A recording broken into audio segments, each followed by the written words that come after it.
we become the person who's going to give the care, and then the patient becomes a customer, and then we have to create a win-win situation in that business. So it's going to lead a lot of communication there, and that will be built in the soft skills. Okay. So can somebody, I don't know how many of you read the title of the presentation, but I'm sure that at least my moderators kept asking me, how are you going to read that? So anybody heard this word? Has anyone heard of this particular word? Yeah? Can you tell me what it is?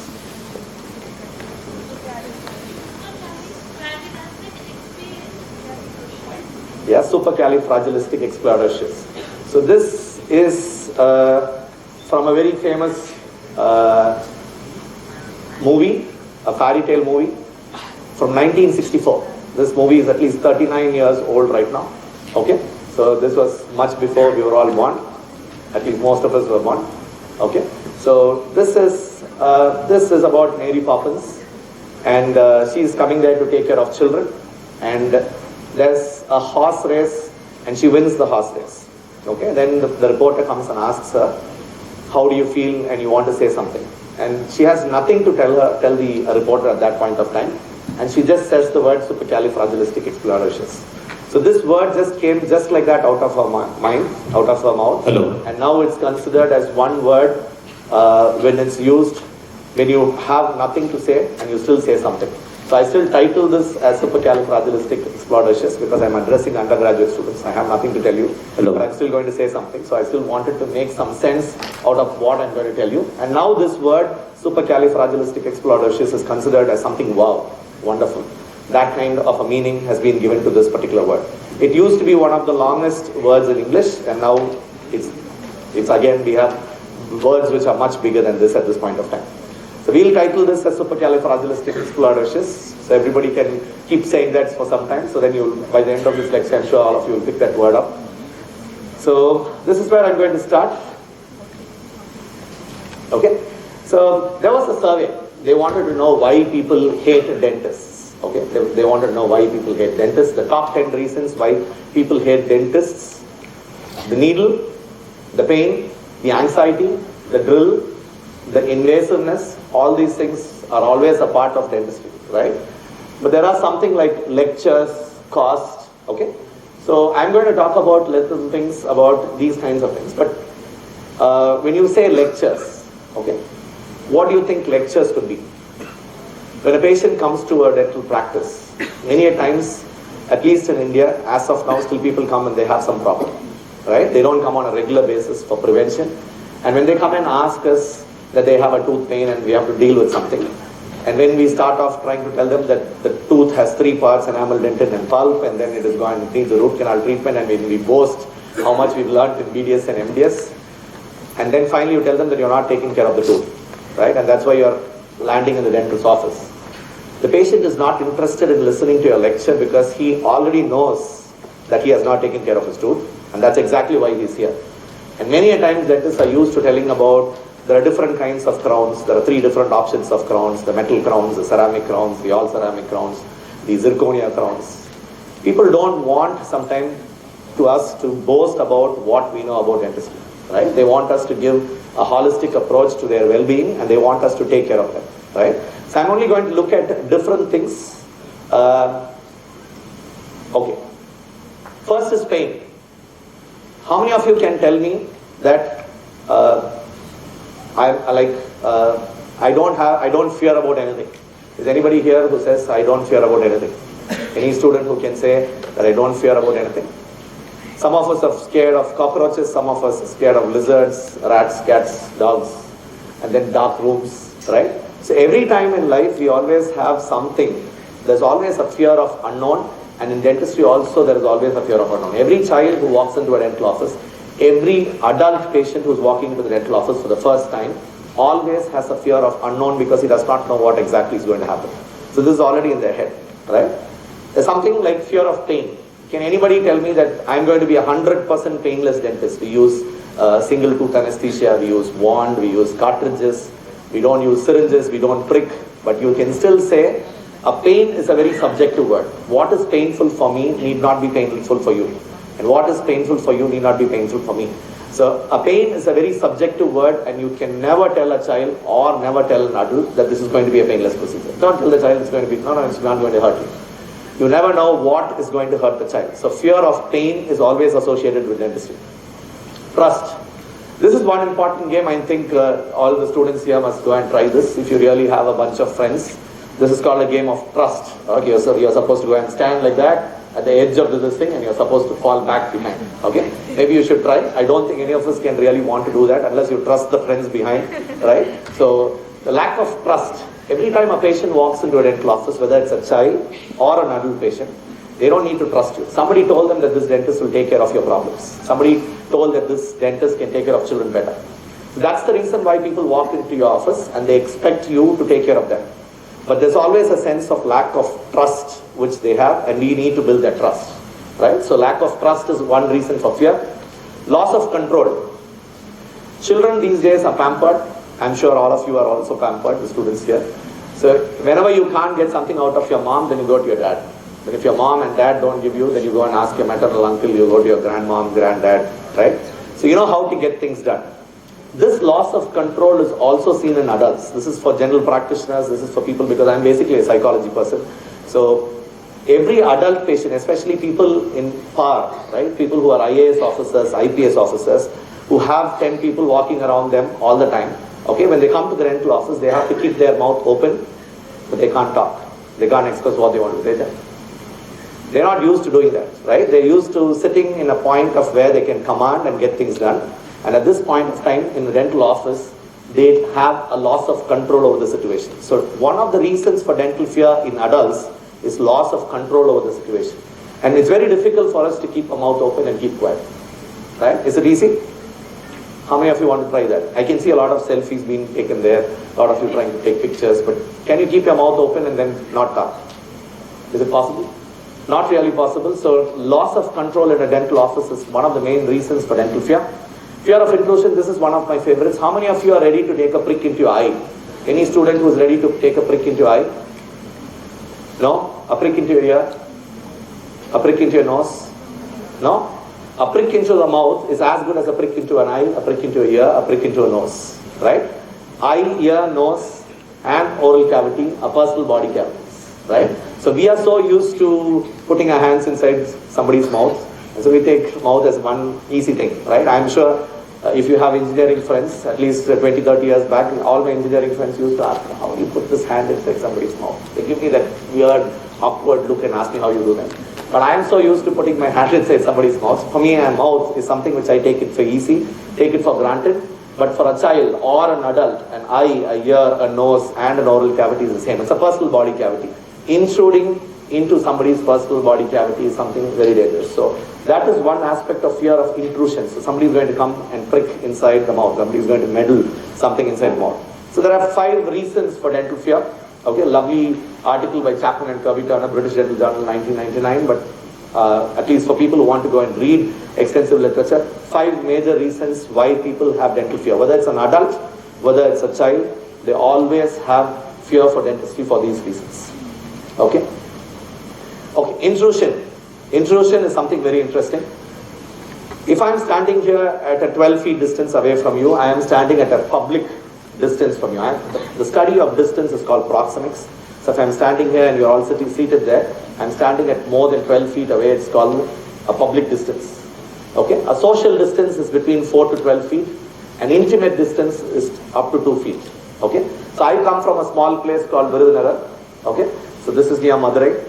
And when the first endodontist in Virudhunagar started practice, okay, poor guy, he was taught ergonomics in his dental school, so he had to put the chair behind, he had to move his backrest, and then he was sitting at 8 o'clock position, 9 o'clock position, and then this lady got scared, okay, and we have this Tamil Sangams where they sit and sing songs on Fridays and Sundays, and this lady talks that this new guy dentist, actually he kind of put me onto my lap, okay, so this is like a kind of intruding into somebody's personal space. When you are standing at less than 2 feet away from somebody, you are at an intimate distance with somebody. I don't think we go and stand this close to anybody, right? When you're going and buying something in a shop, when you're going and talking to somebody, I don't think you're standing at this distance and you're looking at somebody's face like that, right?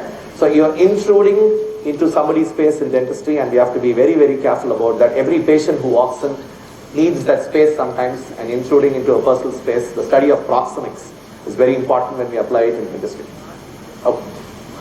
Browsing the net and coming to practice. Okay, when they come to the dental office, they already browsed it. They know that it is DC with acute irreversible pulpitis. Is it possible? Okay, maybe chronic irreversible pulpitis. Okay, dental caries with chronic irreversible pulpitis is the diagnosis which they have given in internet, and the patient knows that they need a root canal treatment.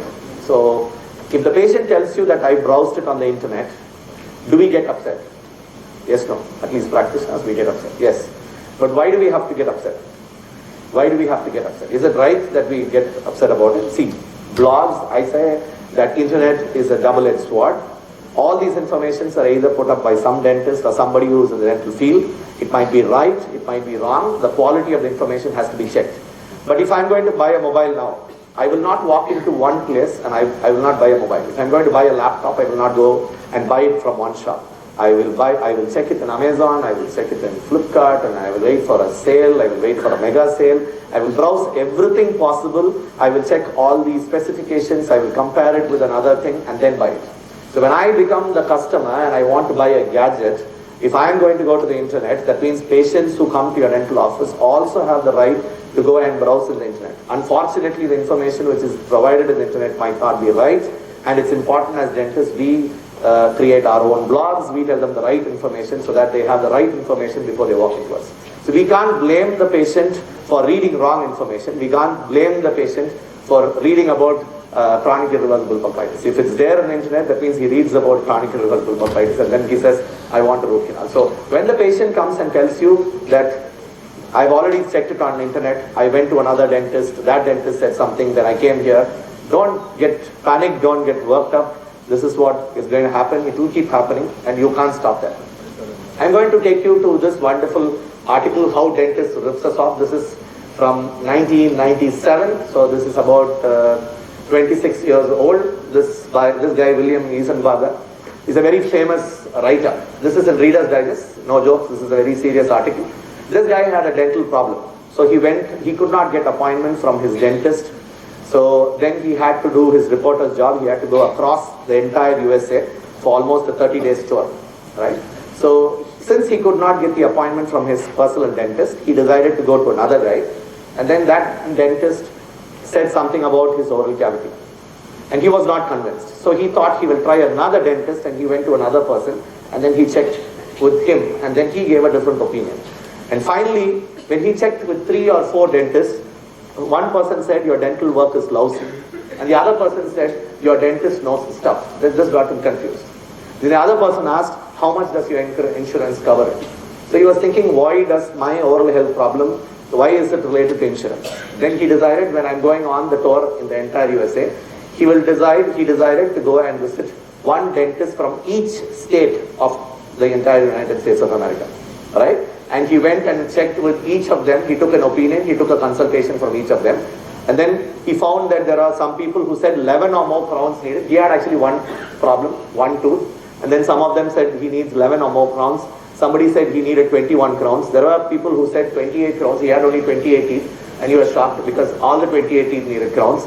And somebody gave him a budget of almost $30,000 US. So you see, he came back home after the entire tour and he went to his dentist. And he paid $50 and got it fixed. And then how will he name the article? Obviously he will name the article titled as How Dentist Rips Us Off. Right? So it depends on what we do, how we promote our practice. And I think as undergraduate students, I think it's important for us to remember the focus is always on quality. You decide what you're going to do. The ethics in your practice will matter. The cost will not matter. What I can charge in Virudhunagar, I cannot charge in Erode. I cannot charge the same thing in Bangalore. I don't think all the patients in Bangalore will come to treatment for me in Virudhunagar because it will be much, much cheaper, right? They can travel from Bangalore and get it treated and then they can come back here, right?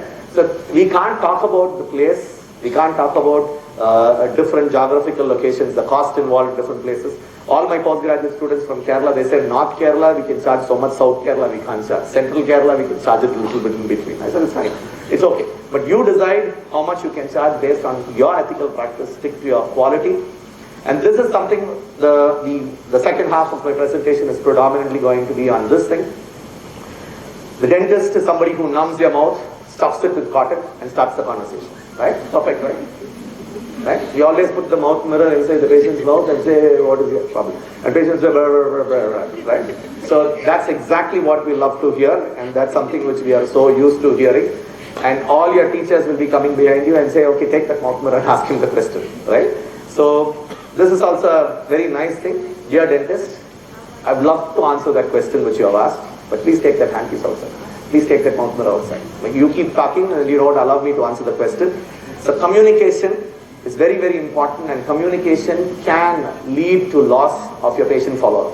Okay, this article by Lamb, prosthodontist, okay. So 25% of patients have been lost in 5-year follow-up just because of poor communication, right? Okay, so I'm going to talk about that. In communication, whatever communication we do, communication, we read it as multisensory communication. It's both verbal and non-verbal. The words which we use is only contributing 7% of the information which I give. Imagine if I'm going to stand here and stand in attention and talk to you, okay? If I'm going to move my hands, if I'm going to try and establish some eye contact, if I'm going to try and do some gestures, the non-verbal way of communication is always going to be important. Non-verbal communication occupies predominantly 55%. 55% is gestures, postures, facial expressions, and only 7% of your communication is words, the words you use.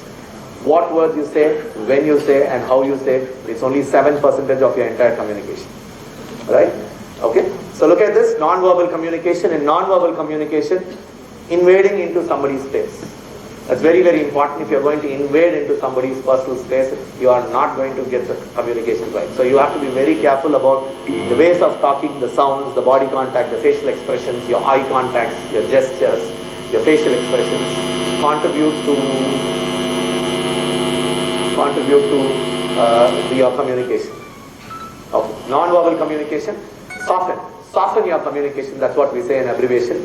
You need to soften your communication. Every time you talk to a patient, if you don't want any problems with your spouses, the only thing you have to soften your communication. That means you have to have a smile, open gestures, face forward, tone, eye contact, and a nod. Husbands, say yes. That's perfectly alright. Yeah? Okay. So this is what we can do with children. A physical contact. Okay, a good touch, bad touch is always there. But then a 7 to 10-year-old child always likes to have a physical contact. That means have a handshake, a pat on a shoulder, establish communication well. A 7 to 10-year-old child who's in school is always competitive, and he likes handshakes, a pat on the shoulder, a positive reinforcement is very important for that child. So 7 to 10-year-old, a physical contact is important. Imagine at 6 foot height, at 90 kilograms, 95 kilograms, I would look like a giant. I would look like a Hagrid in front of a 3-year-old child. Right? I would look like a giant. Right? So I will have to bend down to him, establish eye contact at that level. I can't look at somebody like this from a top. Right? So bending down is always giving some amount of respect to those children. Right? Speaking at eye level is important. Okay. So when mothers talk to children, they have a habit of talking with some words. We call this as baby talk, parentese or motheries. Like that, we coined a word called pediatric dentistries. If people are interested in doing pediatric dental practice, then you can read how to talk, how to communicate, how to converse with children, and they have a definition as pediatric dentistries.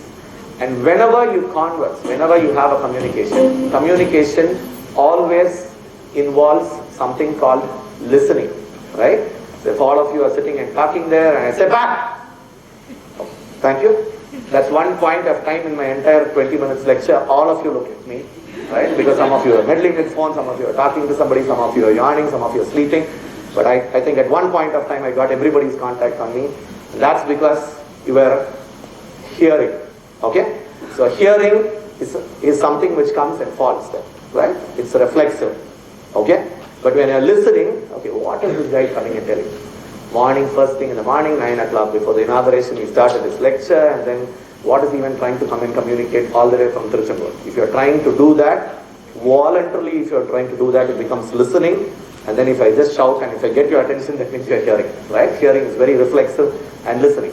So unless there is listening, communication can never be complete. I can keep talking. At the end of 20 minutes, I get down. There's no communication happening. The same thing happens with class lectures. Unless a communication is established, sometimes your children or your students are only hearing, and it's very important that teachers make the students listen and do not hear. Right? Okay. So for this part, if everybody is sleeping, I think this part you can wake up. This is something which I always enjoy talking. Last 5-10 minutes. There's something called transaction analysis by Eric Berne. I am okay, you are okay. If somebody has read this. There are 3 ego states involved in everyone. I have 3 ego states. Lalita has 3 ego states. Dhananjay sir has 3 ego states. Madhu sir has 3 ego states. Anybody here has 3 ego states? 3 ego states. 1, the child ego state. The expressive part of me. Okay? How many of you sing? Fantastic. How many of you cry? Now for this I want everybody to raise your hands. If you're not crying, that means you're not human beings. Very good. Right? So how many of you dance in your bathroom? Fantastic. Okay? So the expressive part of you is your child ego state. Okay? Then there is a parent ego state. Say for example, your best friend fails in an exam. Okay? Your best friend fails in an exam. So what do? You become like a grandmom and say, take care of that particular person. You tell them the exams are okay. It goes and then it comes in another 6 months, we'll clear this exam. You try to take care of them, right? A parent ego state, right? But it includes a lot of rules, regulations and all that. There's an adult ego state. Okay, let me not do this way. I'll give you an example. We will take pedo exam. Okay? Who's strict? Dhananjay sir, Lalita, Pushpa, Ashwita, who's everybody? Okay. Everybody consider that pedo department is strict. Okay? You have an exam. Any MS Ramya students sitting here? All of you are MS Ramya students. Any final years here? Yes, I will look at you and talk. Final year BDA students. Yeah, then I will look at you and talk. Let us say we have an internal exam tomorrow, right? And you're studying in the middle of the night. At 10 o'clock in the night you're studying. Okay? And your mom happens to cross your room that side. And she's shocked. She's never seen her child study in the last 4 years. Okay? She's surprised that something is happening here. What do you think? And you're crying there, right? You are the child. You know that tomorrow if you don't pass, they're not going to pass you in the main exam. Okay? So you are expressing your state of mind at that point of time. What do you think your mom will come and tell you? I want some answers. I'm not continuing to the next slide. We will not start the inauguration if I don't finish. So I want some answers. Final years, third years, interns. Any interns here? Interns? Okay. So this side I'm going to look at. And who are these people then? Okay. So I'll talk only to the final years and interns who have done something in Tiro. Okay. So you will have to tell me, what do you think your mothers will do? She's surprised, she's shocked that you're studying. So what's she going to come and tell you? Pardon? It's okay. You're not studying so far, you don't have to study. Okay. Or she's going to say, okay, it's okay baby, we will take care of it, we will do it well. Okay. What else will your mother do? What else will your mother do? Pardon? Okay, she will treat you special. Fantastic. Mothers always treat us special. Then, fantastic. She will give you a cup of coffee. She will give you a tea. Okay. What else will a mother do? She will say, I will, you can go to sleep now. I'll wake you up in the morning at 5 o'clock. Will she say that? Okay.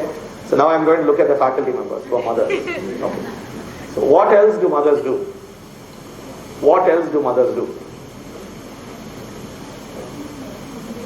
What else do mothers do? Okay, you will reassure them. Okay, you will say, don't worry, you will give them a cup of coffee, you will comfort them, you will make them happy. Mothers on that side. What else do mothers do? Imagine that that's not your child and it's your husband. What will mothers do? Pardon? Not? How? Exactly right. How? Fantastic, sir. I was expecting that from the mothers. The mothers will always ask you, not the mothers, especially the parents will always ask you, when was this test announced? Have I not told you not to procrastinate? Why did you keep it till the end? Is it going to solve the problem at that point of time? No, right? They will always talk about the dictates, the morals, the behaviors, the rules, They will impose it at that point of time. Parents can be nurturing parent who will take care of you with a cup of coffee, reassuring you, or they can be a critical parent who will ask you a question, why you did this. Okay, so there are two types of parenting, and that's in your head. Then you call your friend, okay, you call the next person on phone, and then you say, are you reading for the test? That person says, testa. I didn't even know that there was a test. And you feel so happy inside. You know that you are not alone. You know everybody is sailing the same boat, right? Then that person says, okay, tomorrow only Lalita is going to come for exam. So we'll sit at the last row, okay? So you, when she's going that side and turning this side, you take some 5 pages, I will take some 5 pages, we will somehow manage the exam, okay? So I'm just telling it, put it on a lighter note. Everybody here has 3 ego states. One, a child ego state. The second is a parent ego state. The third is an adult ego state which tries to solve the problem rationally by thinking how to get this problem solved. Okay? So when two people are talking to each other, it can be a parent to parent talking to each other, it can be a child to child talking to each other, it can be an adult to adult talking to each other. If I'm coming and saying, how are you? And you say, I'm good, how are you? It's like an adult to adult talking to each other. Right? Two parents talking outside the school. Okay, asking about how your child's school is going on, what's the tuition, what's the exercise you're giving them. It's like a parent to parent talking to each other. It's a complementary transaction. You have to understand, every time a patient walks into you, this is especially for clinicians, you might be thinking why this 35-year-old, 45-year-old patient is making such a big fuss to come and sit on the dental chair. The child, the patient is behaving like a child, right? The dentist is saying, take a seat on your chair. Then the patient says, I don't want to, I'm scared, and you say, there's nothing to worry about. Many times, adult patients behave like children because they want to express their child ego states because they're anxious. And they have 5 reasons. I showed you in the first 5 slides, there are 5 reasons to have dental fear, and you have to accept it. Right? So what happens here? This happens at home. This I have to look at the men. Okay? Can I see some men who can look at me instead of the phone? If you don't mind. Okay. So, if I'm going to ask you, you go home. Okay, I'm going to stop this there. How many times does it happen at home when we know that when we sit on the dinner table and you ask your wife after you come back from office, just give me water, right? You ask your wife, can you please give me water, right? What do you think the answer should be? What do you think the answer should be? Maybe all your wives are good, at least my wife has a different answer, so. Do you ask water to your, when you sit on the dining table, so pass the salt, get me some water, get me something. So, go and get it, right? Go and get it, right? All you ask to us, can you pass me water? And what could be the probable answers for that question? Fantastic students know the answer. It can be either a yes or it has to be a no. Don't you know that you want water? Don't you know before you sit down you have to take your own water? Right? Right? This always happens, at least it happens in many places. What's for dinner? You tell them what's for dinner. You don't have to say anything. Okay? Stop bothering me. Okay? So, good morning, how are you? I'm not feeling very well. Many times, this is called a cross transaction. Even if I'm not feeling good, okay, somebody is coming and asking me, how are you feeling? I still say, I'm good, right? That is to make the transaction complementary transaction. But you have to watch your transaction at home. When I learned this first time 20 years before, I tried it at home. It worked. I kept my mouth shut. And I was thinking, in what stage is my wife in? Whether she is in parent ego state, whether she is in adult ego state, in what way is she talking to me? And I was very careful in giving back that answer. Right? So I'm only going to try and tell you what happens. Can you pass the salt? You should have realized that you wanted the salt before you sat down. That's not the answer. Yes, you can take the salt. Yes, I won't give the salt. No, I won't give the salt. That could be the best answer. This becomes a cross transaction because the other person is talking like a critical parent saying that you are supposed to realize that you need the water. You are supposed to take it before you sit down. Right? So this happens in dental practice many a times. You as a dentist, okay, you are trying to, you are explaining as an adult to the patient that this tooth needs a root canal treatment. You have explained to them the parts of the tooth, why it has gone into pulpitis, and then you are going to say that you need a root canal treatment. And then the patient is not listening to the entire process. They only ask you, can we do a filling, doctor? And they ask you, can we take this, extract this tooth outside? And then you get into your nose. You have been explaining about the whole process, and then this patient quickly asks you, filling panna mudiyada? So that's the question which a patient asks, and sometimes it annoys you because they are trying to make the transaction a cross transaction. So you have to be very careful. They're talking to you like a critical parent there. They've already made the diagnosis on the internet. They know that it has to go for a chronic irreversible pulpitis, needs a root canal treatment or an extraction. They already know that. Now they have come and asking you, why can't we do an extraction? Right? So what do we do in these kinds of cases? Okay? So when the patient comes and tells me, when the patient comes and tells you, I need a filling on the tooth, and you say the tooth needs a root canal treatment and not a filling, this is a cross transaction. It is never going to happen. This is going to be coffee, Suresh, Ramesh, Suresh, and it's never going to go anywhere. Alright? So, but what happens is, because both the parties are making the judgment for the other person. This person says, I want a filling. And the other person says, I can't do a filling. We won't do this kind of a transaction to avoid missing the patient, but you have to be extremely careful that what kind of a transaction should we be doing. So what do we do? When the patient tells you, I need a filling on my lower tooth, the dentist always has to be very cautious not to give lectures. You can only tell them, I wish I could do a filling on your tooth, but I'm afraid it's not going to be possible. And stop there. Don't show your expertise in dentistry. Don't tell them what you know about root canal treatment, and stop there. Ask this patient who is sitting in a parent ego state and trying to control you being judgmental. Let them hook up to the adult and ask you, what can be done, doctor? Let them come and ask you what can be done. And then you tell them, a root canal treatment can be done. Don't give them the explanation of the entire root canal treatment. After that, let them ask you what a root canal treatment is. Right? So this is how it's generally done. This is from an article, Sigmondi 1977. A patient with a heart pain runs into a doctor, okay, and he wants the nurse to take care of him like a parent or an adult.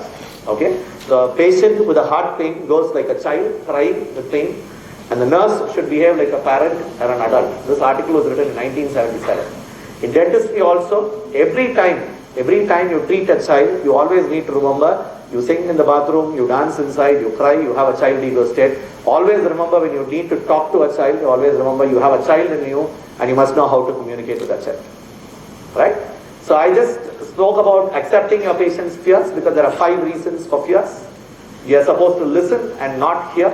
We always empathize in dentistry, no sympathizing. Nobody wants to be sympathized at for anything in life, right? We only empathize, and listening has to be an empathetic listening. So we have to listen, and empathetic listening. Pick up all non-verbal cues. All communication predominantly is non-verbal. Only 7% is with words. Remember the 3 ego states. Cast your magic spell. Whatever I have spoken about is all about your communication skills and soft skills, which is important for a practice like a health professional.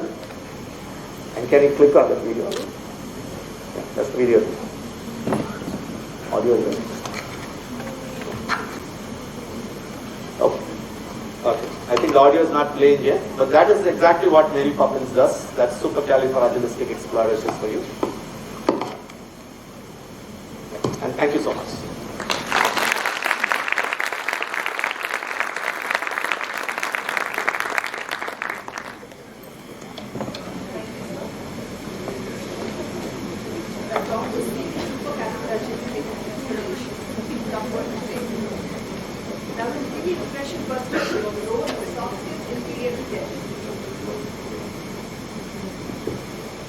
That was a fresh perspective on the role of soft skills in pediatric dentistry. I request the chairpersons to kindly say a few words. It was a fantastic talk, Dr. Sharath. Any question from the audience? I just wanted to know what methods you use for a difficult child, or when you have a difficult patient, what chairside methods you use. What chairside methods you use when you have a difficult child or a difficult patient who is not cooperating? Okay. That's a very good question, because that's my area of strength, behavioral psychology, and I do pediatric dentistry. The first and foremost thing in pediatric dentistry, there's no universal formula. There's no universal formula. Every time you think you have mastered child psychology, you know that you are the best in behavior management, a child will come in and throw all your things, including your ego, out of the window. Right? So only thing we have to do is we start with the same protocol. We have to try and establish communication.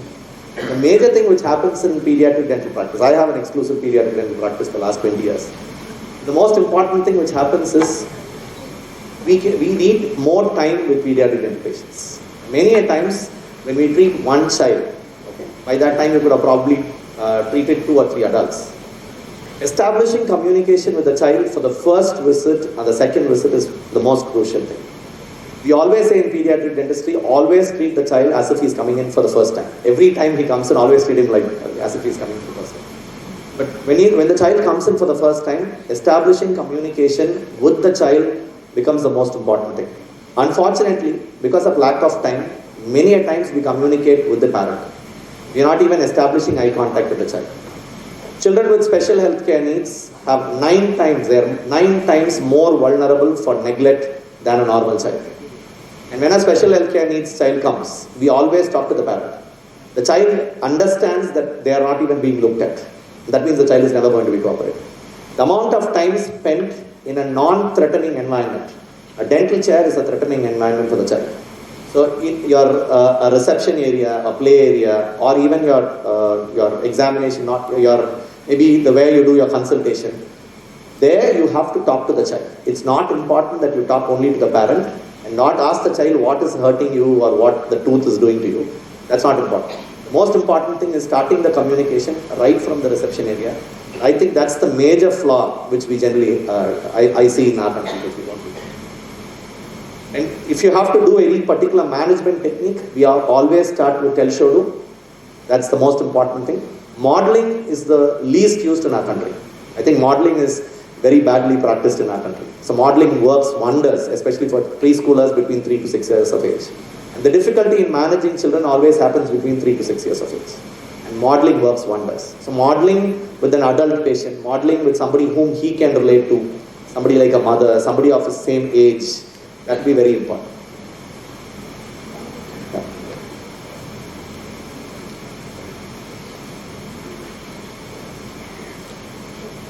Any other questions?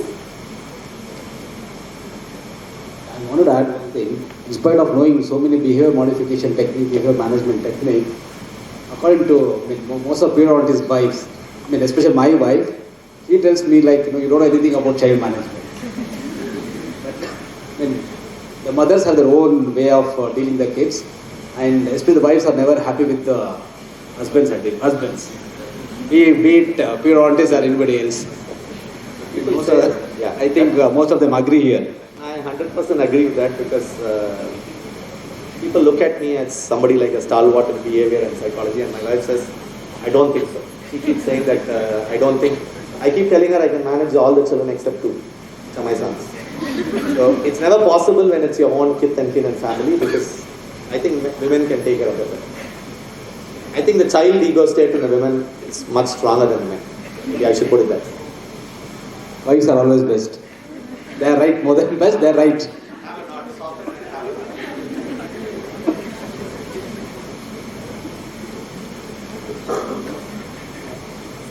Thank you, sir.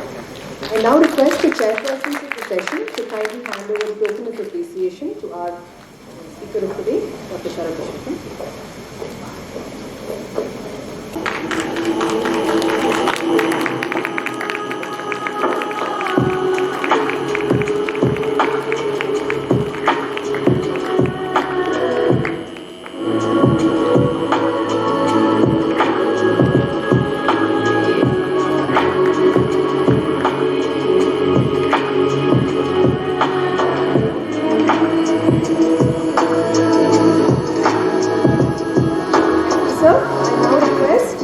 Dr. Kavita Prasad ma'am to kindly hand over the certificates to our chairpersons.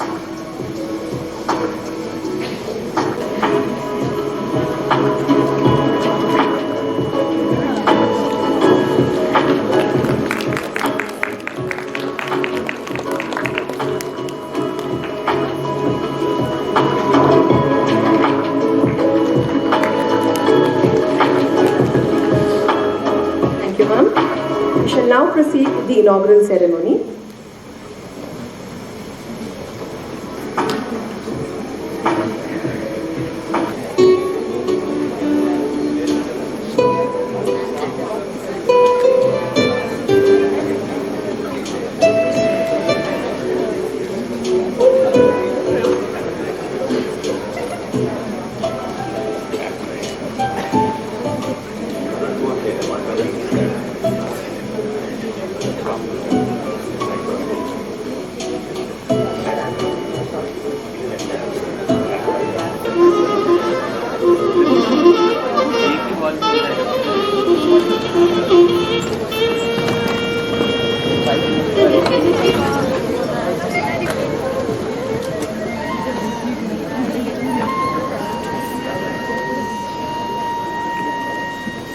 न च राज्यहार्यं न भ्रातृभाज्यं न च भारकारी व्यये कृते वर्धते एव नित्यं विद्याधनं सर्वधनप्रधानम् means the wealth of knowledge cannot be stolen, no authority can snatch it, cannot be divided in brothers and not heavy to carry. As you consume or spend, it increases. As you share, it expands. Wealth in the form of knowledge is the foremost among all forms of wealth one can have. Good morning, ladies and gentlemen, the galaxy of intellectuals, Your Excellency, honorable guests, benevolent faculties, respected delegates and beloved students. We, the Faculty of Dental Science under Ramaya University of Applied Sciences, with great joy and immense exultation, extend a warm welcome to all for the inauguration ceremony of the first National Dental Conference, RUAS DENTCON 2023. RUAS DENTCON 2023 is an academic bonanza for students, academicians, researchers, practitioners, and entrepreneurs, covering interested sessions themed innovation and excellence in various domains of dentistry. A conference which comprises of a panel of eminent speakers and skilled trainers for the workshops who are all stalwarts in their field. It is a well-contemplated 3-day-long festival of learning, sharing, and showcasing the best in the trending domains of dentistry.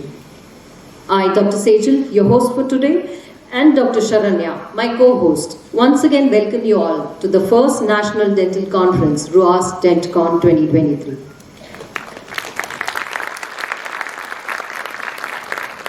To begin, we roll out the red carpet welcome to our respected dignitaries to grace this occasion with their presence on the dais. It is my privilege to invite our esteemed chief guest, Dr. Sujata Rathod ma'am, Director of the Directorate of Medical Education for Government of Karnataka, to grace the dais.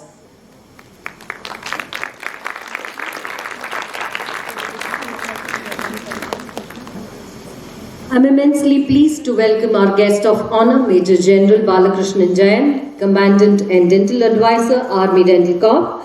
May I invite you onto the dais, sir.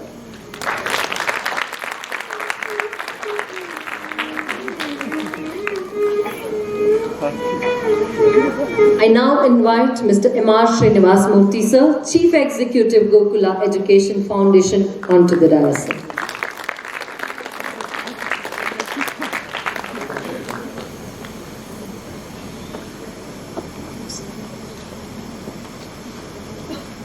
It is my honor to invite our Honorable Vice Chancellor, Dr. Kuldeep Kumar Raina, sir, to alight onto the dais.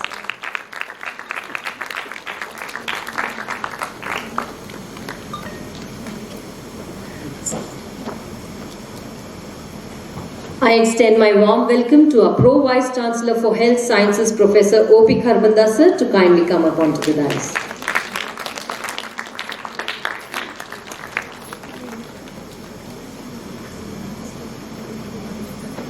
I request Dr. Shalini Nui ma'am, Dean Ramaya Medical College, to grace the dais.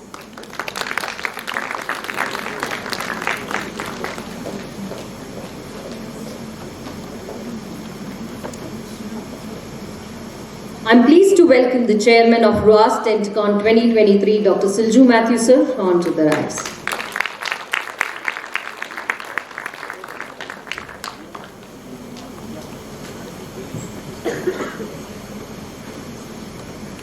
I now request Dr. Kavita Prasad ma'am, Organizing Secretary RUAS DENTCON 2023, to grace the dais.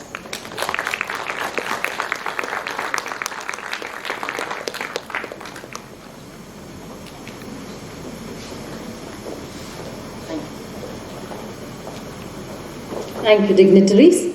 Ladies and gentlemen, may I request one and all to rise for the Ramaya anthem.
ಕನಸಿನ ಸಾಮ್ರಾಜ್ಯವಿದು ದೀಪದಳು ಪ್ರದೀಪಗಳ ಬೆಳಗುವ ಶ್ರದ್ಧಾಸ್ಥಾನವಿದು ಭ್ರಷ್ಟಾರರು ಕಟ್ಟಿದ ಕನಸಿನ ಸಾಮ್ರಾಜ್ಯವಿದು ದೀಪದಳು ಪ್ರದೀಪಗಳ ಬೆಳಗುವ ಶ್ರದ್ಧಾಸ್ಥಾನವಿದು ಅರಿವಿನ ದಿಗಂತರಾಜರೇ ಜಿಗಿಯುವ ಸಂಪನ್ಮೂಲವಿದು ಗೃಹ ಗೃಹದಲ್ಲಿ ಗೃಹನೇ ಮಾಡುವೆ ತಂತ್ರಜ್ಞಾನದ ಸೋಪಾನವಿದು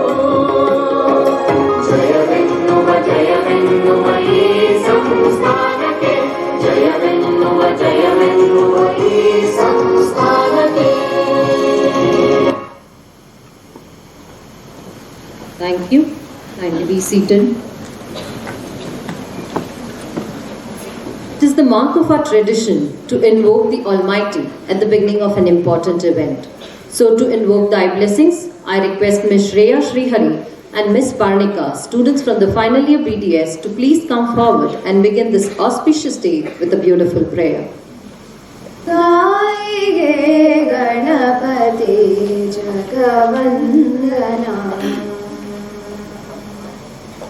ಗಾಯಿಗೆ ಗಣಪತಿ ಜಗವಂದನ ಶಂಕರ ಸುಮನ ಭವಾನಿ ನಂದನ ಗಾಯಿಗೆ ಗಣಪತಿ ಜಗವಂದನ ಶಂಕರ ಸುಮನ ಭವಾನಿ ನಂದನ ಗಾಯಿಗೆ ಗಣಪತಿ ಜಗವಂದನ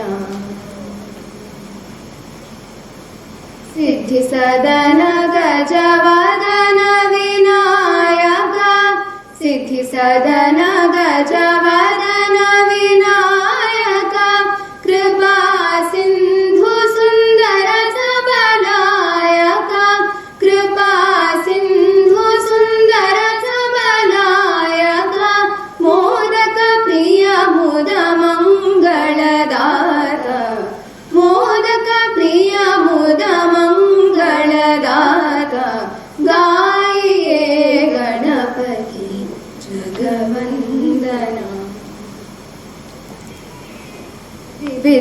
ವಿದ್ಯಾವಾರಿಧಿ ಬುದ್ಧಿ ವಿದಾತ ವಿದ್ಯಾವಾರಿಧಿ ಬುದ್ಧಿ ವಿದಾತ ಮಾಂಗದ ತುಳಸಿದಾಸ ಕರ ಜೋಯಿ ಮಾಂಗದ ತುಳಸಿದಾಸ ಕರ Joyi ಬಸಹಿ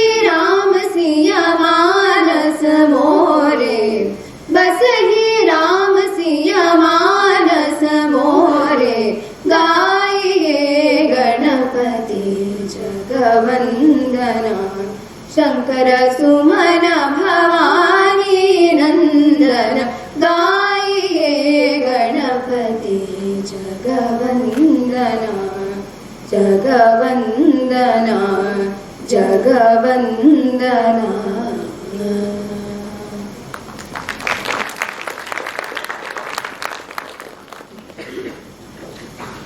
Thank you, Ms. Shreya and Ms. Parnika. It was truly invocative.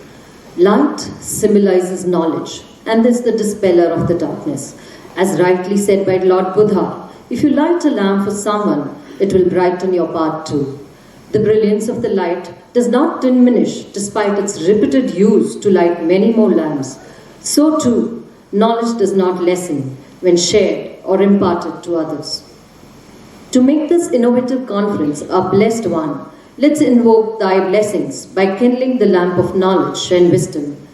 May I request the dignitaries on the dais to kindly light the lamp.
Thank you, dignitaries. It is a matter of great pleasure and honor for me to welcome a man with great ideology, determinism and vision. A man with energy, enthusiasm and focus on education, leading our institution to achieve greater excellence under his leadership and guidance. I call upon our Dean Faculty of Dental Sciences and the Chairman of RUAS DENTCON 2023, Dr. Suju Matthew Sir, to welcome the gathering.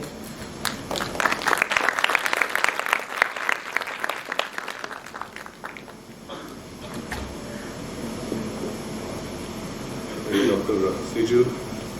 Pleasant morning to one and all, respected dignitaries on the dais,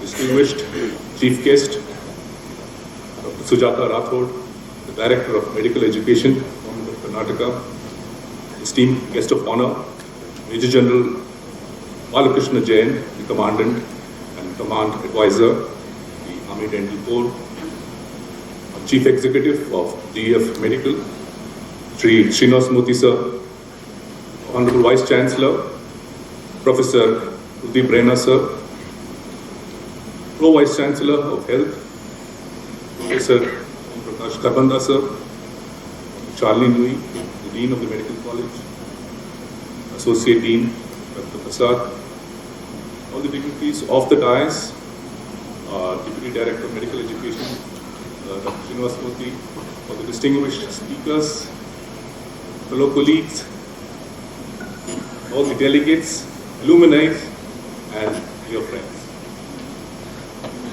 A warm welcome to the National Dental Conference called the RUAS DENTCON 2023.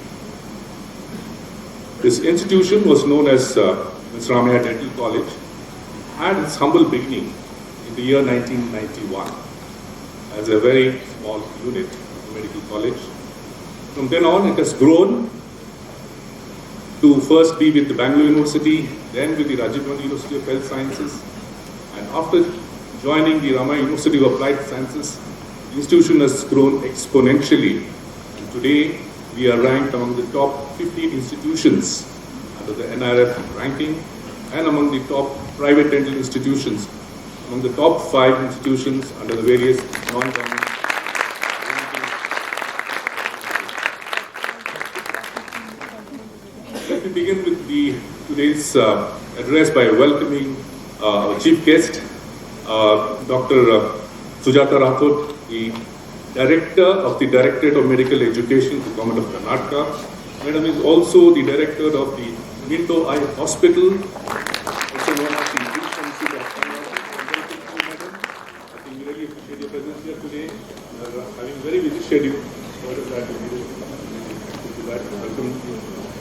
Next, I would like to welcome an officer and a gentleman, Major General Balakrishna Jain, who is a commandant, a very distinguished army officer, very decorated. A warm welcome to you, sir. Next, I would like to welcome a man who's been always supporting us, who has been a source of inspiration and who speaks so articulately that we are always inspired. Our Chief Executive, Shri Srinivas Murthy, sir. A warm welcome to you, sir.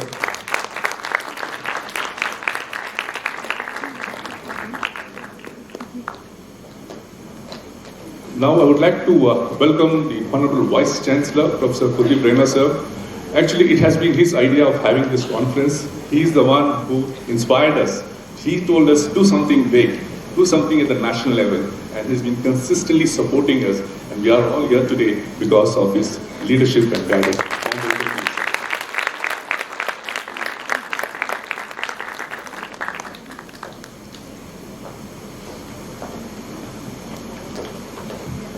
Next, I would like to welcome the Pro Vice Chancellor of Health, Professor Om Prakash Kharbanda.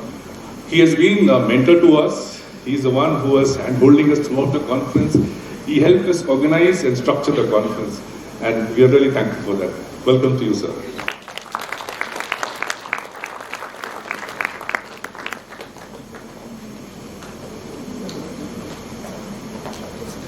Next, I would like to welcome the Dean of the Medical College, Dr. Shalini, Madam.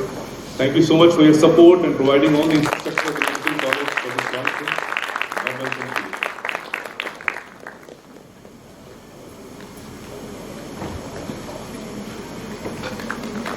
Next, I would like to welcome our Associate Dean, Dr. Prasad.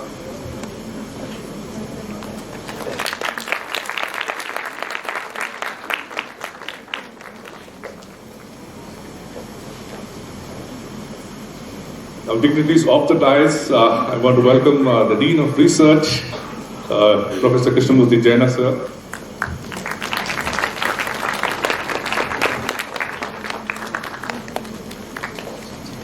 All the distinguished speakers, senior faculty, medical college, a warm welcome to each one of you.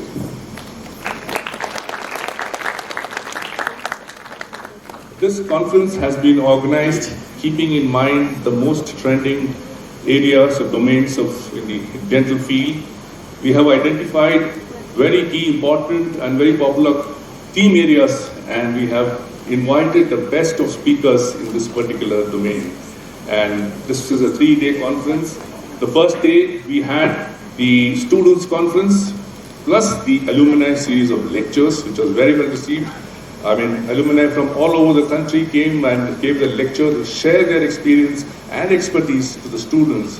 And that's the best way of bonding between the alumni and the students. So really it was an excellent day. We also had 6 hands-on workshops, which was conducted on the first day, which was very well attended. And we had given the opportunity to students to present papers. And we had a record number of presentations on student section. Well, next 2 days, it's going to be a wonderful experience of learning, enriching, and upskilling.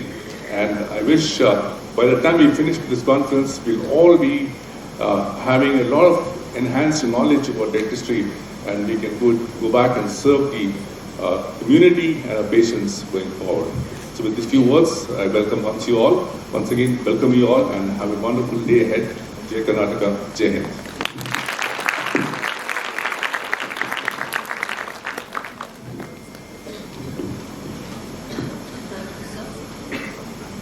Thank you, sir. On behalf of RUAS DENTCON 2023, we welcome you too, sir.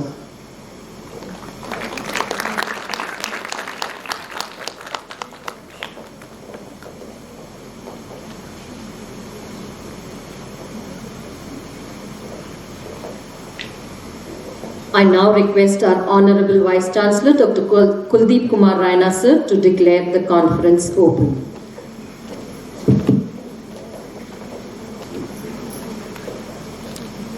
I hereby declare the Ramaya University of Applied Sciences DENTCON National Dental Conference 2023 open.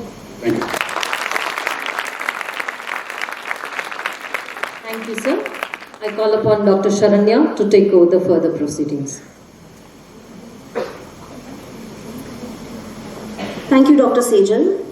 It gives me immense honor to introduce our chief guest for RUAS DENTCON, Dr. B.L. Sujata Rathod, who is the Director of Minto Ophthalmic Hospital, BMC-RI, Bangalore, as well as the Director of Medical Education Department in the Government of Karnataka.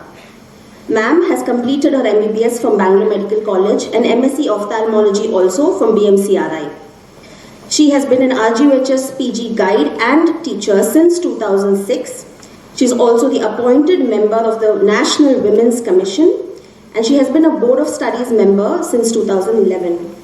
She is also the team head for the COVID-19 duties at Victoria Hospital during the pandemic. Ma'am has also received a letter of appreciation by Her Excellency Srimati Rama Devi, former Governor of Karnataka. Thank you, ma'am, and I would like to invite you to say a few words. A warm good morning to one and all.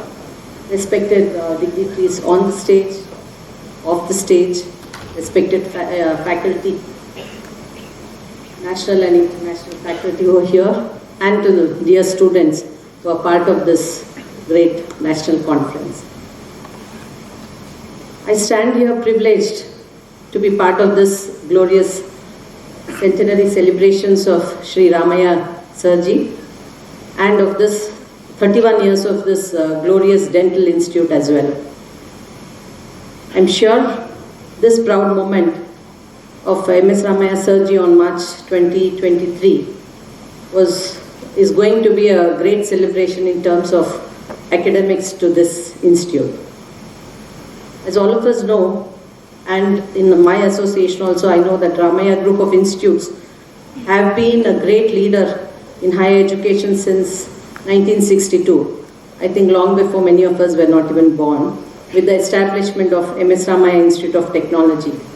They have been an integral part of medical education since 1979, following the realization of a medical college. They have since contributed greatly to our society with the founding of the Medical Teaching Hospital in 1984, and as a landmark in the field of service, the village of Kaivara was adopted by the Ramaya Group about 2 decades ago. And this is a rare gesture by a private institute for the development of the society, and this development is very noteworthy. I'm sure by exposing the students to the rural health schemes or the rural system, we are imbibing the attitude of students towards community health. When we all graduate and go out to our profession, into the society, all of us concentrate on being me, I, and we grow up as a single practitioner who want to serve the people who come to us. But as we grow into our later years, that's when we realize that we have to move from just being me or I towards we. And this concept of we and teamwork to identify the community problems and reach the community has been long back identified by the MS Ramaya Group. and I commend them for this great attitude of change of work towards the rural population. Coming to the Faculty of Dental Sciences, they have been an integral part of this family since 1991, and as I can see and know about this institute, there are hundreds of graduate and postgraduates who have passed out. It's not an unknown fact that there's a dearth of healthcare professionals in the rural setup, and this attitude of theirs, or this idea of adopting a village and bringing the students to the rural health scheme has been well appreciated, and the skilled dental professionals are very much needed in the rural health setup too.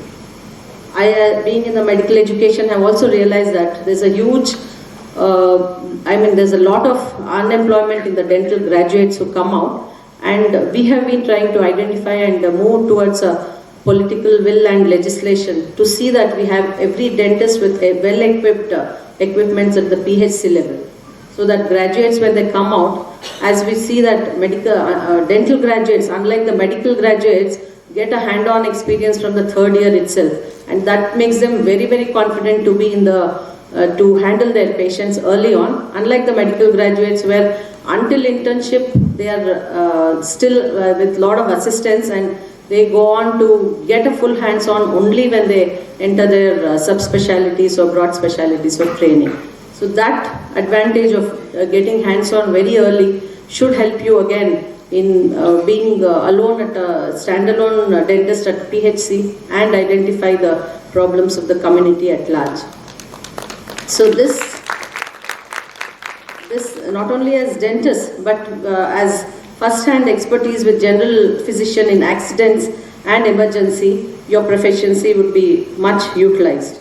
And this would definitely, as I mentioned, we need to have some interesting changes in our health system to fill this gap. And I can promise that I would move a lot to make this change as I am in the Department of Medical Education.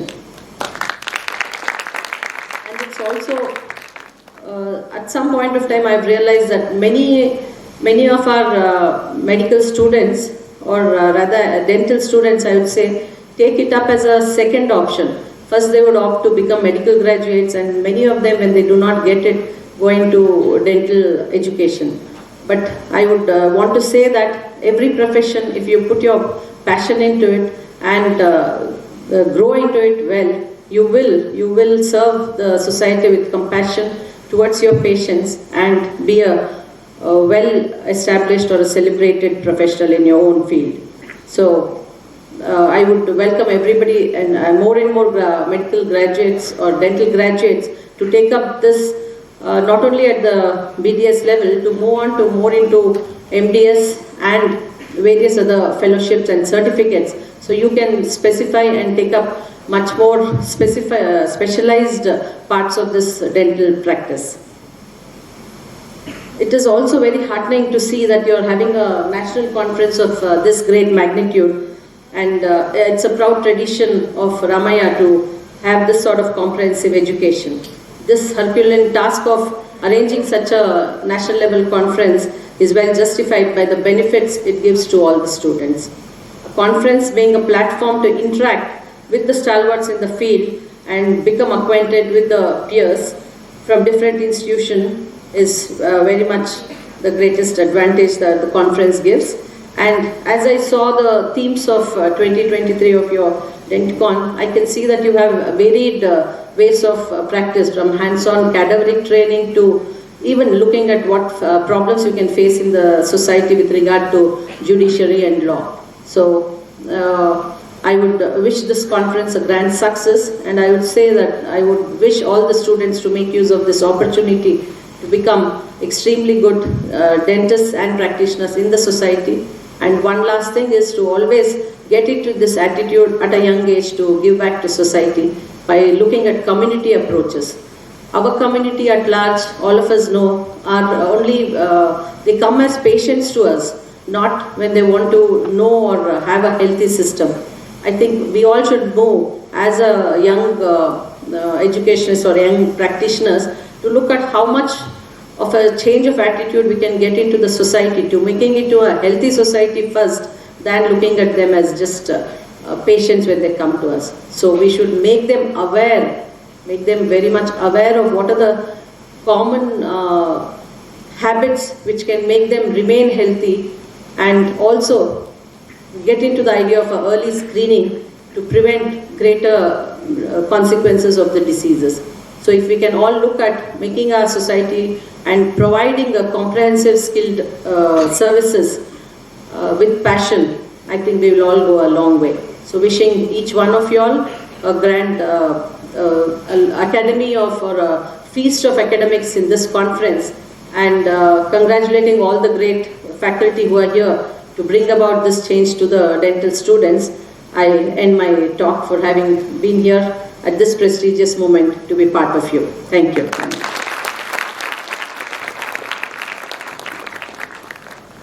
Thank you, ma'am, for sparing your valuable time and joining us.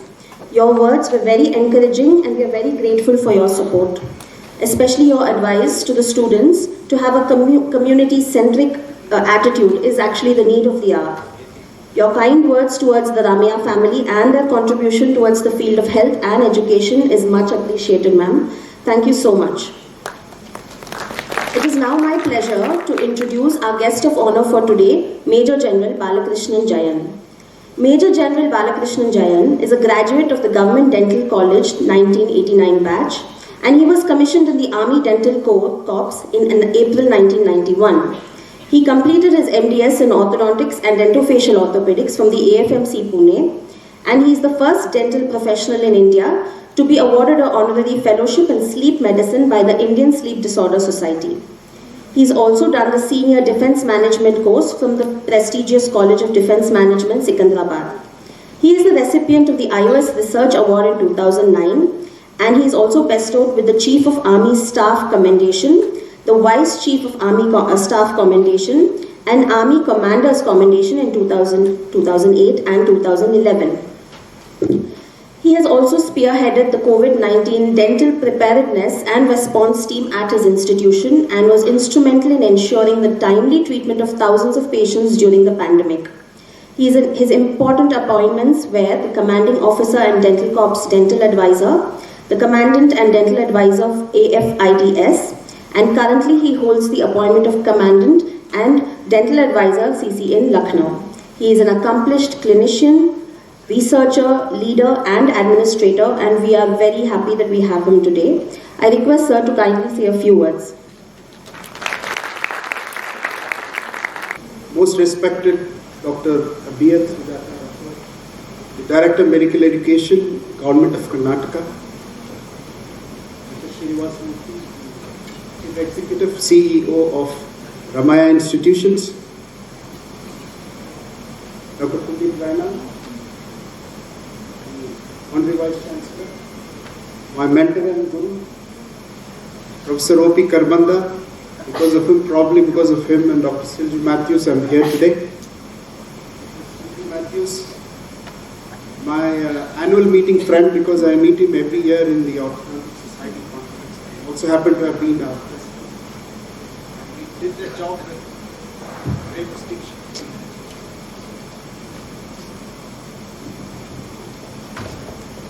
The principal of the medical college, Yadav, dignitaries on the dais, esteemed faculty members, and my dear students and fellow citizens. I was firstly surprised when I got a call one of the early mornings in Lucknow as to have to come to Ramaiah, and prior to that I did not see the WhatsApp message. And then prior to that, Professor O.P. Karbanda had sensitized me that Dr. Silju would be speaking. And it just took me 24 hours to decide to come to Bangalore. The interest was, I'm also a Bangalorean born and brought up. Although the last 33 years I've been around the country. So it is very difficult for me to identify myself in terms of domicile today. Sometimes I am identified as domicile of Nagaland, and sometimes nowadays even JNK is permitting me.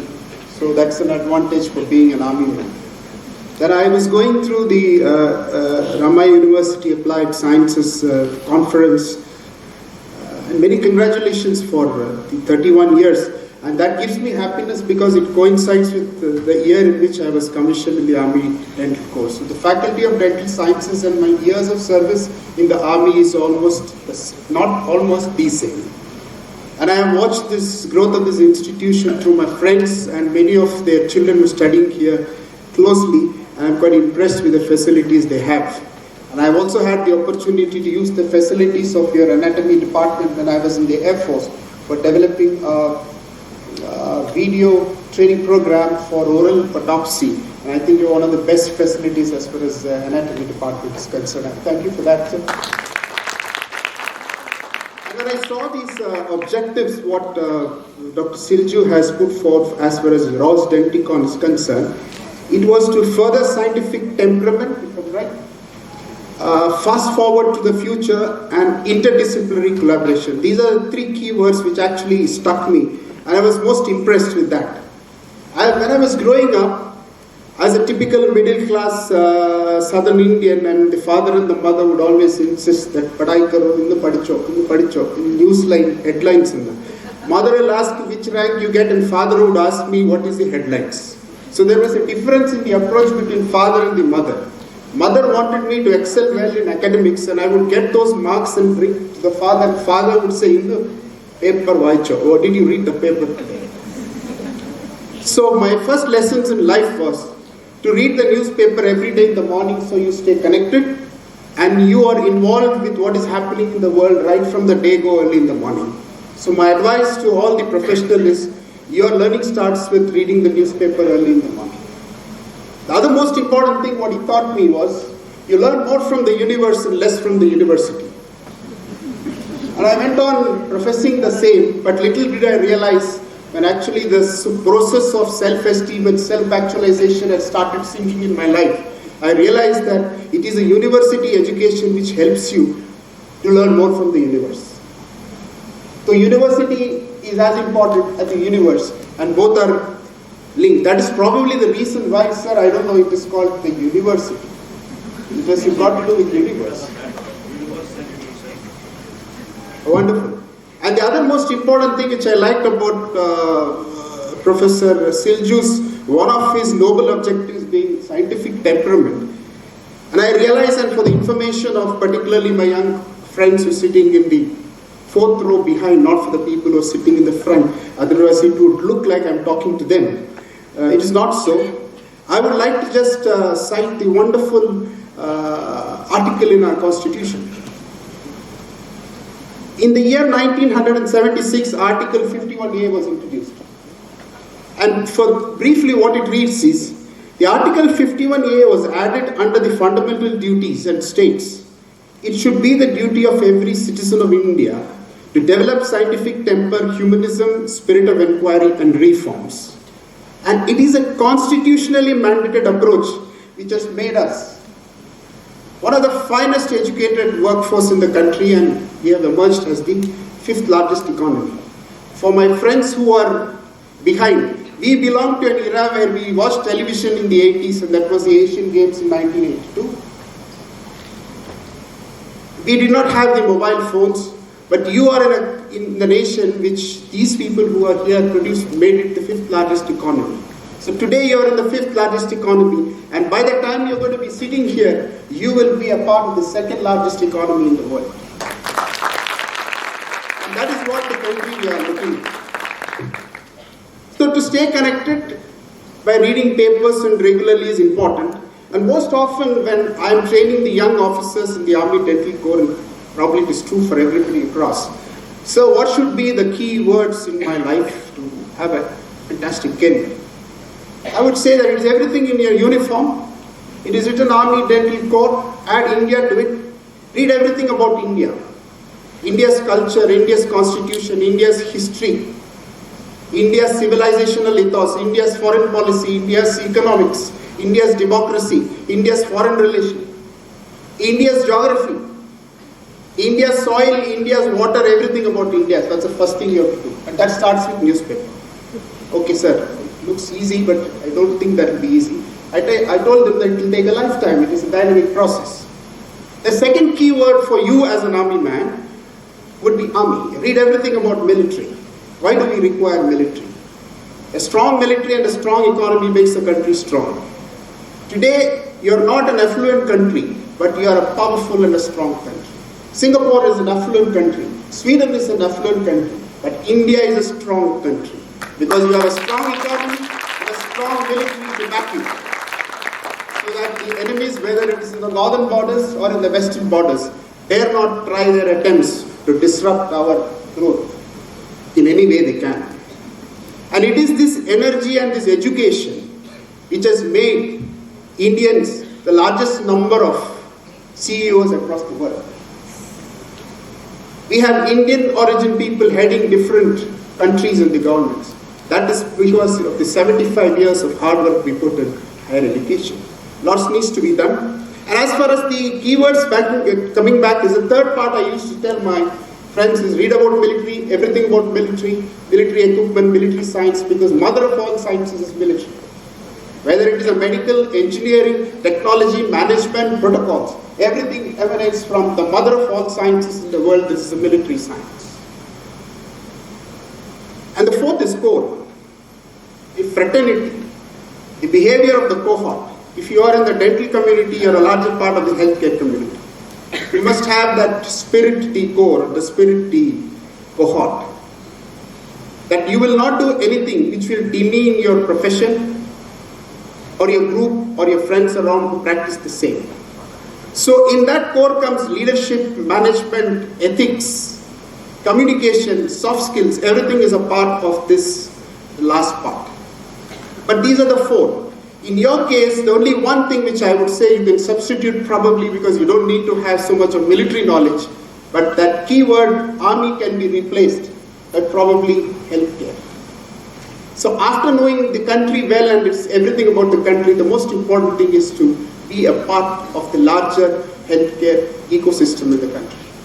We have seen this requirement in the recent pandemic. The amount of healthcare professionals, particularly young healthcare professionals required was phenomenal. And they indeed have done a great job. And I think the people on the dais and the people particularly in the front row should give a lot of applause for those people sitting behind who have done a fabulous job during the COVID pandemic. Without this young workforce, probably we would not have sailed through. And it is this which taught the rest of the world that India has arrived. We are not the pharmacy of the world. We are one of the most important pharma industrial complexes in the entire globe. If you have to be powerful again, you must have a great pharma industrial complex, you must have a great military industrial complex. That is what exactly the Honorable Prime Minister has given us the direction to become Atmanirbhar in military technology and military protocols. And that Atmanirbhar is for all of us. Our endeavor must be to be Atmanirbhar in our healthcare education, healthcare technology. As far as dental profession is concerned, we must be Atmanirbhar in our providing quality education, technology, protocols, instruments, materials. Everything should be made in India. Either we will make it in India or we will make others make it for us in India. And we have to create this ecosystem and we have to support the entire world. And we must contribute towards Vasudeva Kutumbakam. One world, one family, and one goal. And if we are able to produce that workforce, and particularly in this part of the country, we will be able to support the Global South, which is the vision of the G20 as well. You're going to listen more of me after a few hours, I think, from now. And I'm grateful that I have been called here, and I feel blessed and honored to be here today. And we will have more discussion on the humanities part of dentistry seen through the prism of military after some hours. And once again, thank you very much. Jai Hind and stay blessed. Thank you.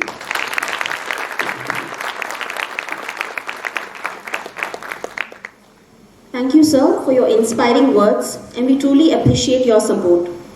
Major General Balakrishnan Jayan's contribution towards dental education and the nation's dental health is beyond commendable. Sir is also a dynamic and extraordinary public speaker, and we also look forward to your scientific presentation.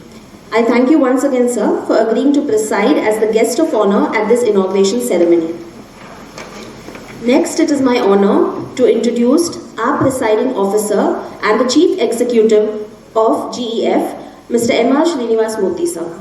Mr. M.R. Srinivas Murthy is a retired IAS officer and has served as the chairman of the 6th Pay Commission of Karnataka and as the chairman of the Karnataka Electricity Regulatory Commission. A former civil servant of the Indian Administrative Service, he has held various government important positions in the government of Karnataka and the central government, including Additional Chief Secretary, Finance Department, Principal Secretary, Rural Development Department, Commissioner, Bangalore City Corporation, Principal Secretary in the Election Commission of India, and Controller, ISRO Satellite Center, Department of Space, Government of India. Mr. Murthy has a Master of Arts degree in Political Science, Economics and Rural Development Planning. Sir has been very supportive towards all the activities of the Faculty of Dental Sciences, and I invite Sir to say a few words. Guest of honor, Dr. Balakrishnan Jain, our Vice Chancellor Dr. Reina, Pro Vice Chancellor Dr. Kharbanda, Dean of the Medical College Dr. Shalini Nui, and Dr. Sirju Matthew, and all his colleagues, the distinguished invitees who have come for this national conference, and dear students.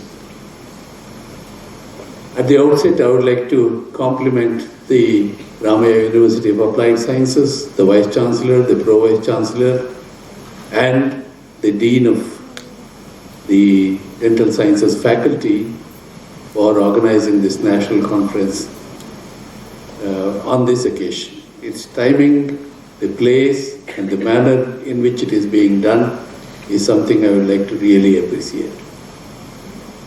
The timing is so important that we are now celebrating the birth centenary for founder chairman Dr. M.S. Ramaya. Just day before yesterday, we had the Honorable Vice President of India coming here, spending more than an hour and participating in the plenary function of the birth centenary celebrations. Dr. M.S. Ramaya, who didn't have college education himself, not only did a large number of public projects all over the state and in the country, as far as the state of Bihar, Maharashtra, and in Karnataka and other places. But after he finished doing that, he took upon himself building educational institutions one after the other. He started with an engineering college in 1962, went on to set up this medical college in 1979. Thereafter, he had a dental college, a pharmacy college, a nursing college, a management institute, and so on and so forth. Today we have a university, Ramaya University of Applied Sciences, which, as Dr. Jain was mentioning, is something which aims at giving universal knowledge. Because that's the very definition of a university. You have to provide knowledge in all disciplines to all those who come to seek knowledge. That's the very meaning of a university.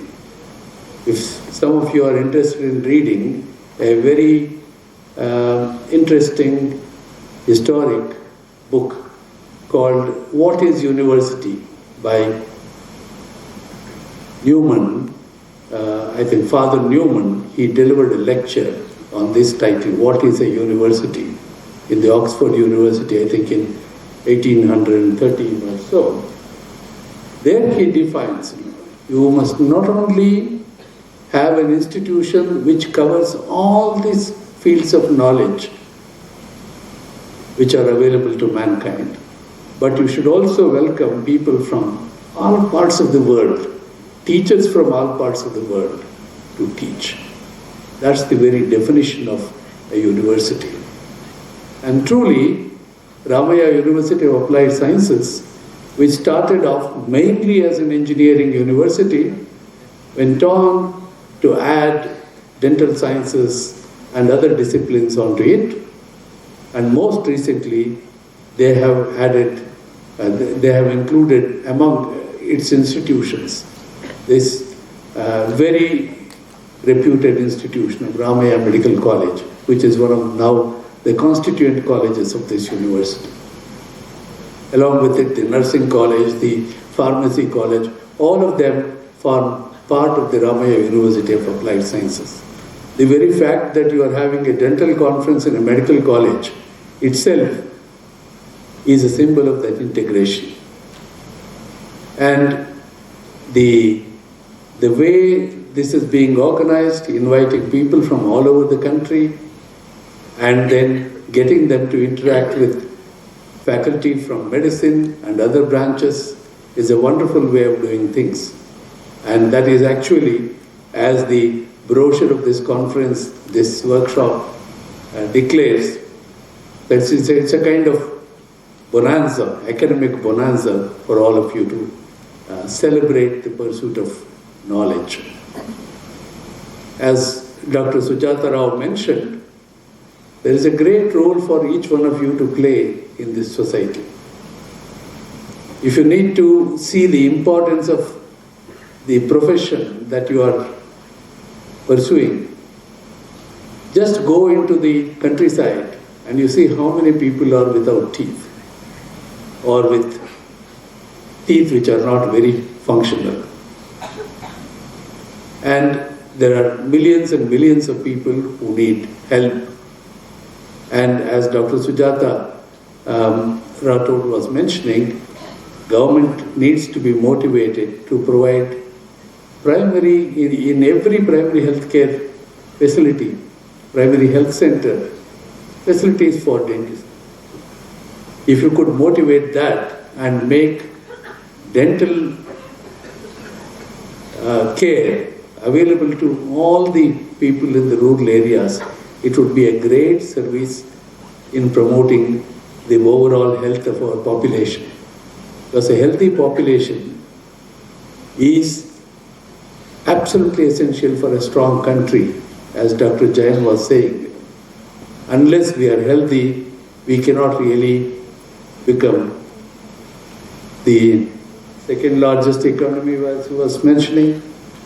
I was just reading a book, just in about 200 years ago, which was the largest economy, which was the second largest economy in the world. India indeed was the second largest economy in 1800, just 223, 25 years ago. And Europe was nowhere in the picture. China was the largest economy at that time.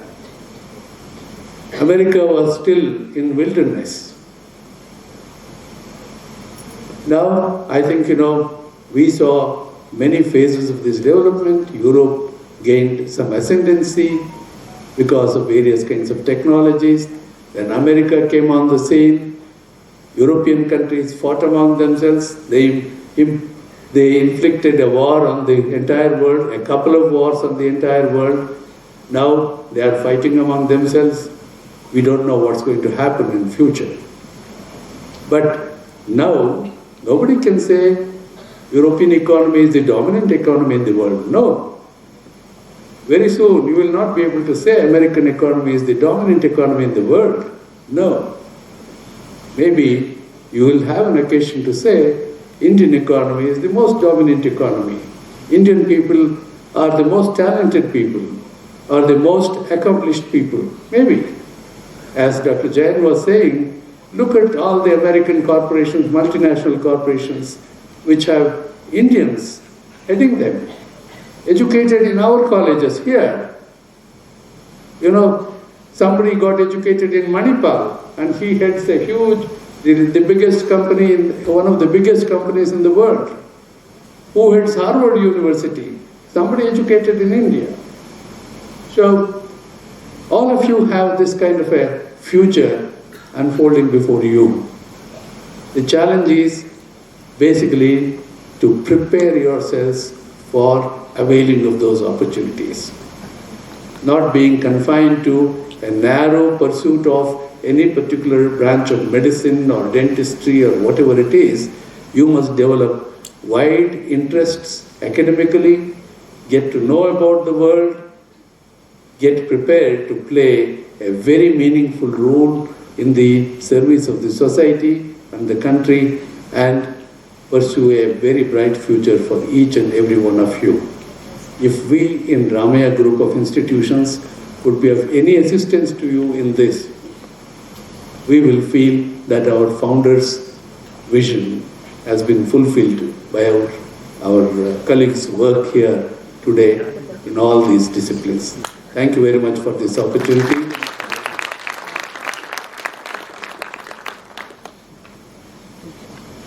Thank you, sir, for your valuable time and for your encouraging words to the students. We appreciate your words about the history of Ramaya Institution and the contributions of our founding father, founding chairman. Thank you, sir, once again. It next gives me great honor to introduce our Vice Chancellor of Ramaya University of Applied Sciences, Dr. Kuldeep Kumar Raina. Dr. Raina has joined the RUAS family as Vice Chancellor in April 2021. Prior to joining RUAS, he was well known for his scientific acumen and leadership, and has served as the Vice Chancellor of the DIT University Dehradun for over 6 years. He has also worked in Thapar Institute of Engineering and Technology, Patiala for over 28 years. Sir has published over 250 research papers in peer-reviewed international journals and has delivered about 60 invited guest lectures in international and national conferences. Professor Raina is a fellow Punjab Academy of Sciences and material medalist in 2012 by MRS India. I would like to invite Dr. Raina sir to share his thoughts on this momentous occasion.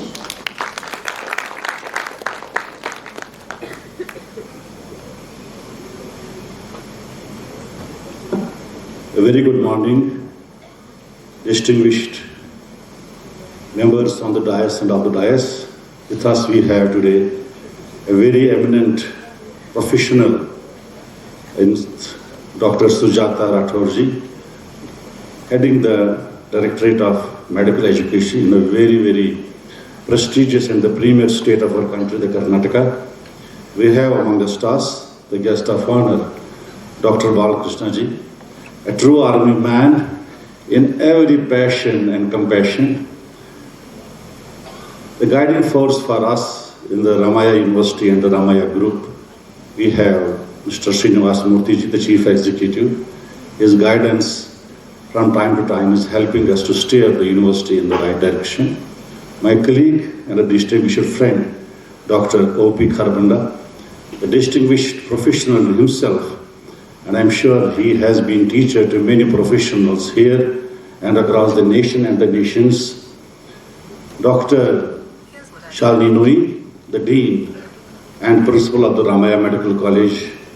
I have with me Dr. Sergio Matthews, the Dean of the Faculty of Dental Sciences, and the Associate Dean, Dr. Kavita Prasad, distinguished resource persons who have come here from far and wide to give the best training, the support system and the confidence in our young students and the faculty members, the deans of various faculties, the centers, the distinguished faculty members of Faculty of Dental Sciences and very beloved students. Once again, namaskara and very good morning. It's a thrilling experience indeed.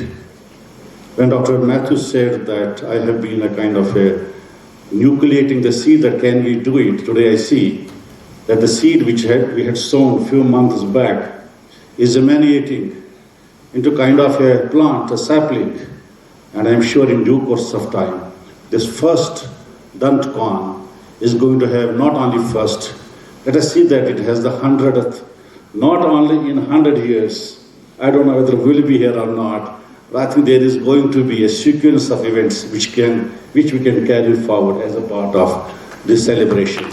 And I'm sure that we all support such ideas. The genesis of discussing with Dr. Matthews is, I have also got benefited by such interactions and built confidence in me over the period of last 37 years as a faculty member, as a teacher, as a learner, lifelong learner. that such platforms are not only meant for us, I think they play a very, very important and a pivotal role in developing the future generations to take the leadership roles in the institutions and the universities. Very well said by Dr. Balakrishna and supported and vindicated by our Chief Executive, the universe and the universality. If we look at in Sanskrit, we say Vishwa Vidyalaya. Vishwa is the world in itself. And the Vidyalayas, I think we are nursery to create knowledge. We are also nursery to disseminate knowledge. I think we have many roles and responsibilities to execute in these institutions. Because in this nursery, what we teach, what we emulate, and we become the reference material, the reference source for all such wonderful minds, the brilliant minds, and that is going to carry the legacy. Indian diaspora, as said by our Chief Executive, is ruling the world. World Bank was something where we had former Prime Minister there, but I think very soon we are going to have the President of the World Bank from this part of the country, from this nation. And I think what could be the biggest tribute to all those great teachers and those schools which sometimes didn't have the air conditioners, but I think the alums of those great institutions are ruling the best of the tech sector, best of the economies at the global level. I think this institution is one such great entity which was thought by, curated by our founder chairman, Dr. M.S. Ramaya, the centenary we are celebrating this year. Friends, as Ramaya University of Applied Sciences, and being a part of this family in a different role, I have great pleasure once again in extending you on my personal behalf as Vice Chancellor of the University and also a member of a family, extending a hearty welcome. Dr. Silju told me that there were more than 600 registrations for this conference. It itself indicates that what has been the breadth and length of thought process in organizing the DENTCON, and I think it is going to grow furthermore and furthermore. Yesterday when I spoke, he said the number is still increasing. I am sure that we have to use blended mode of deliveries, interactions, so that we can reach to all those who want to listen to us. Ramaya University of Applied Sciences is also celebrating a decade of its excellence. Founded in the year December 2013, December 2023, we're also going to have completion of 10 years. And these 10 years, one of the significant features that has happened, from 10 faculties and schools, now we have become 13. So there is a kind of around some percentage increase in our growth process when it comes to the number of faculties. But a significant feature is that we have truly now thought of becoming a multidisciplinary institution. You name the specialization, you name the program, you name the expertise, you name that what is not there, you will see that at Ramaya University campus. We have two campuses. One is what we call as a medical campus or the GG campus, Jnana Gangotri campus.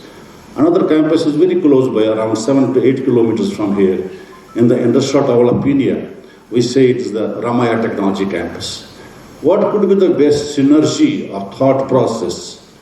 A combination of blending the science, health sciences, social sciences, laws and legal science, technology and design. If we have all such things, I would say today, Ramaya University of Applied Sciences provides the best of the education platform.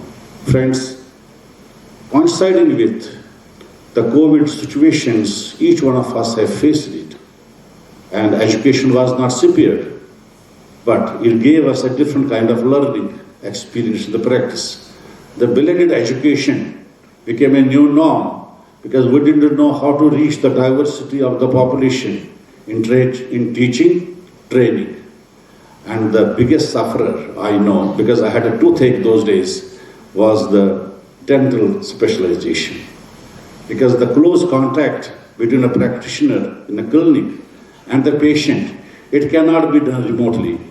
We used all those practical tools, virtual tools, to reach our professionals. I think I salute to the professional gathering here and those who are not with us but are connected somehow with the medical profession, that they reach into the society in those toughest times. Lockdown, we ate a lot, and this eating lot sometimes also created some problems in our tooth and the gums. So therefore you were there. Dr. Sujata very well, pointed out about the rate of unemployment at some times during certain professions. I think it is not an alarming situation. I see it as a researcher, I see it as a professional. I think this is a phasor diagram in which we go up and down, go up and down. But if you look at the growth of the nation, our country, I think we are there. Not only at the hill, but we are a hilltop. And if you look at 1.4 billion population and how many dentists we have, I still feel that we are not meeting the bare minimum requirement of our reach to the public. Urban India, rural India, there is another India, probably which is not defined at times. I had a chance to go to Odisha as a chairman of a committee set up by government. But it was hard to reach there. I had to walk, no road, but my commitment to the organization that as a chairman, I will have 3-4 people with me to assess it. So that is not rural, that is not urban. I could not find the definition in the dictionary, Britannica Encyclopedia, what is that place? So I think there's a great need. I am sure, madam, your directorate and we as an organization, let us try to explore what best can be done at any point of time to help the society at large. It is people like you who make us smile. Imagine a person, I won't say always old, but someone who doesn't have teeth. What makes him to smile? You sometimes may laugh, so I think you give smile on us. I personally feel that your profession is cut above the rest. Don't feel that there are no opportunities. Let us try to create opportunities. I have an anecdote to share with you. In this country, when we started education, it was 1960s. Even slates were not there. We had to find a slate. Otherwise, I personally used a wooden board on which we used to write. And in Hindi, we used to call it takhti. I don't know what is its contemporary name in Kannada. And that is how. But my mother, who was educated, my father, who was educated, will make it so nice. It was better than today's computer, the tablet. Now my generation, starting from that slate and using high efficiency computer systems to work, I think we have all those capabilities as human mind to create, to disseminate, to explore and examine what future can be there. If my daughter-in-law, who is just 3 years old, can use the mobile phone and wants to decide the rhyme herself, you can imagine when she will be 30, when she is going to be 50, what is going to be the role of the technologies. So when we heard that India soon is going to be the second largest economy, I am sure it is people like you, the young minds, the aspiring minds, who are going to make it different. Government education system was considered for a long time as the best. I think in the recent past, as recent as about 15 to 20 years, we have seen the growth of larger exponential growth of the public players coming, not only to teach, but sharing the responsibility with the government sector that we are also here who can contribute, whether it came from the corporate or whether it came from the philanthropy. And today I am very happy to share 65 to 75% of education provider in our country are the private players. And if you look at top 10, top 15, top 20, dash, we have tried to make a mark and percolate through all those membranes that we are there to stand. And when it comes to quality, at Ramaya University of Applied Sciences, we are second to none. You look at NIRF, we are there. You look at NAC, we are there. You look at NBA, we are there. Yes, in a short span of time, we are moving ahead. There are many more challenges which we are going to face. And such conferences, DENTCON, I'm sure is going to enhance the perception of our university and the virtues, the foundation on which we stand today to go across the global community. So next target, Dr. Shilju and the Faculty of Dental Sciences is, when are we going to have international conference? Right? I am there to support. Can we have it in 2023 December? There is no question of no. There is only one answer. What is that? Yes, yes, and yes. While looking at DENTCON, it reminded me of Patanjali. I'm sure you got the clue. For a long time, from my childhood, and most of us, we were used to Colgate, Binaka, and all those things. But DENTCON also came, isn't it? Which we say Dantkanti. And that Dantkanti has now multiplied its trademark, healthy, beautiful, and whatnot, the handsome. I think today, this DENTCON is also going to set a benchmark as our national brand from Ramaya to have such wonderful conferences. With these words, once again, I thank you for spending your valuable time to be with us. And I'm confident that such interactions, the platforms, are going to provide new knowledge to us. I'm sure that new generation of students is going to be a lot of learning for you. When I was browsing the program for 3 days, 2nd, 3rd, and 4th, I could see some of the best of the experts, the best of the minds who are going to share their knowledge with the generation. With these words, I sign off and wish you a very happy stay here. I'm sure the organizers must have made wonderful arrangements. If it is wonderful, beautiful, all credit goes to them. If there is any some lapse, some gap, I will be the responsible person. Jai Hind, Jai Karnataka.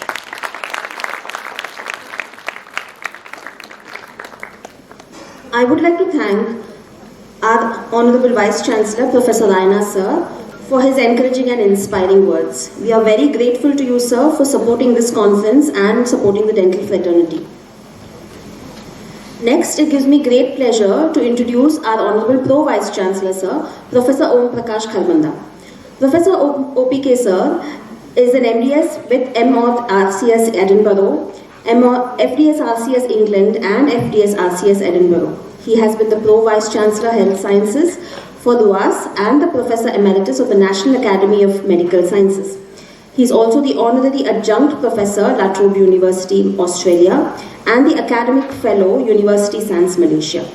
He is the Dr. C.G. Pandit National Chair conferred by the Indian Council of Medical Research, positioned at the All India Institute of Medical Sciences, New Delhi. Sir is the former Chief of Center of Dental Education and Research and the Professor and Head Department of Orthodontics and Dentofacial Orthopedics in AIIMS, New Delhi. Sir is an internationally recognized personality in the orthodontic fraternity, especially with related to cleft palate, dental education, research, innovation, and community health dentistry.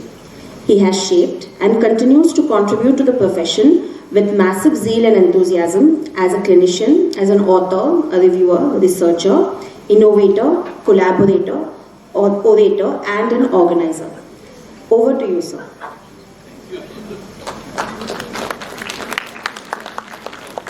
Thank you so much for this opportunity, and respected Chief Guest, Dr. Sujata Rathod. You are at the helm of affairs in education, and I believe in also providing community health services, and I will need your little extra attention because I'm going to give you some data, and we must see that the Karnataka state becomes #1 in oral health. I will focus on oral health. Respected Chief Executive, Dr. Mr. Srinivas Murthy, your support has been constant with the University Affairs, but in addition, I will be also making a small request that how your office can help us to integrate with the Office of the Health because we were looking at, when I came here, I put up some request to because I was heading the National Oral Health Program in the Government of India, and I put up some request that how I could reach to the masses, but somehow my pace was very slow, and I would request that this is an opportunity. I am making another humble request to you. A guest of honor, Major General Balakrishna Jain, grateful to you for coming, and I can say that what you spoke has really evoked a lot of responses, and your presence is very well noted. Thank you for that, sir. Thank you. And my guide, Dr. Kuldeep Raina, always smiling and always helping, so that's the way it is. My colleague, Dr. Charlie Nui, Dr. Matthew, Dean Research, Dr. Jana, I think he is now bubbling up with coming up, bringing the RUAS to another heights with research and innovations, and my colleagues.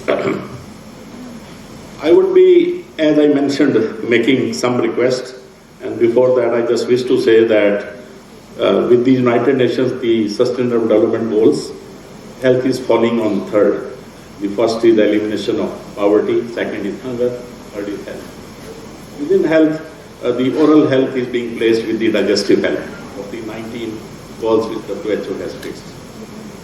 And with the oral health, with the global burden of disease, over the years, it has remained on the top.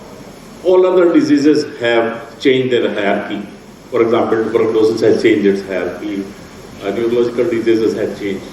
But oral has still, if you look at the data even 30 years ago, it was top, and the 2019 data shows oral health is the top. It is on the top, but neglected.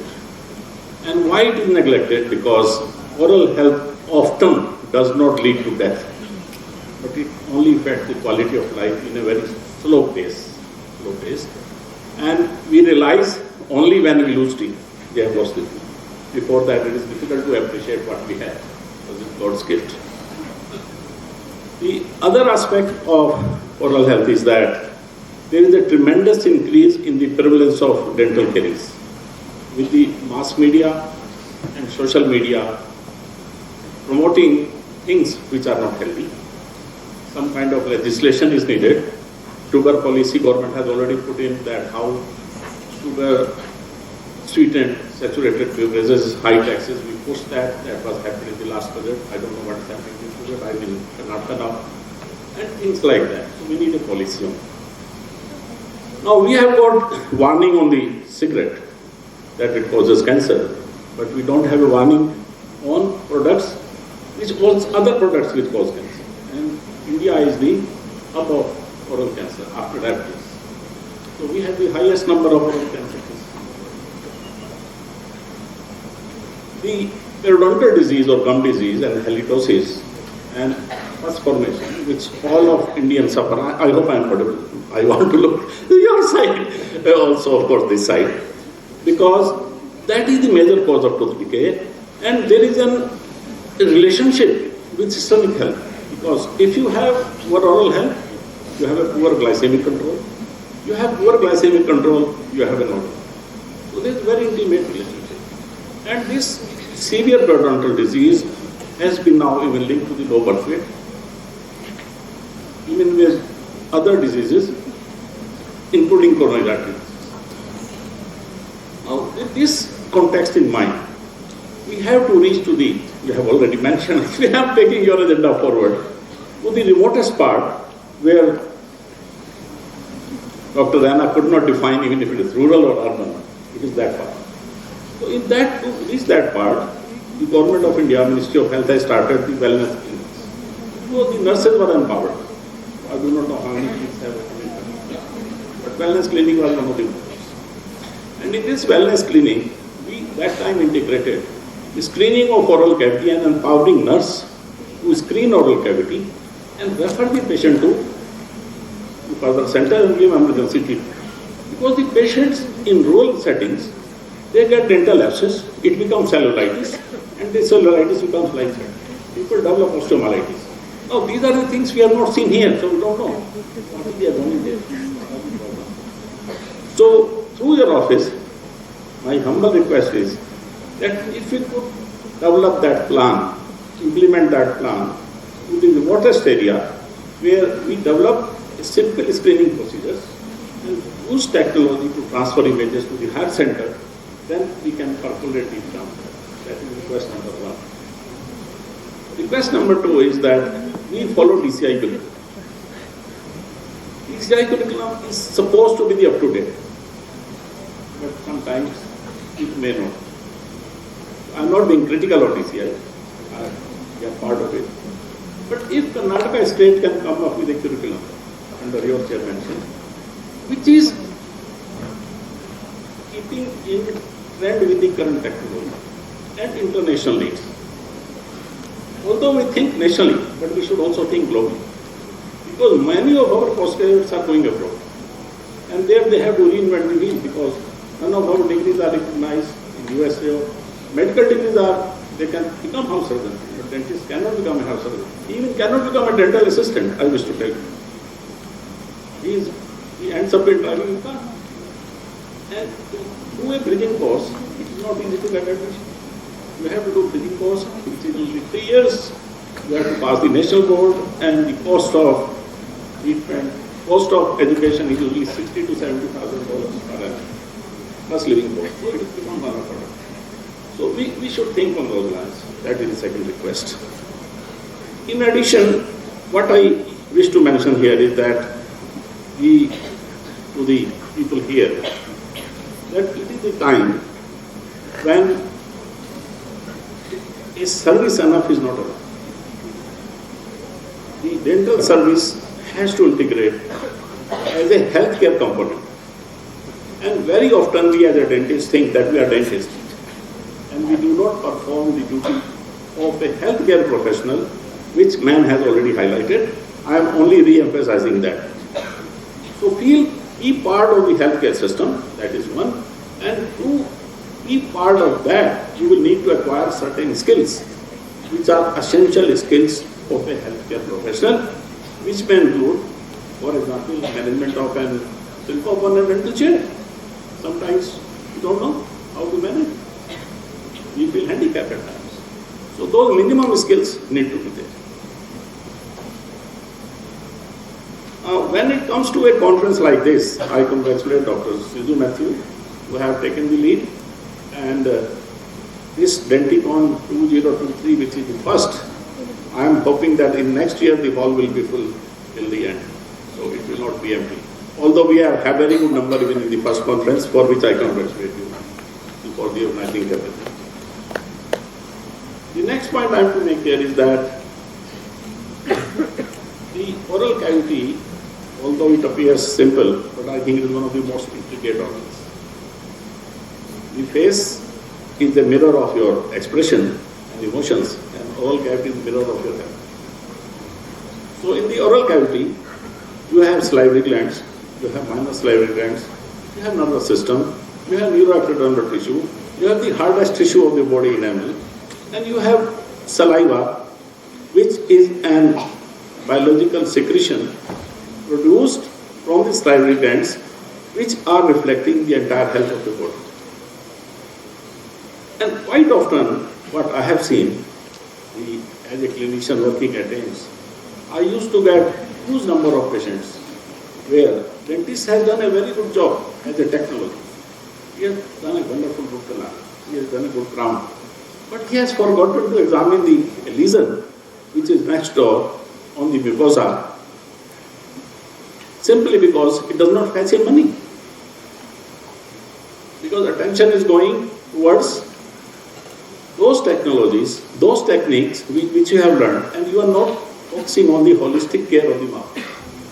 So my humble request would be, whether you charge the patient or you don't charge the patient, as a moral duty, you should do the complete examination of the oral cavity, and it's your duty to institute referral, preventive care, and of course therapeutic care.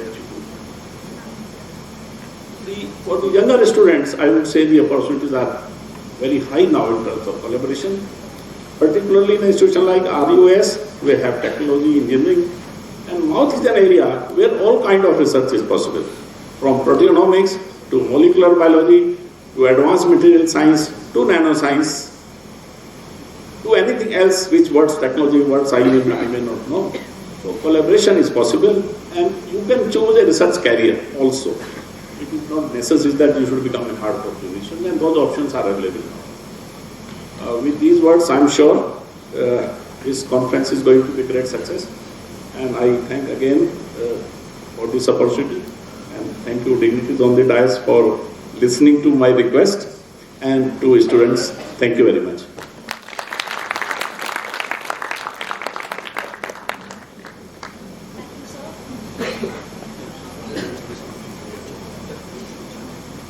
Thank you, sir, for sharing your valuable thoughts and insights towards the topic of oral health in the state and in the nation. We are grateful for your support and wisdom, and we hope your vision takes shape. I now request Dr. Sejal to take over the concluding phase of this program.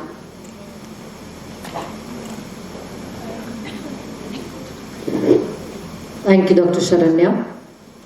As said by the Dalai Lama, the roots of all goodness lies in the soil of appreciation. An event of this dimension cannot happen overnight. The wheels start rolling months in advance. It requires planning and a bird eye for every detail. As we come to the end of the ceremony, may I call upon Dr. Kavita Prasad Ma'am, Associate Dean, Faculty of Dental Sciences, to deliver the vote of thanks. I quote, "Gratitude is the fairest blossom which springs from the soul." Unquote. This is by Henry Ward Beecher. Respected dignitaries on the dais, esteemed guests, faculty, alumni and students, delegates of the dental fraternity, it is my proud privilege to propose the vote of thanks on this grand occasion, RUAS DENTCON 2023, hosted by the Faculty of Dental Sciences. At the outset, my humble pranams to our founder chairman, Dr. M.S. Ramaya, on his birth centenary, and our pranams to Dr. M.R. Jairam sir for giving us the opportunity to conduct a national level dental conference under the aegis of Ramaya University of Applied Sciences. We thank sir for his blessings, although he could not be with us today. Thank you very much, sir. Our gratitude to our chief guest, Dr. Sujata Rathod ma'am, Director, Directorate of Medical Education, Government of Karnataka, for accepting our invitation and gracing the inaugural ceremony of this mega event. Thank you, ma'am. Women achiever among our midst, and thank you for recognizing the importance of early clinical exposure and the impact it has on the dental education of our young professionals. And if it is emulated in medicine as well, it is definitely going to add value. Thank you, ma'am, for that.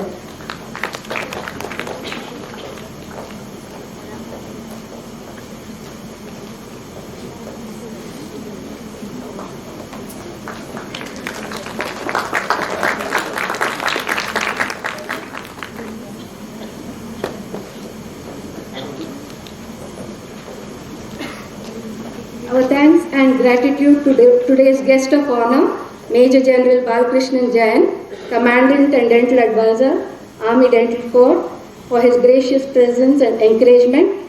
Thank you, Dr. Jain, for making us feel proud again of being Indian. And, I feel very happy. He was my senior in Government Dental College.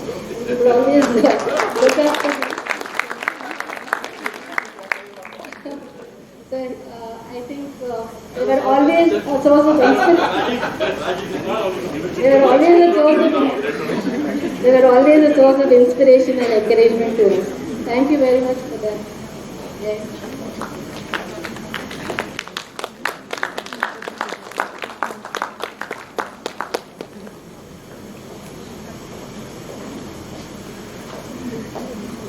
Thank Mr. M.R. sir, Chief Executive Officer, Gokula Education Foundation, for his presence amongst us today and his constant source of encouragement and support to the faculty of dental.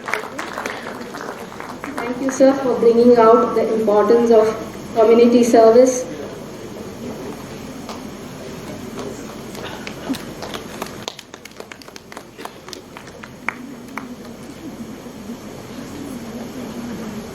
Our heartfelt thanks to our Honorable Vice Chancellor, Dr. Kuldeep Kumar Raina, sir, for gracing the occasion. Thank you, sir, for constantly inspiring and motivating us and leading us by example. So we look forward to your constant support and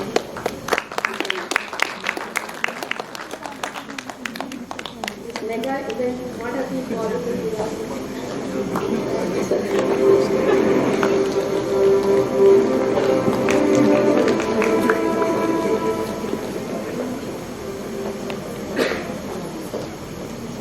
Our gratitude and thanks to our Pro Vice Chancellor, Health Sciences, Professor O.P. Karbanda, sir. He is a man of precision and perfection, and he has high standards and expectations from our faculty. And I'm sure, sir, we will try hard to achieve that. Thank you very much. Thank you very much, sir.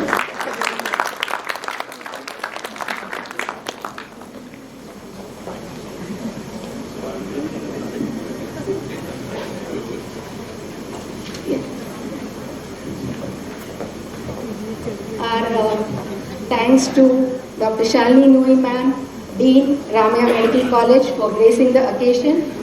I would like to place on record that from if FDS has grown to this extent today, it is because of the support of the Ramaya Medical College in all our academic, clinical and research endeavors.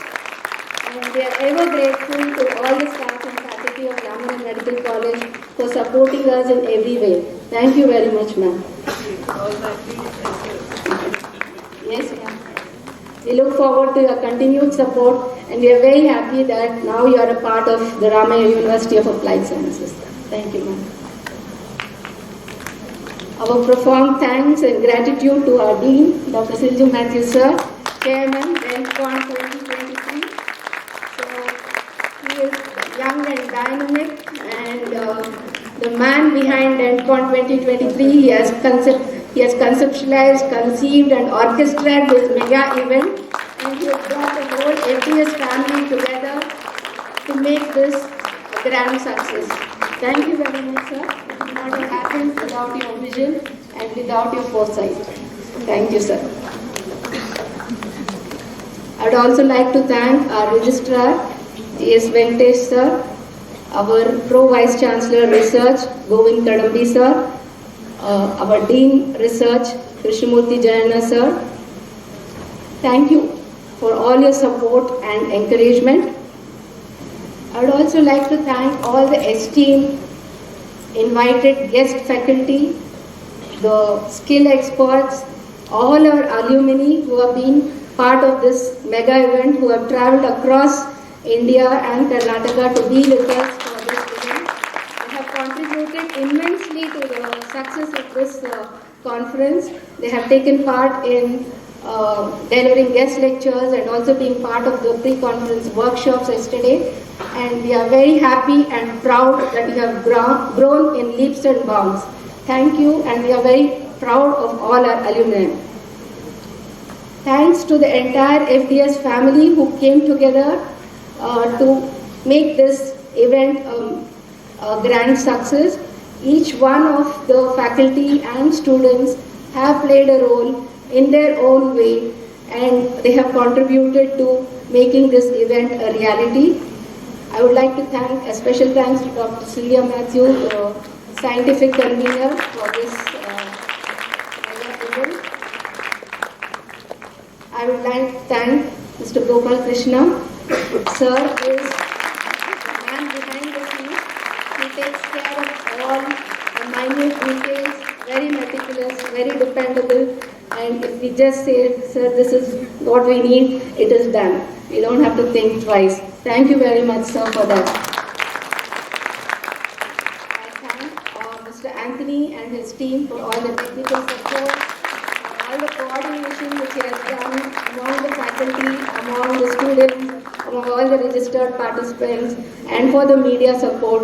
Thank you, Mr. Anthony and team. Thank you.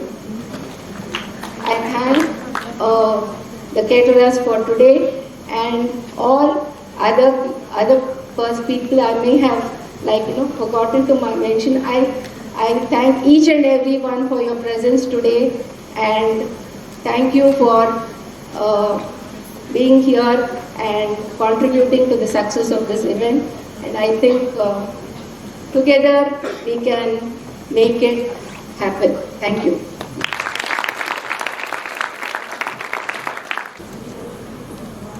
Thank you, ma'am.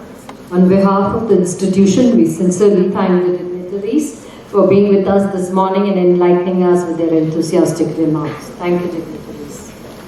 I would like to thank one and all the delegates for making this program a spectacular event with a glorious presence.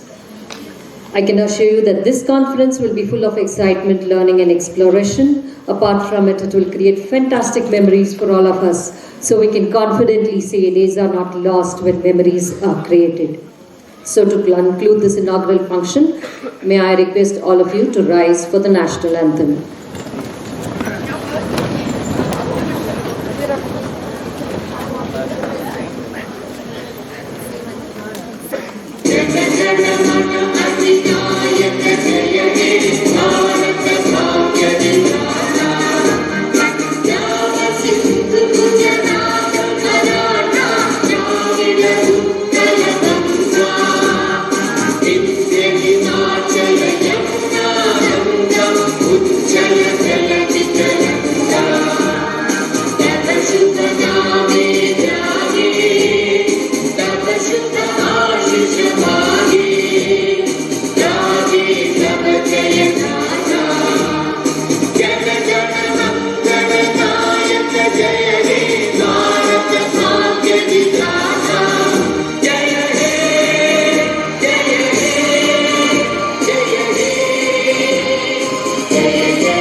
Thank you, dignitaries.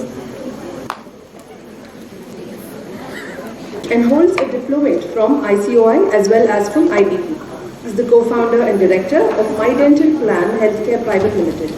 Sir is the Honorary Secretary of the Indian Board of Prosthodontics, the Honorary Secretary of ISP Bangalore. He has also served as the Ambassador of ICOI, the Vice President of Indian Prosthodontic Society, and has also been the Secretary of the Karnataka Prosthodontic Society and has been the scientific convener of the ICOI Southeast Asia.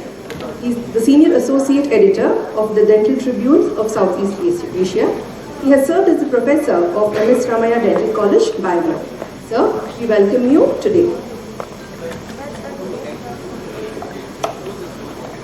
Check. So let's start. I think everybody is still settling down.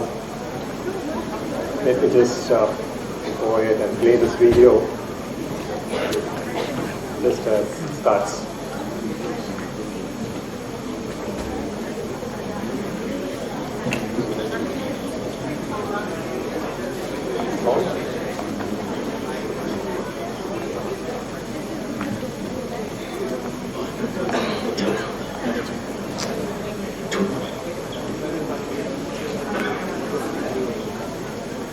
This is obviously from The Good Doctor. I don't know how many of you have watched the serial. So this is the way they are trying to operate on a pediatric heart. They are not able to decide on the length of the vessel, whether it is 16 millimeter or 18 millimeter. They are running through simulations and trying to see what fits in. Okay? And before they actually see the patient, they are already virtually creating an environment where they can operate, which makes them doubly sure as to their procedures are going to be successful. Stay with my best.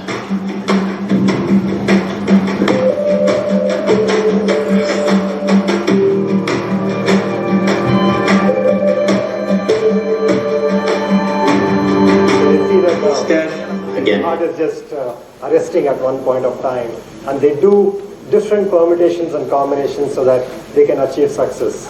You know, ladies and gentlemen, today I bring to you the next generation dentistry. You know, There's nobody in this audience or on the podium who doesn't like gadgets. So all I'm going to speak to you today is about gadgets, about how there's a huge paradigm shift which is happening in dentistry. When you come out into your practices, there's going to be so much more to learn.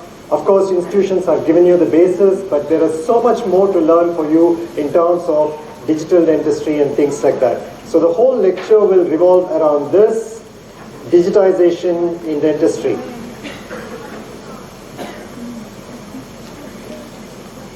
I'm a practitioner. I do exclusive practice of restorative dentistry and implantology. I train people to take up implant dentistry.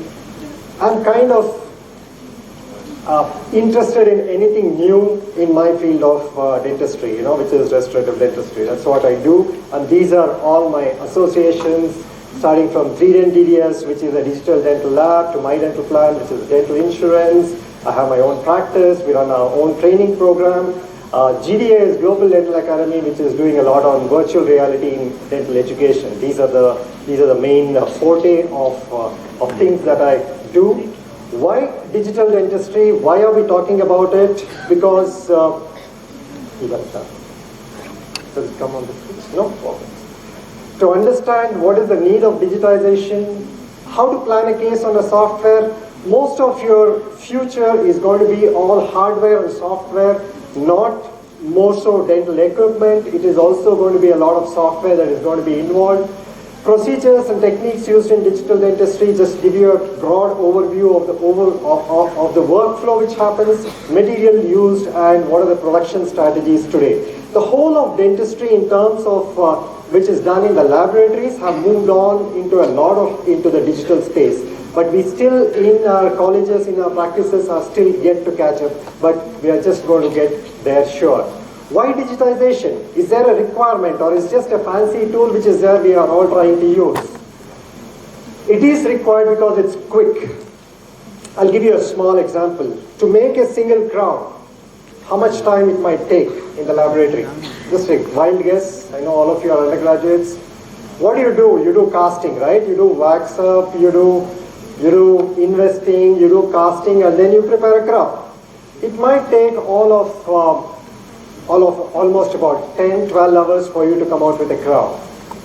But today with the digital technology, I can print 800 crowns in 24 hours. That is the scope. 800 crowns, a single individual who's designing, nesting, and starting the printing.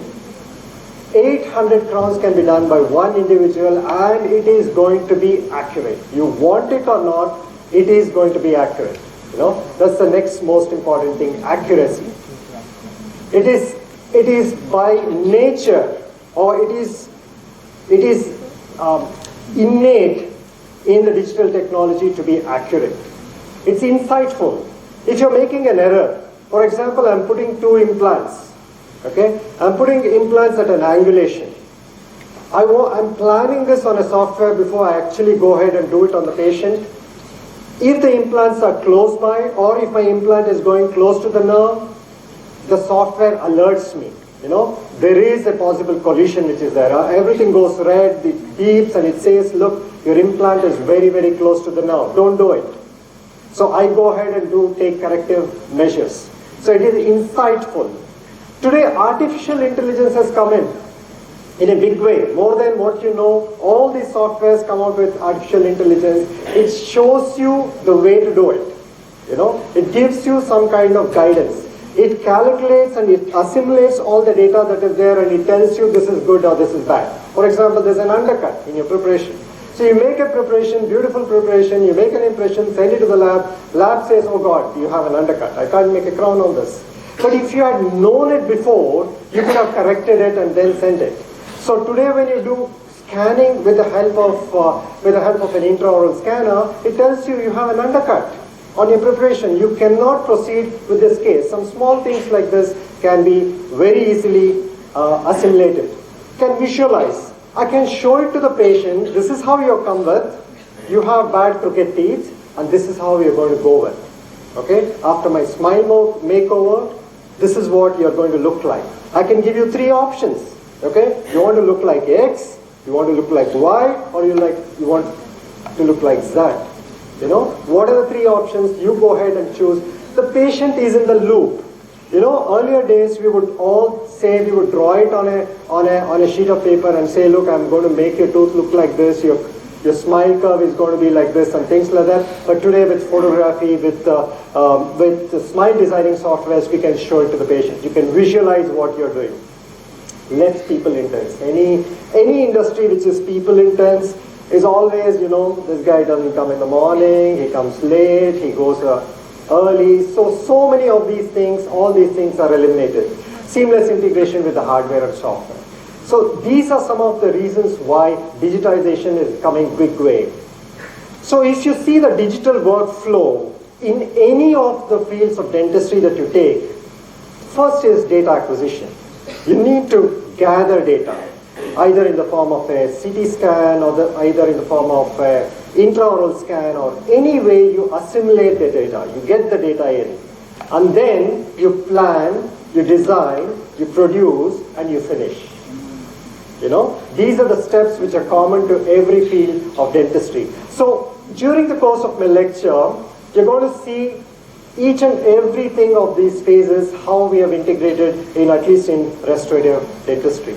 So that's the flow that you're going to see. You're going to see data acquisition through CT scan, intraoral scan, model or impression. Still, a lot of practices do model and impression technique. Facial scanners, that's another new gadget which is going to be there. Planning using digital scans and software, data processing, designing, production, and finishing. Let's see all these things. First gadget that you're going to see is an intraoral scanner. This is kind of entry level into digital dentistry. You know, digital dentistry is in the same phase today as implant dentistry was 20 years back. You know, every practice is going to fall into this category or arm of digital dentistry. So the top 3, what you're going to see, what you're seeing there, are handheld scanners where you're going to record something in the mouth, intraoral scanners. These scanners used to take almost about 30 minutes to record one job when I started off, but today it takes 30 seconds. You know, that's how fast the technology is growing. The bottom 3 is the model scanners. For example, if you send a model to the lab, or if you're kind of sending an impression to the lab, you can scan either the impression or the model and convert it into a digital case. You might necessarily not have a digital arm in the form of an intraoral scanner, but still you can digitize the case with the help of a model scanner. The technology that is used in the intraoral scanners is wavefront sampling, active wavefront sampling. It has kind of 3 cameras which throws light and captures it. So a 2D photograph is converted into a 3D. So you have the probe, which is the light source, and also the camera, and you have a very powerful software in the console which actually stitches up all these images and gives you a one unified image. So this is how the intraoral scan looks like. Just a quick run through of some of these things. So let's start recording it.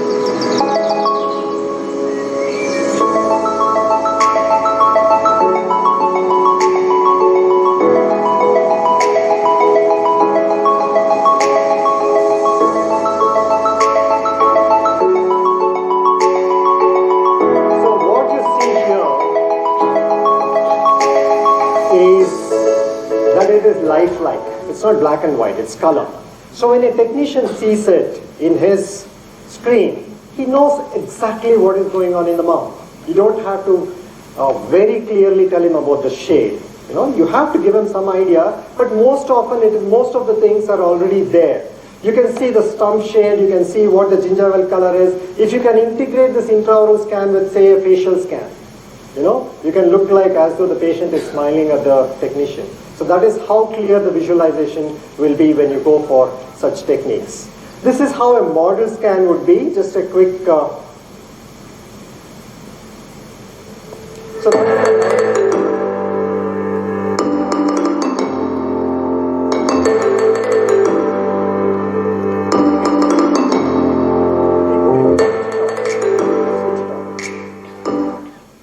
how the model scanner would work like. Just see that just few clicks and you have the whole model which is digitized. You can do the upper model, lower model, anneal occlusion, and in less than a minute you have the whole of the case which will be digitized. That's the model scanner for you.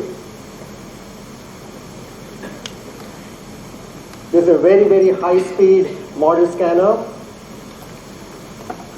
This is how it looks like. Next comes the next set of scanners, which are the imaging scanners. It's a radiation-based scanners, which is the CT scan or the CBCT scan. Today, the CBCT scan is very, very common in dentistry. So what we do is, when we want to do anything in implantology, you need bone data, you need soft tissue data. So all these things are gathered from a CBCT scan.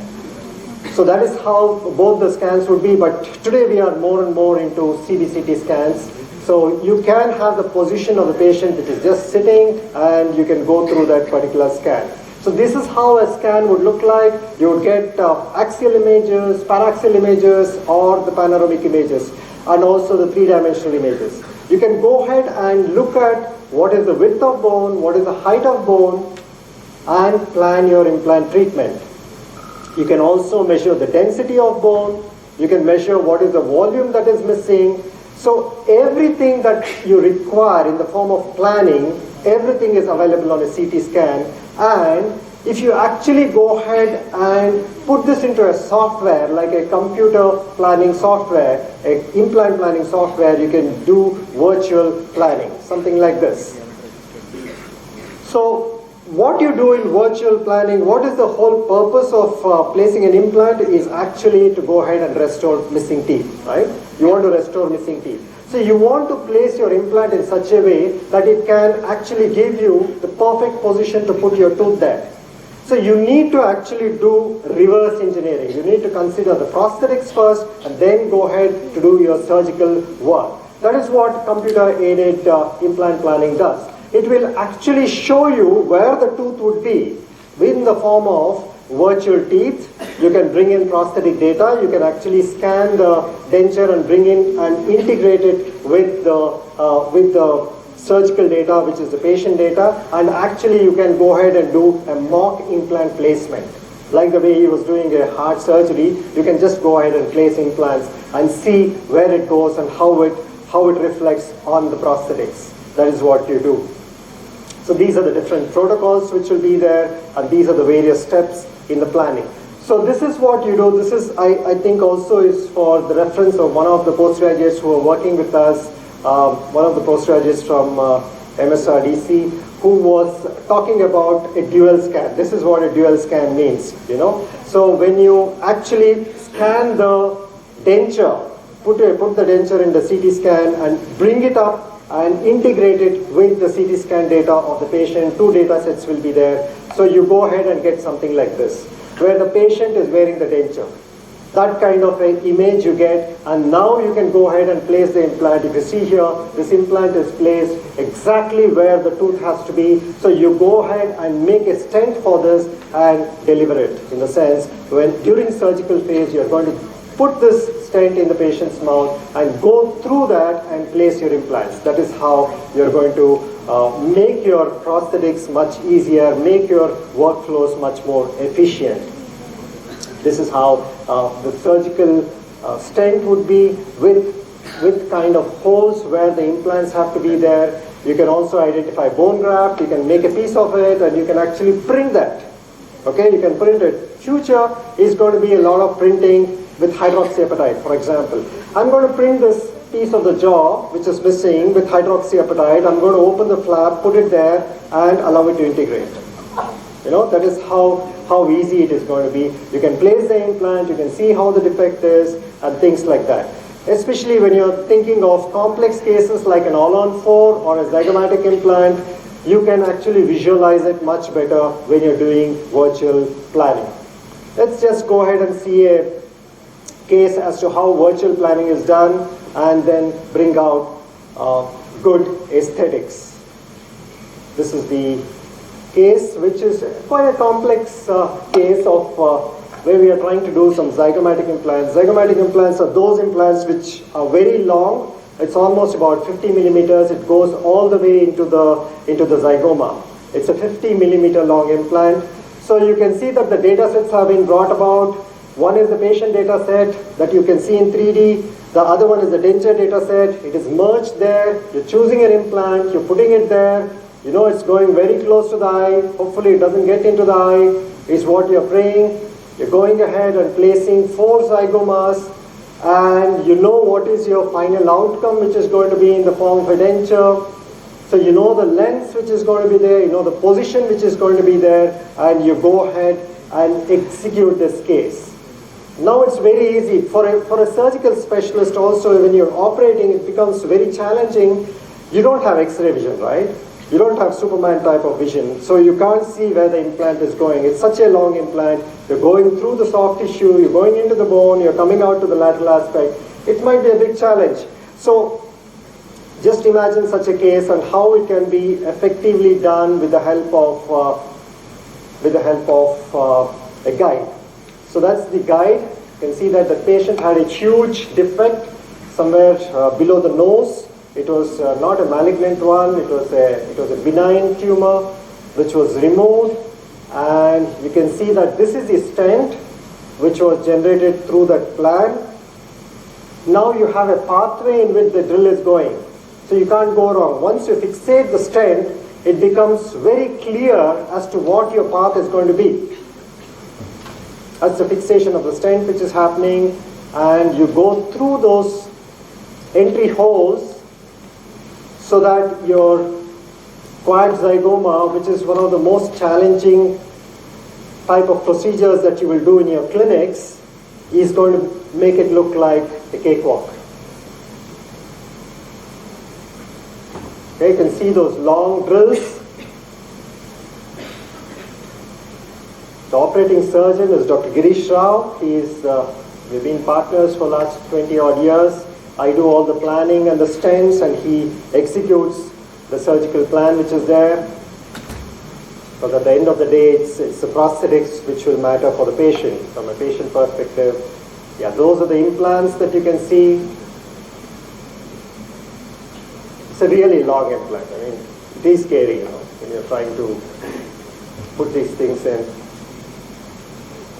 Of course, we were the first to do this in 2008, so we've been doing quite a few, but still our heart skips a beat whenever we do such procedures.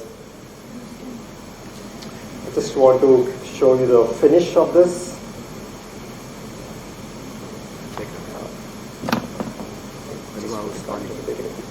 Anyway, so that's the case, and of course it had the final work also.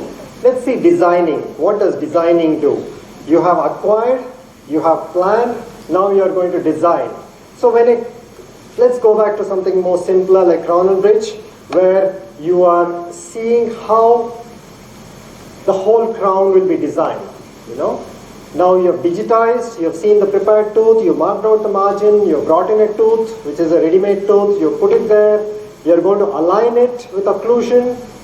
You can also use a virtual articulator, you can make lateral movements, you can customize your crown exactly to the occlusion, both in static and in eccentric movements. So you're refining the anatomy, you're going ahead and you're doing some carvings,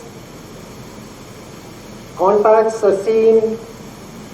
So all the things that you would do manually with hours of hard work, under sweat, under a lot of heat which is generated. You know, nobody likes a prosthetic lab. How many of you like prosthetic lab? It looks like a lot of dust, lot of garbage in there, right? But today the prosthetics labs look like software companies. You should come and visit our lab. It looks like workstations everywhere. You don't have any plaster, no stone. It's only software. It's got some swanky machines. And that's how it looks like. And you have people doing this. No wax anywhere. You're doing a virtual wax up using the digital CAD softwares.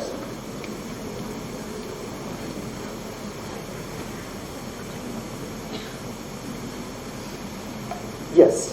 So once you have designed this crown, you've seen that the crown comes out. of the design. Now you have an option of doing multiple things. You have an option of printing it or milling it. Okay? You can print it using a resin if you want provisionals. You can print it using metal if you have a DMLS printer, or you can go ahead and mill it using the milling units. So let's see how these things work. So milling is, as you know, it is reductive manufacturing. You take a block, you carve it, and make it into the shape that you want. It's reductive manufacturing. Whereas printing is additive. You make it in layers.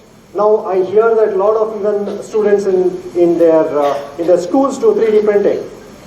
This will be a cakewalk for you, you know. So it is done in layers. You get the resin, you harden one layer, then take it out, you harden another layer, so you build it in layers, right? So that is what you do with printing. Wear and tear of drills is there in milling. It's kind of the technology which is not the future, but currently it is the present for us, you know, to do milling.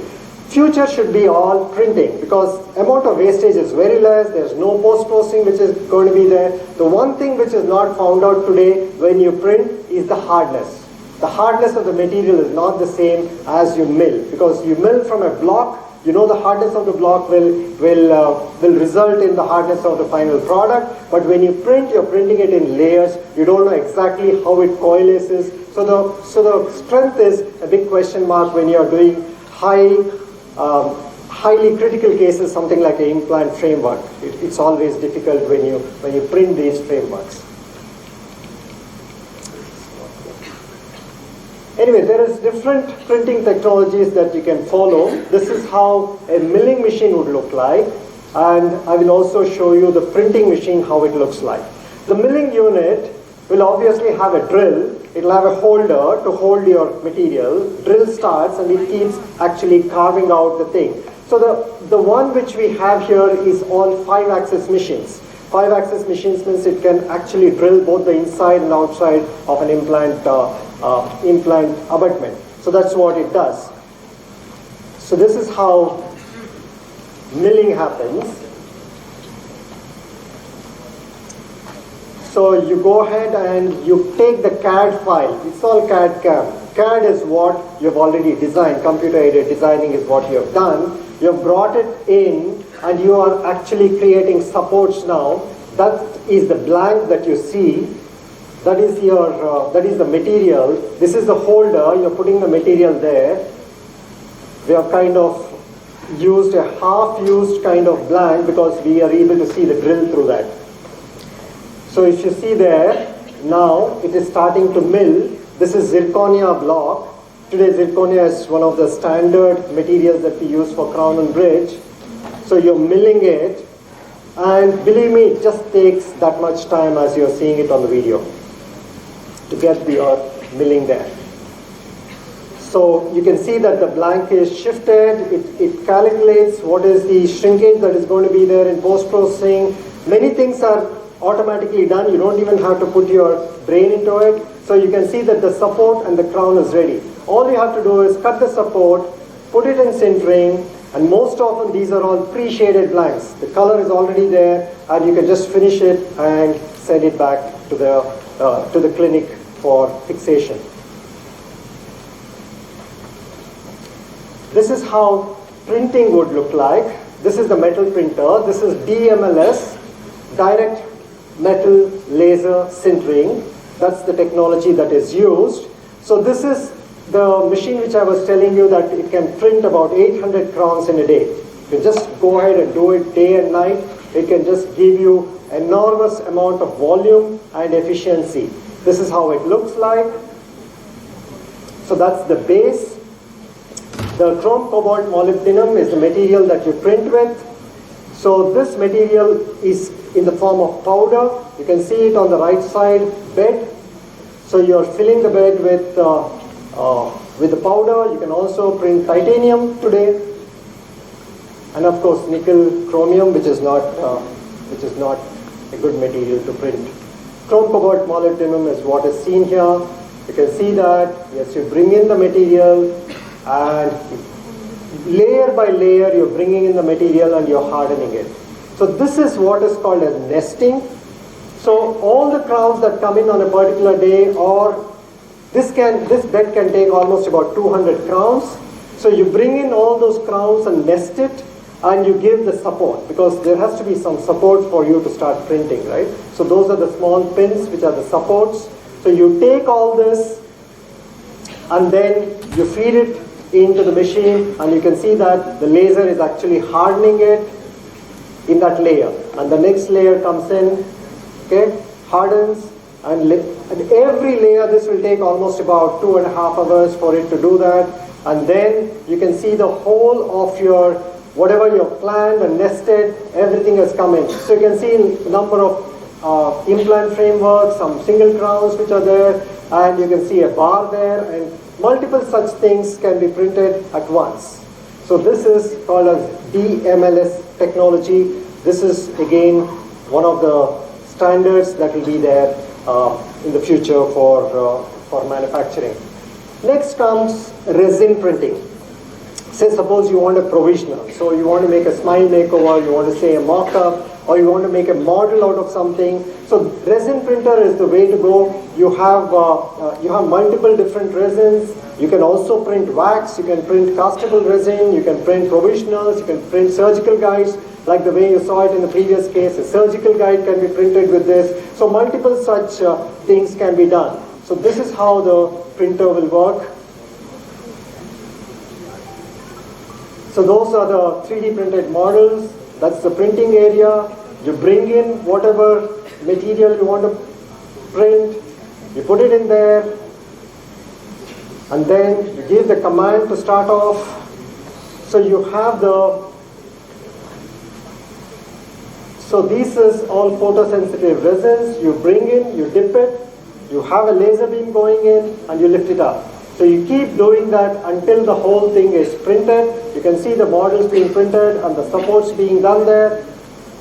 All you have to do is break those supports and get the models. So whatever you have nested or you have commanded to be printed, all those things are printed. So this is the bed getting clean, and you can see the models getting separated. Like this, you can also print provisionals, as I told you, to be like crown and bridge, but it just gets printed on its own. You don't need the model for that. So this is the kind of materials that are used today. You can do wax, either you can do dry milling, or you can do printing. Polymethyl methacrylate, you get it in blanks, you can do either dry milling or you can do printing. Resin, printing.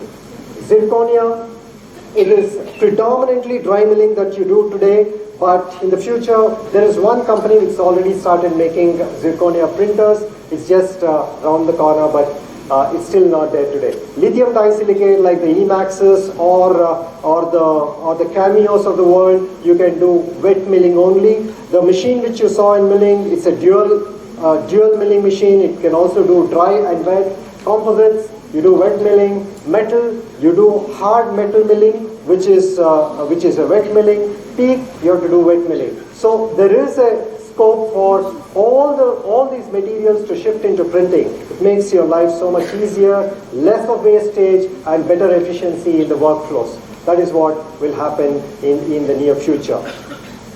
So this is the blanks that you can see. You can see the zirconia blank on that side. You can see a wax blank here. You can see the lithium disilicates there. So these are the materials which is a daily usage material for most practices. To conclude, digitization is the way forward. Obviously, there is no other go. You will have to learn about the digital techniques and protocols. Multiple newer technologies are emerging and making its way into dentistry. Understanding, implementing the same to improve quality of care is something which is very, very important. You have to train, you have to adopt, and you have to practice. So training is the key.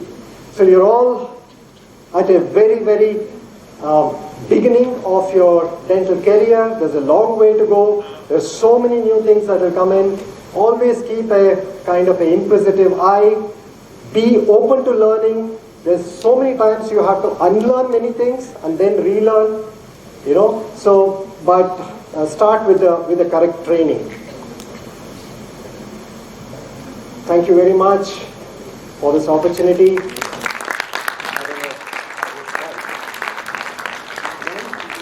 Should be there right in the front. That much for sure. Okay.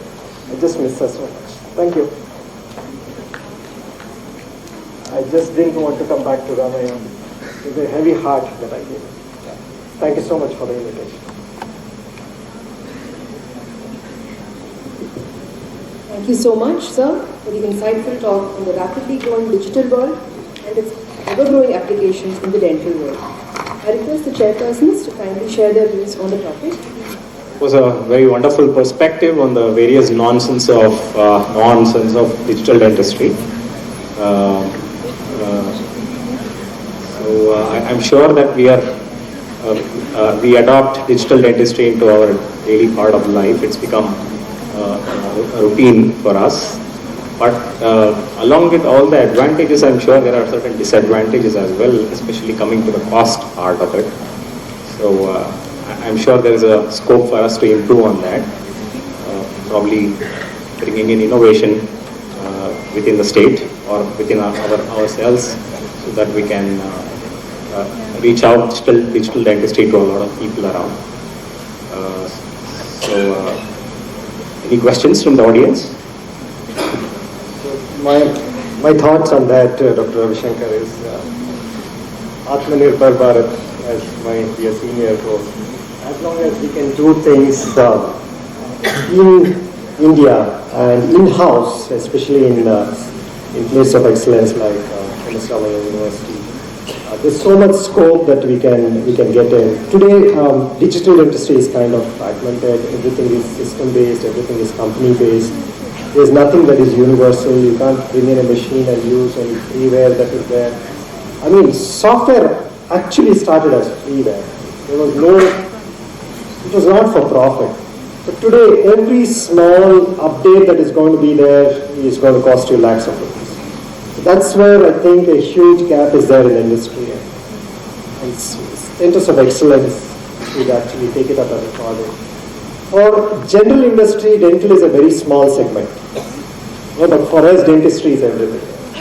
So that's where we come from. Or if you tell the same thing to somebody who's developing a payment gateway, you say, you must be joking, there are only 3 lakh dentists in the country.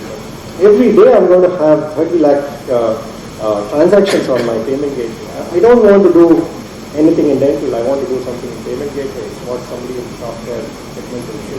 But yes, I think we should take it up as projects, as you rightly said. And centers should lead this.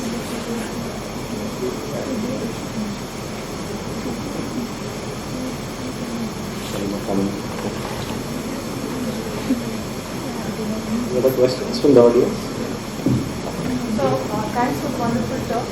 What is the percentage of errors that you see with this digital technology? So percentage of errors that you see is all man-made. The machines don't make any errors. It's the engineer or the person who's designing. He leaves out something. The connector thickness is low, or the material that he has put in is wrong. It's all man-made errors.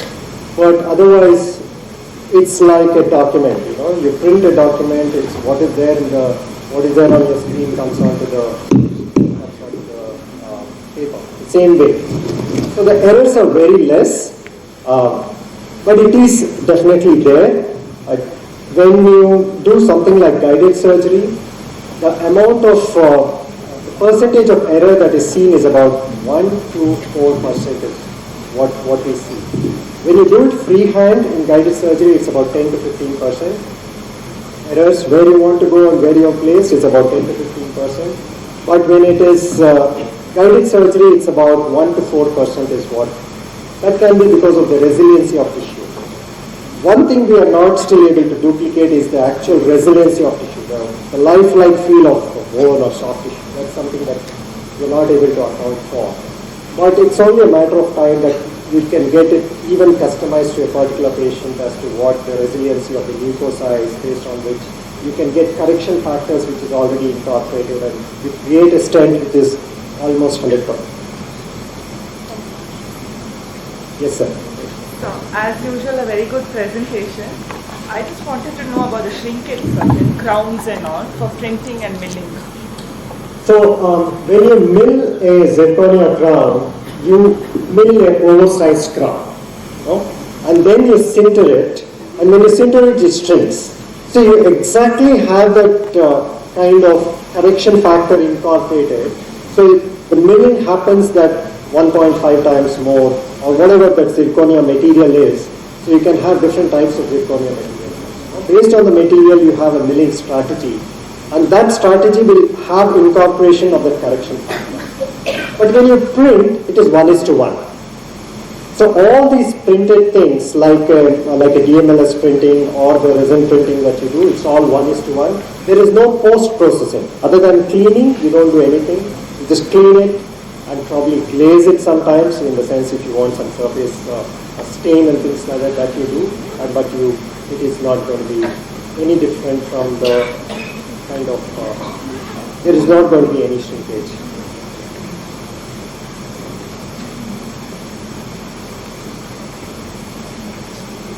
So from a practical point of view, what would be the appropriate cost if I have to research others? And should I charge proportionately? So in terms of the ROI, the return on investment perspective, that's all what we practitioners think of when you buy a new equipment and things like that. I moved totally into digital dentistry during COVID times. COVID times you didn't have anything, you were thinking all the time, and I was thinking, let me go ahead and invest in an intraoral scanner. And that time the intraoral scanner was only costing me about 28 lakhs. That's one of the premium ones. So I started thinking, look, if I do only one scanner if I buy it, I will only be able to do that much. So why not go ahead and start an industry with which has all these things, which is a digital lab. That's how my journey in the digital space began. But to answer your question, as a practitioner, today an intraoral scanner starts from about 6 lakh rupees, all the way to 25-30 lakh rupees. But even the 6 lakh rupee ones is doing a fantastic job. We did not even imagine that you can do a single art scanning in 30 seconds. So all your impressions, your model making, your couriering of the models, all those things are gone. Data is always there. Even if after 10 years the patient comes in, you know that this patient had these things. Starting from oral examination, it's not only for prosthetics that digital scanners or intraoral scanners are.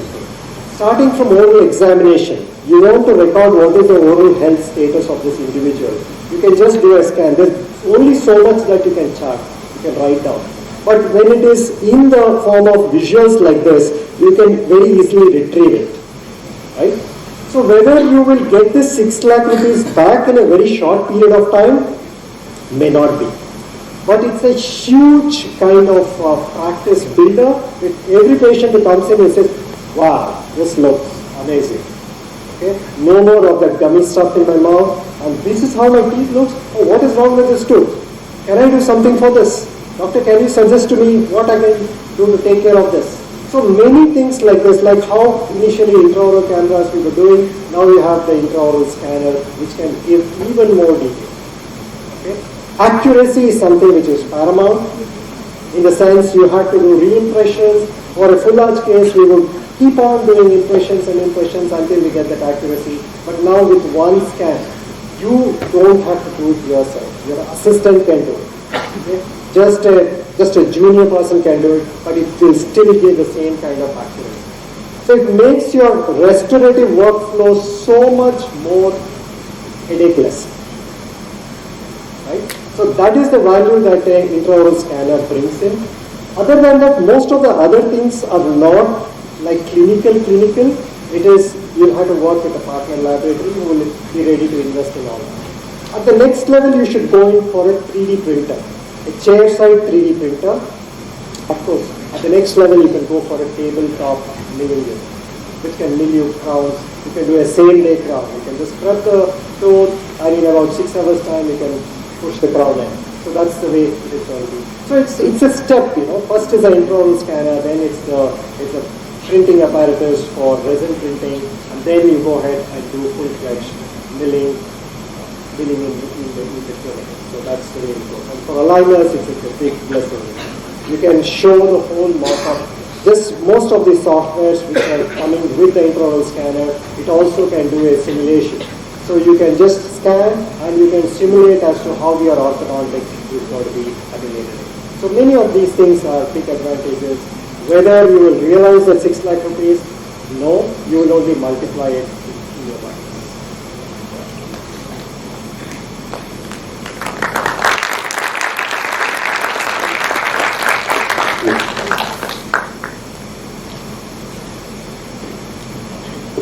Thank you, sir. I request the chairpersons now to kindly hand over the memento to our esteemed speaker.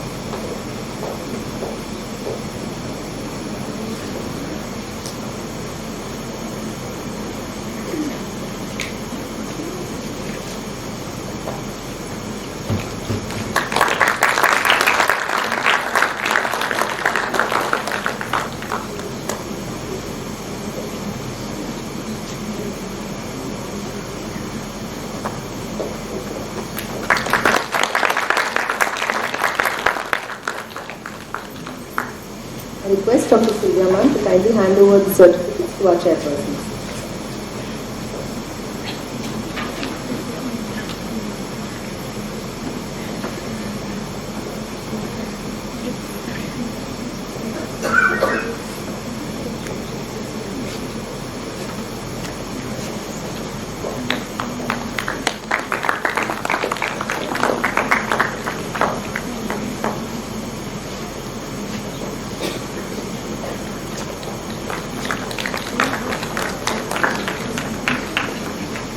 The next speaker of the day is Dr. Om Prakash Kardanda, sir, the Pro-Vice Chancellor of Health Sciences, RUAS.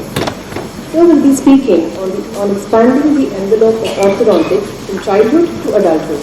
The session will be chaired by Dr. Anup Belludi and Dr. Rabindra Nayak. Dr. Rabindra Nayak is the HOD of the Department of Orthodontics from M.R. Ambedkar Dental College, and Dr. Anup Belludi is the Professor of Orthodontics from KD Society's Institute of Dental Sciences, Bangalore. Let me introduce our speaker.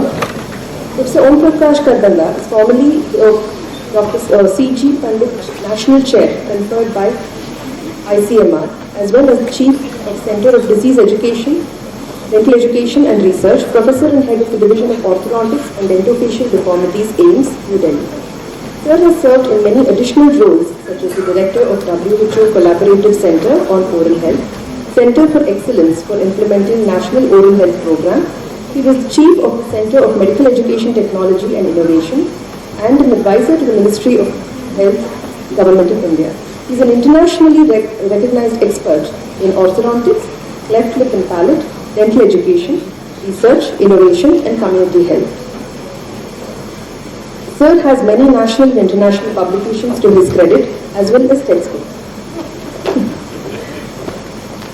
Sir's main interest of research is 3D imaging and automation, artificial intelligence, and I'm sure Sir will speak more about it himself.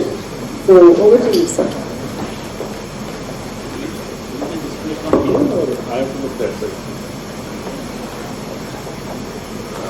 I know you are all tired since morning, but I think this is the last lecture before lunch, because chairman has already told me that after this lunch will be declared. Is that okay?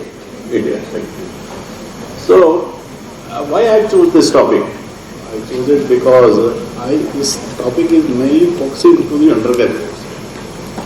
And I chose it to let them know that what orthodontics can do at different stages of life.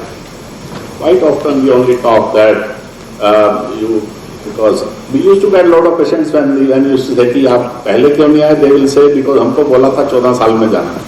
By the time it is late. So I will try to cover as much as I can in this given time. So what I am going to also share with you a little bit what I did in last 40 years and what would be the next future of orthodontics. 1977, when I was doing my masters, we used to solder, and I am amazed with presentation which happened just before my lecture that how things have changed in life, that there was no spot welder, there was no bonding, and there was only one cement, zinc phosphate cement. And what you see in this picture is that was our lab on the left side, and that was our group. You could also find me somewhere there, but I'm there on the extreme left, on your extreme right. I mean.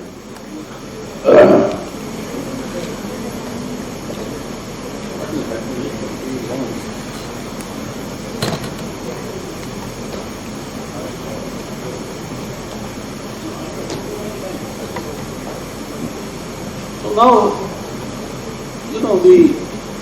each case of malocclusion, when it comes to you, has a different perspective. So, which is the one which I should press?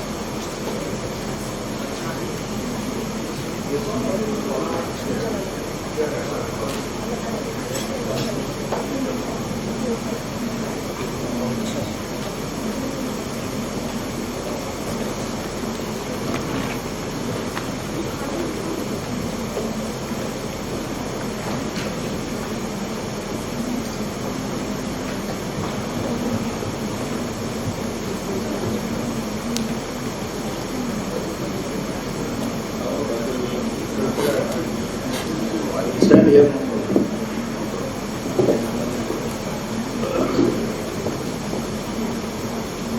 What you see in this girl?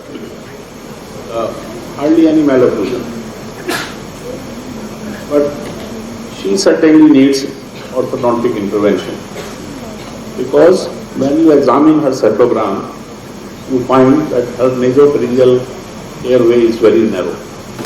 And that is the reason she had come to me. She had come to me from some town in Punjab, because she is a very severe patient of obstructive sleep apnea. And could I help her? The answer is of course yes. So the envelope of orthodontics is a little bit beyond teeth. Beyond teeth. That is the point I am trying to make.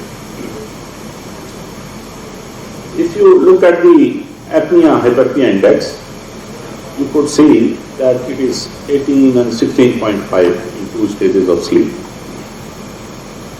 Also, when I was a student, we soldered all wires. And this is not to tell you that how much hard work we did, but that was the technology that time. Something is wrong actually. I think it is not the right presentation. I don't know, because what I gave you is the same. Okay, I will manage it, don't worry. It has. Now, this is the lady who has come to me. She has been under treatment for years. She is a medical student herself. The treatment started, I think, when she was entered medicine, and she is now intern, but her treatment is not complete. And she had treatment at different eminent orthodontists. Even she had minuscule implant inserted. But the reason why her treatment could not be completed was that because of the fact that she was a case of skeletal class 2 malocclusion, but being treated as a case only for dental maloclusion. So, the point I am trying to make here is that the orthodontics is not as simple as everyone thinks. And things which look simple may be much more complex. And you have to really go under the water to see. And this is the X-ray of the PMJ, and when undergoing orthodontic treatment, she also suffered PMJ dysfunction syndrome.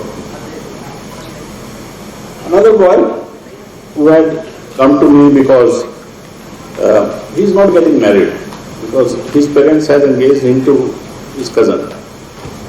And the cousin refused to marry because he snores so much, who lived in the neighborhood, that his snoring would also go into the neighbor's house. And mother was crying all the time. So why he had obstructive sleep apnea? The reason why he had OSA was because he was a case of bilateral PMJ ankylosis. And that means his lower jaw was restrained to grow, and the tongue did not have enough space in the oral cavity. So tongue falls back, which will cause collapse of the nasopharyngeal airway. And when you bring the mandible forward, the nasopharyngeal airway will open and he can breathe.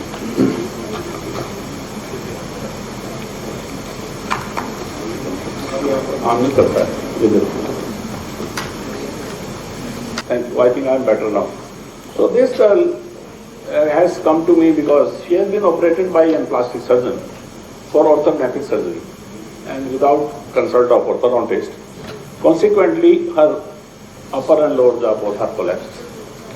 And when we took the X-ray, you can see that what is the state of affairs. So, and on CBCT you can see that whole jaw is deformed, upper jaw and lower jaw is deformed. Another case, his name is Honey actually, and he is really very sweet as honey. And he is a case of craniosynostosis, and we have treated sometimes cases like that. And if you have a huge crowd of patients waiting for you in a public healthcare system, there are issues with logistics and delivery.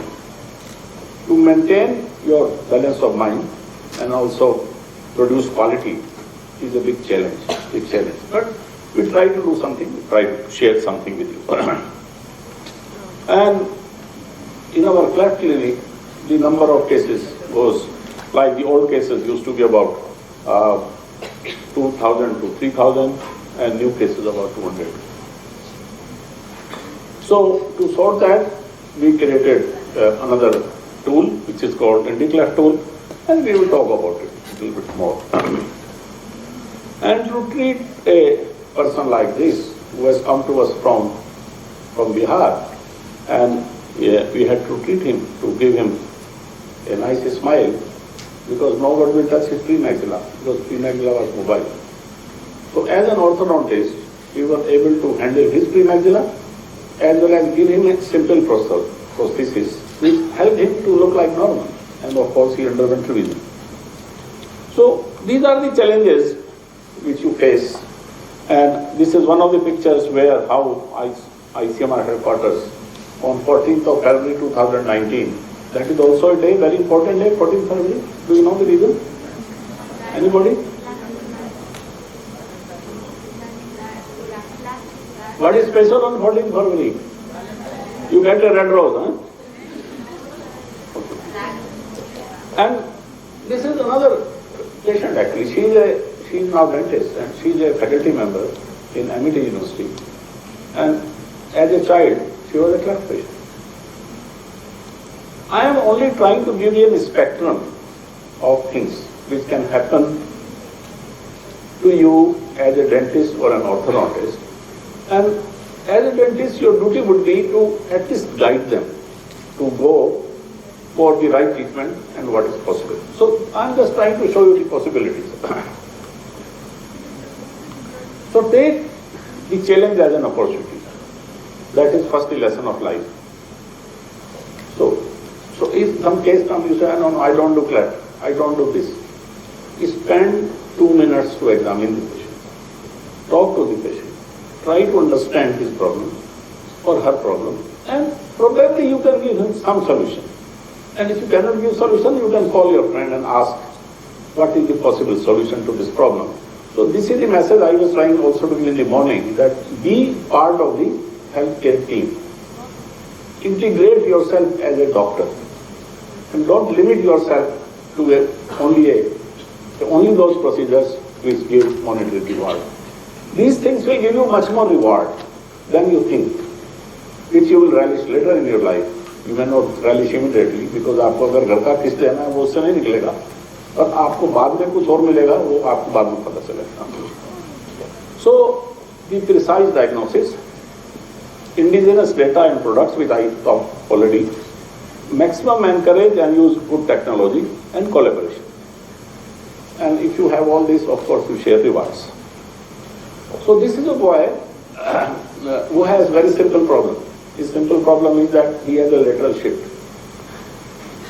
So when he bites forward, I'm sorry I did not realize I was on the edge. When he bites forward, he doesn't bite, his midlines don't match. That is called lateral shift because of the premature contact. So if in a baby you can diagnose it early, while on lateral set you won't see anything, OPG you find it normal, and that is what it is. So how do you diagnose a lateral shift? In centric occlusion, midlines do not match, but when he opens, mandible deviates and central lines match. So if that happens, so you have to record a bite in a position where central lines are matching. So that is what you do. What you see is in this picture. This one here on the bottom picture. And once you have known that, you can give him an appliance. This one is a very simple appliance. It's a two-piece appliance actually, upper and lower, which are connected with a wire. It's working? It is working? Not working. So it is connecting with the wire, and in few months' time, you have corrected his deformity. Now, what does it mean to the patient? What does it mean to me? We have corrected the deformity at a young age, thereby preventing a facial asymmetry for life. And otherwise, this facial asymmetry will require orthognathic surgery, and results may not be as great as they are here. So you attend early. This is another boy whom I met in a party actually, and I saw his lower jaw is forward. So I said, I think I need to look at you.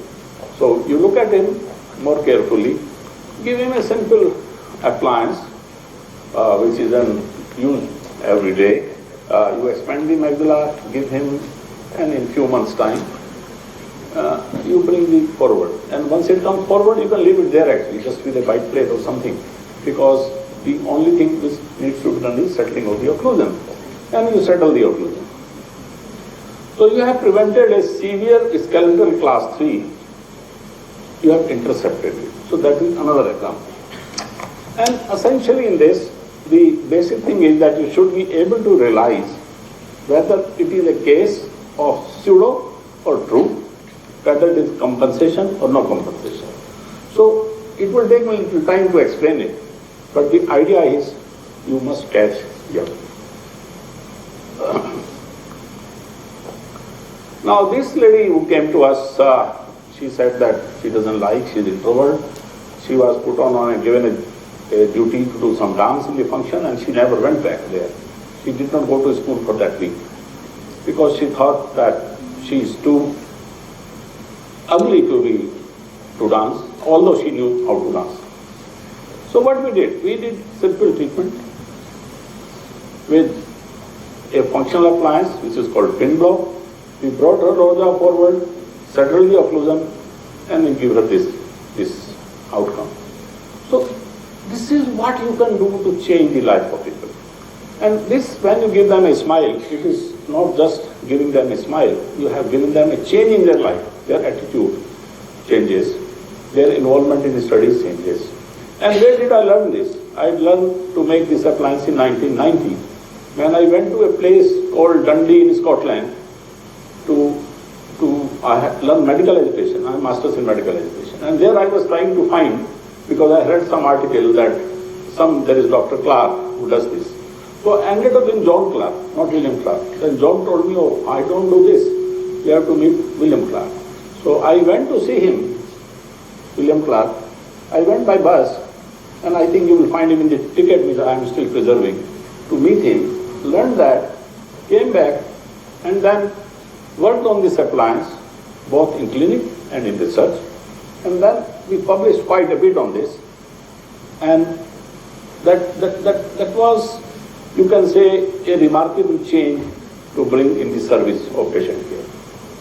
So another boy, almost well-aligned artist, but class 2, in 1 year, 4 months, you give him a normal profile. So you give him a normal profile, and after fixed appliance therapy, that is at follow-up, 5 year, 4 months, as you can see that. You can see that. So he has grown up boy, so you have intercepted early. Another girl, you can see the vertical grower, again treated with functional appliance, and that's the outcome. 2007. These are pretty old cases actually, what I'm showing you. 2008, she looked like this, and what you see in this spectrogram is a balance of profile. That was after 2 years. Pre-treatment. So what did I get by giving a service to the people and treating hundreds of patients with pin block? William Clark asked me that please write a foreword of my book. I said, why I should write? There are so many important people in this world. He says, you are the only person who kept looking for me, searched for me, came to my clinic, you learned and went back. For everybody else, I went to their city to teach them. So you deserve the most. So that is the kind of reward you get it. So another case where I'm talking about accurate diagnosis, as you can see, it is an impacted incisor, but it is rotated, very badly rotated. So what do you do with this? Such a case. So you open up, and after you have opened up, I had suggested that before that you create a situation which gives you the very good encouragement, and this is called welcome preparation. To read my book, this is called welcome preparation. So you prepare the arch to welcome the tooth, and then once you have done that, and you regulate the forces, because there are two night springs here, and you regulate the forces the way you want the tooth to rotate and erupt, and once it comes through at the place where the incisor is supposed to erupt, at that stage you align. So this is early technique.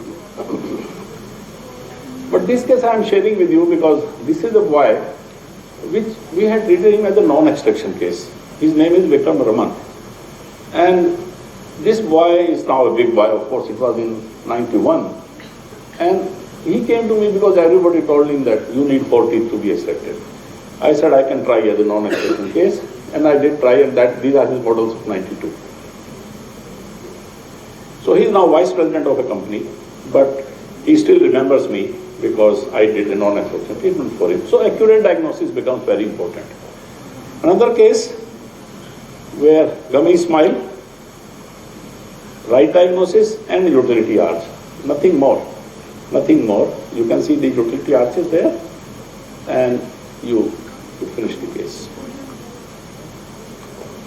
So that is what you achieve. So this boy is interesting because this case of class 2 D1 malocclusion had no space, and that is the time we did not know how to dislodge the molars. We were just trying to learn.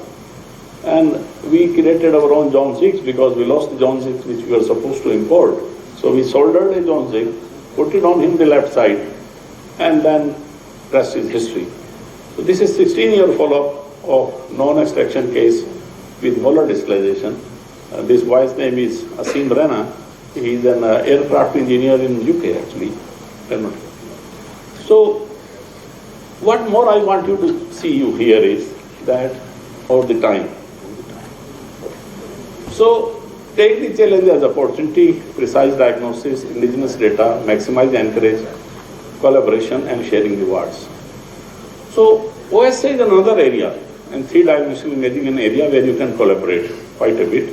And for example, in this case, we treated with collaborating with the oral surgeon. So we had to bring the mandible forward. So we had distraction osteogenesis. And after distraction osteogenesis, as you can see, that his nasopharyngeal airway is opened up that big. So that is a change which you can bring, that you can bring.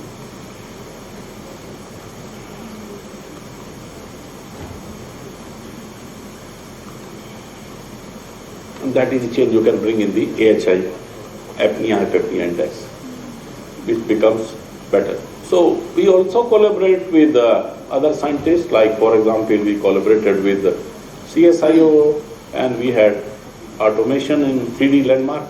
This is 3D septometric diagnosis, and we developed some algorithm to locate the precise points on the skull. So this is just one of the points which are trying to show how we locate, and it got into US patents.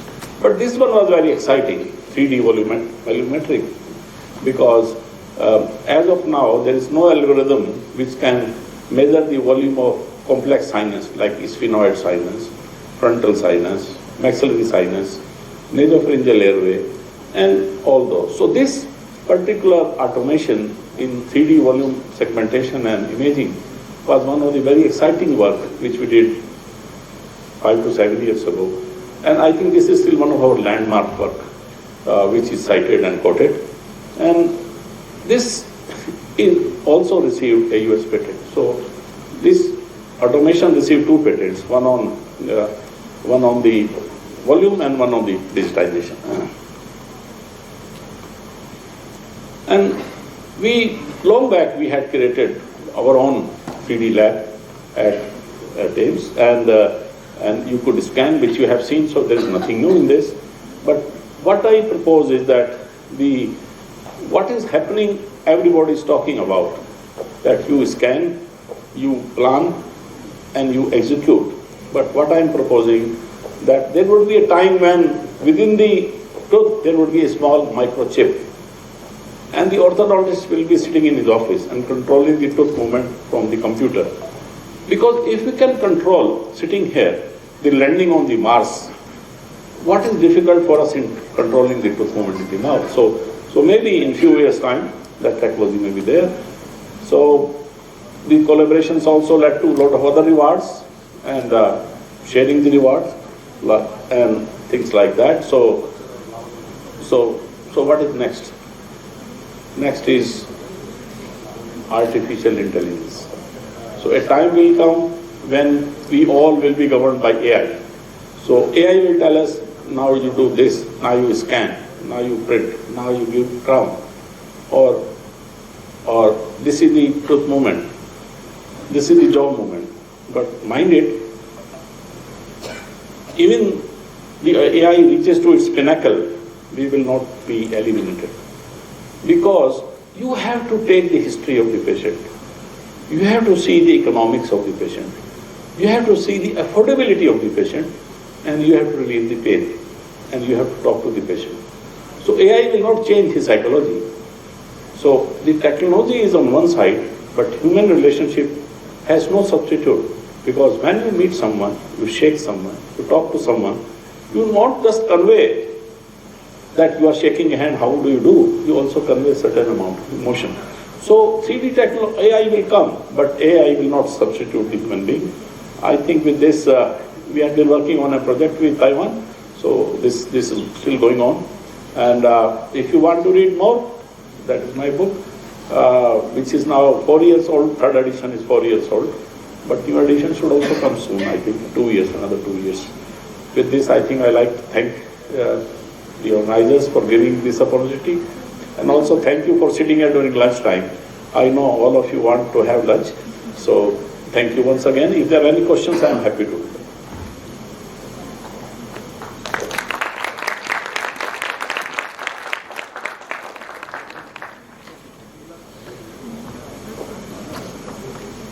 Thank you, sir, for that very insightful talk. You can, yeah. I request the chairpersons to kindly give their inputs, if any.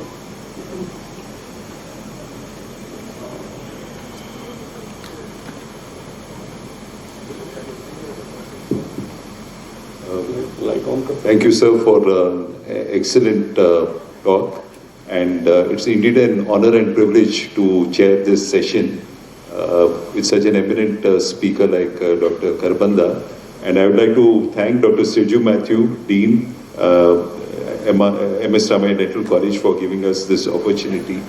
In the short talk, sir has covered almost the entire gamut of orthodontics, right from the mixed dentition, which is such a challenge to treat because it's changing. It's a very dynamic age group where the oral cavity and the growth and development of the face is continuously changing, to adult orthodontics that is covering distraction osteogenesis, obstructive sleep apnea, orthognathic surgery.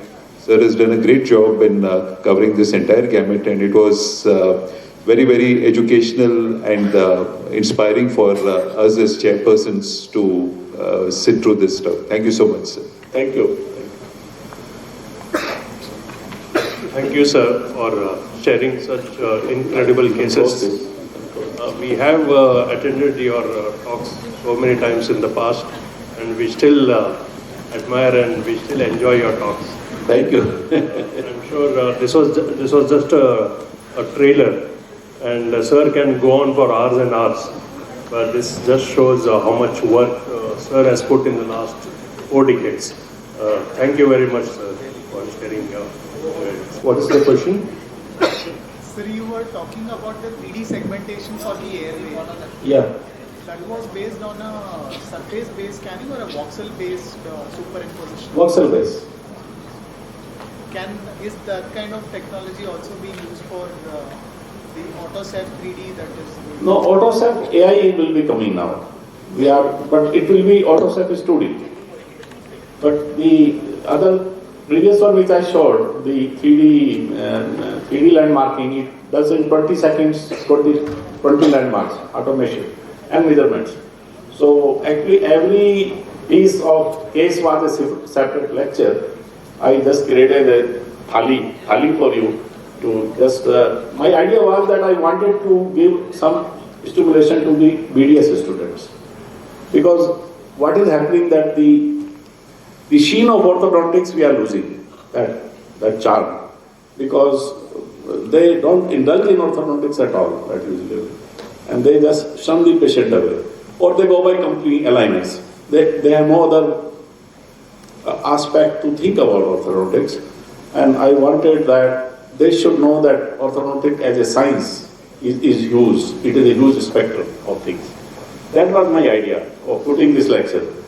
I had a hard time to club so many things together, but that was the purpose. I hope I have served the purpose. I hope so. Yeah. Thank you. That was really impressive, sir. And for orthodontic PGs, sir will be organizing a symposium next month on AutoSAP, and I'm sure you will get more information. Yeah, that will be also hands-on training. If you want to download, you can download and use it, but there is no problem. If you have a little bit of computer savvy, you will use it. It's not a problem. Thank you very much, sir. Thank you, sir. Thank you.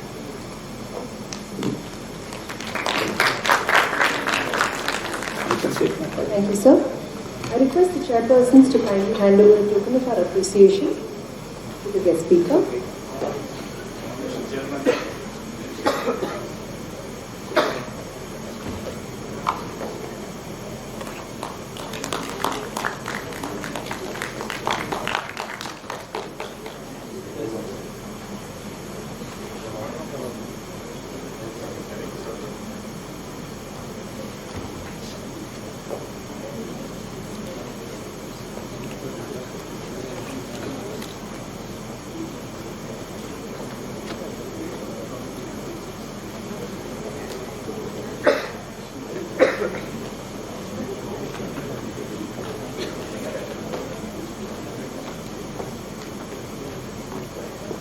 Speaker of the day is Major General Balakrishnan Jain sir. The session will be chaired by Dr. Manjunath Hegde and Dr. Santosh Ramagowda sir. Dr. Manjunath Hegde is the Professor and HOD of the Department of Orthodontics and BIDS College of BIDS in Bangalore. And Dr. Santosh Ramagowda sir is the HOD of Department of Orthodontics from VS Dental College, Bangalore. Immediately. Yes, everyone. Briefly introduce Major General Balakrishnan Jain sir. In addition to the accomplishments which have already been extolled in the introduction, sir is a PG teacher in Maharashtra University of Health Sciences and Delhi University. He has been associated with well over 16 research projects and has over 92 national and international presentations to his credit. He has published over 90 papers and contributed to 9 book chapters. He is also credited with the introduction of a structured national CDE program for dental auxiliaries. He has formulated dental standards of fitness and dental screening for Gaganyaan, the Indian space program, and he has been a spearhead in the COVID-19 situation. So we request that you join us on stage.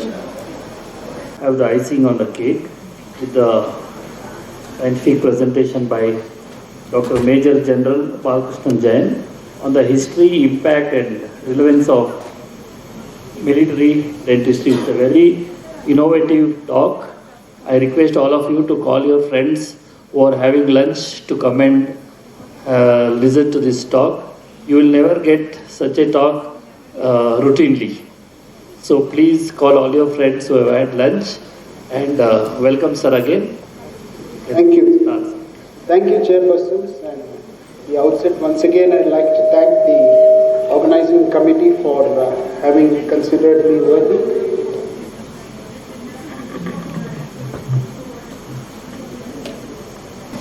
considering me worthy to make the presentation today. The allotted time officially is 45 minutes. There is a dichotomy because one, it is post-prandial and you have to speak about military. Military requires a lot of discipline, but post-prandial collective discipline is found a little wanting, as the chairpersons have rightly said. There is an old Sanskrit saying, Kaka Drishti, Bhagat Dhyanam, Shwana Nidra Tatayvacha, Alpaharam, Jirna Vastram, Evam, Vidyarthi Lakshanam. Alpaharam is the key word for the students. So I hope this message goes across. And then suppose a military man is talking, you be a bit aware and conscious. The objectives of my lecture is very simple. One is to give you a historical perspective and evolution of military dentistry in the last 5 centuries. So I will be taking you back to the 17th and 18th century and how it has evolved.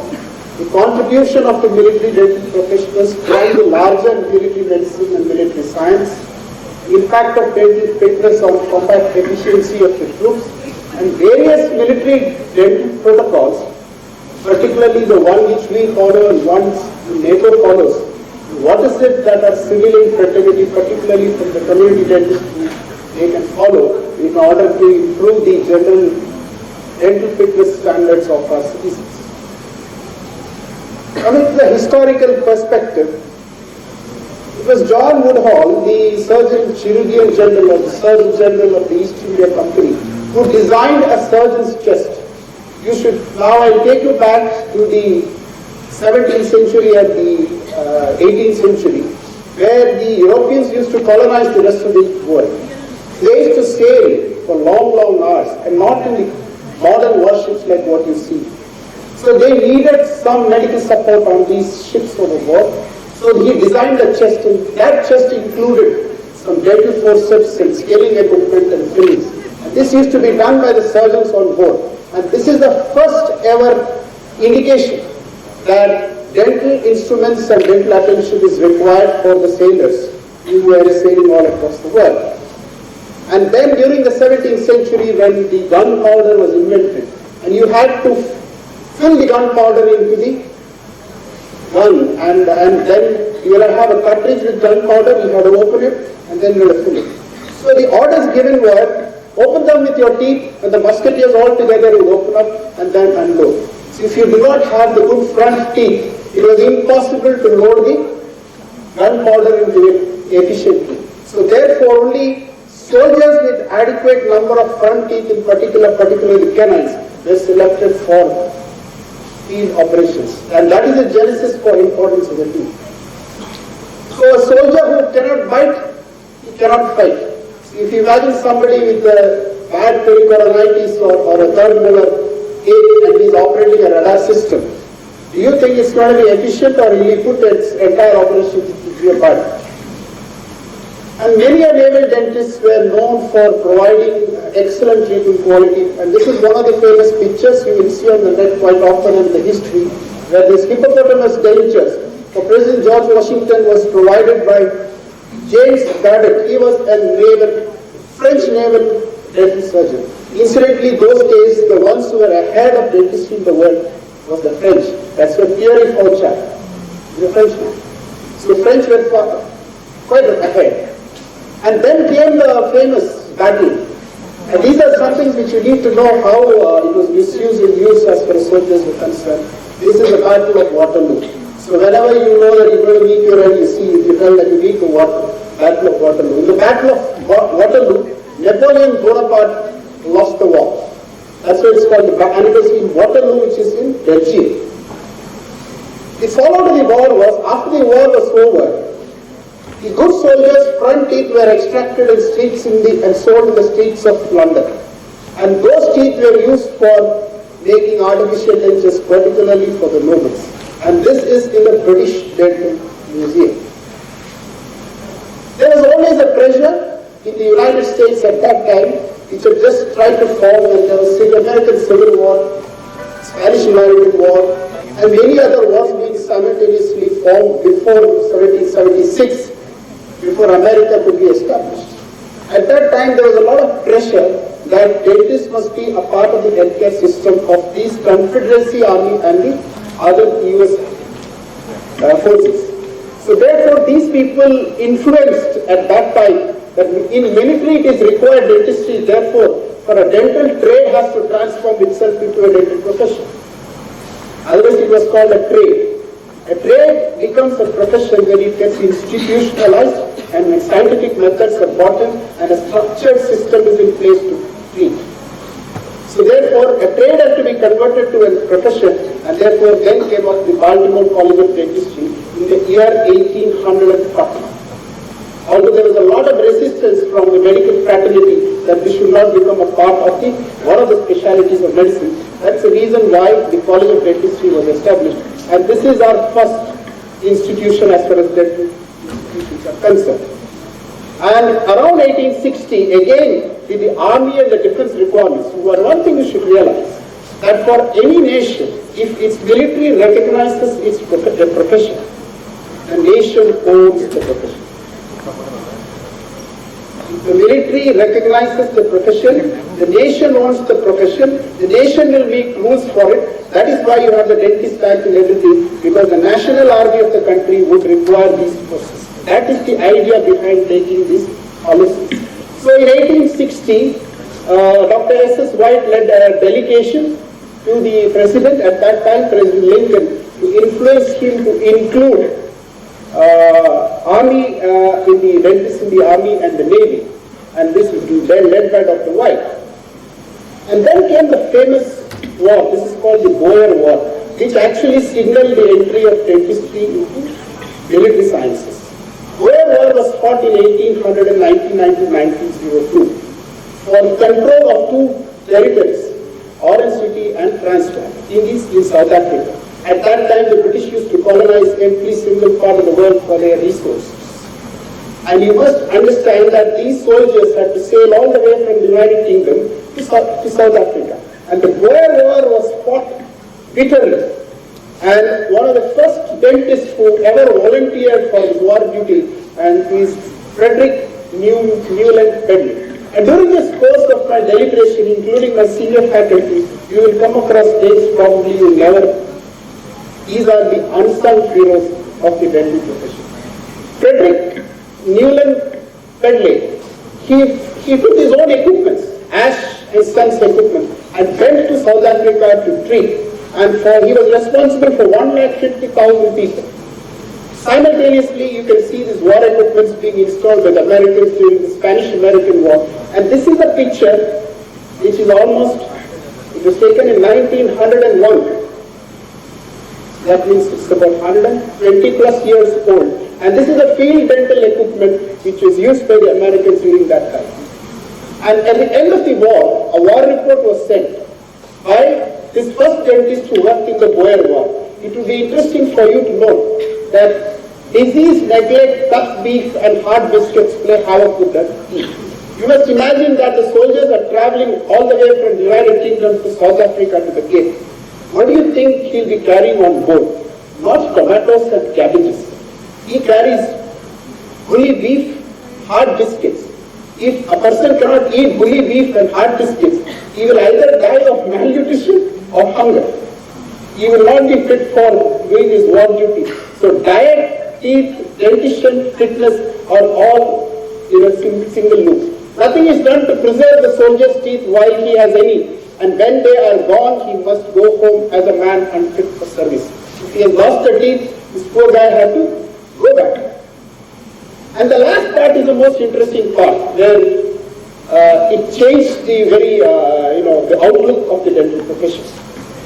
I had severe gunshot cases which were treated in conjunction with Mr. Alfred Krebs, the surgeon. So dentists were found useful in the management of gunshot injuries as early as the Boer War, which happened in 1902. No mechanical appliances were given, and you must understand most extractions were done without anesthetic. So that should be the reason why it was so feared, and it was a pre-antibiotic era. Dental diseases would cause even death because of cellulitis and abscesses and fluid exposure.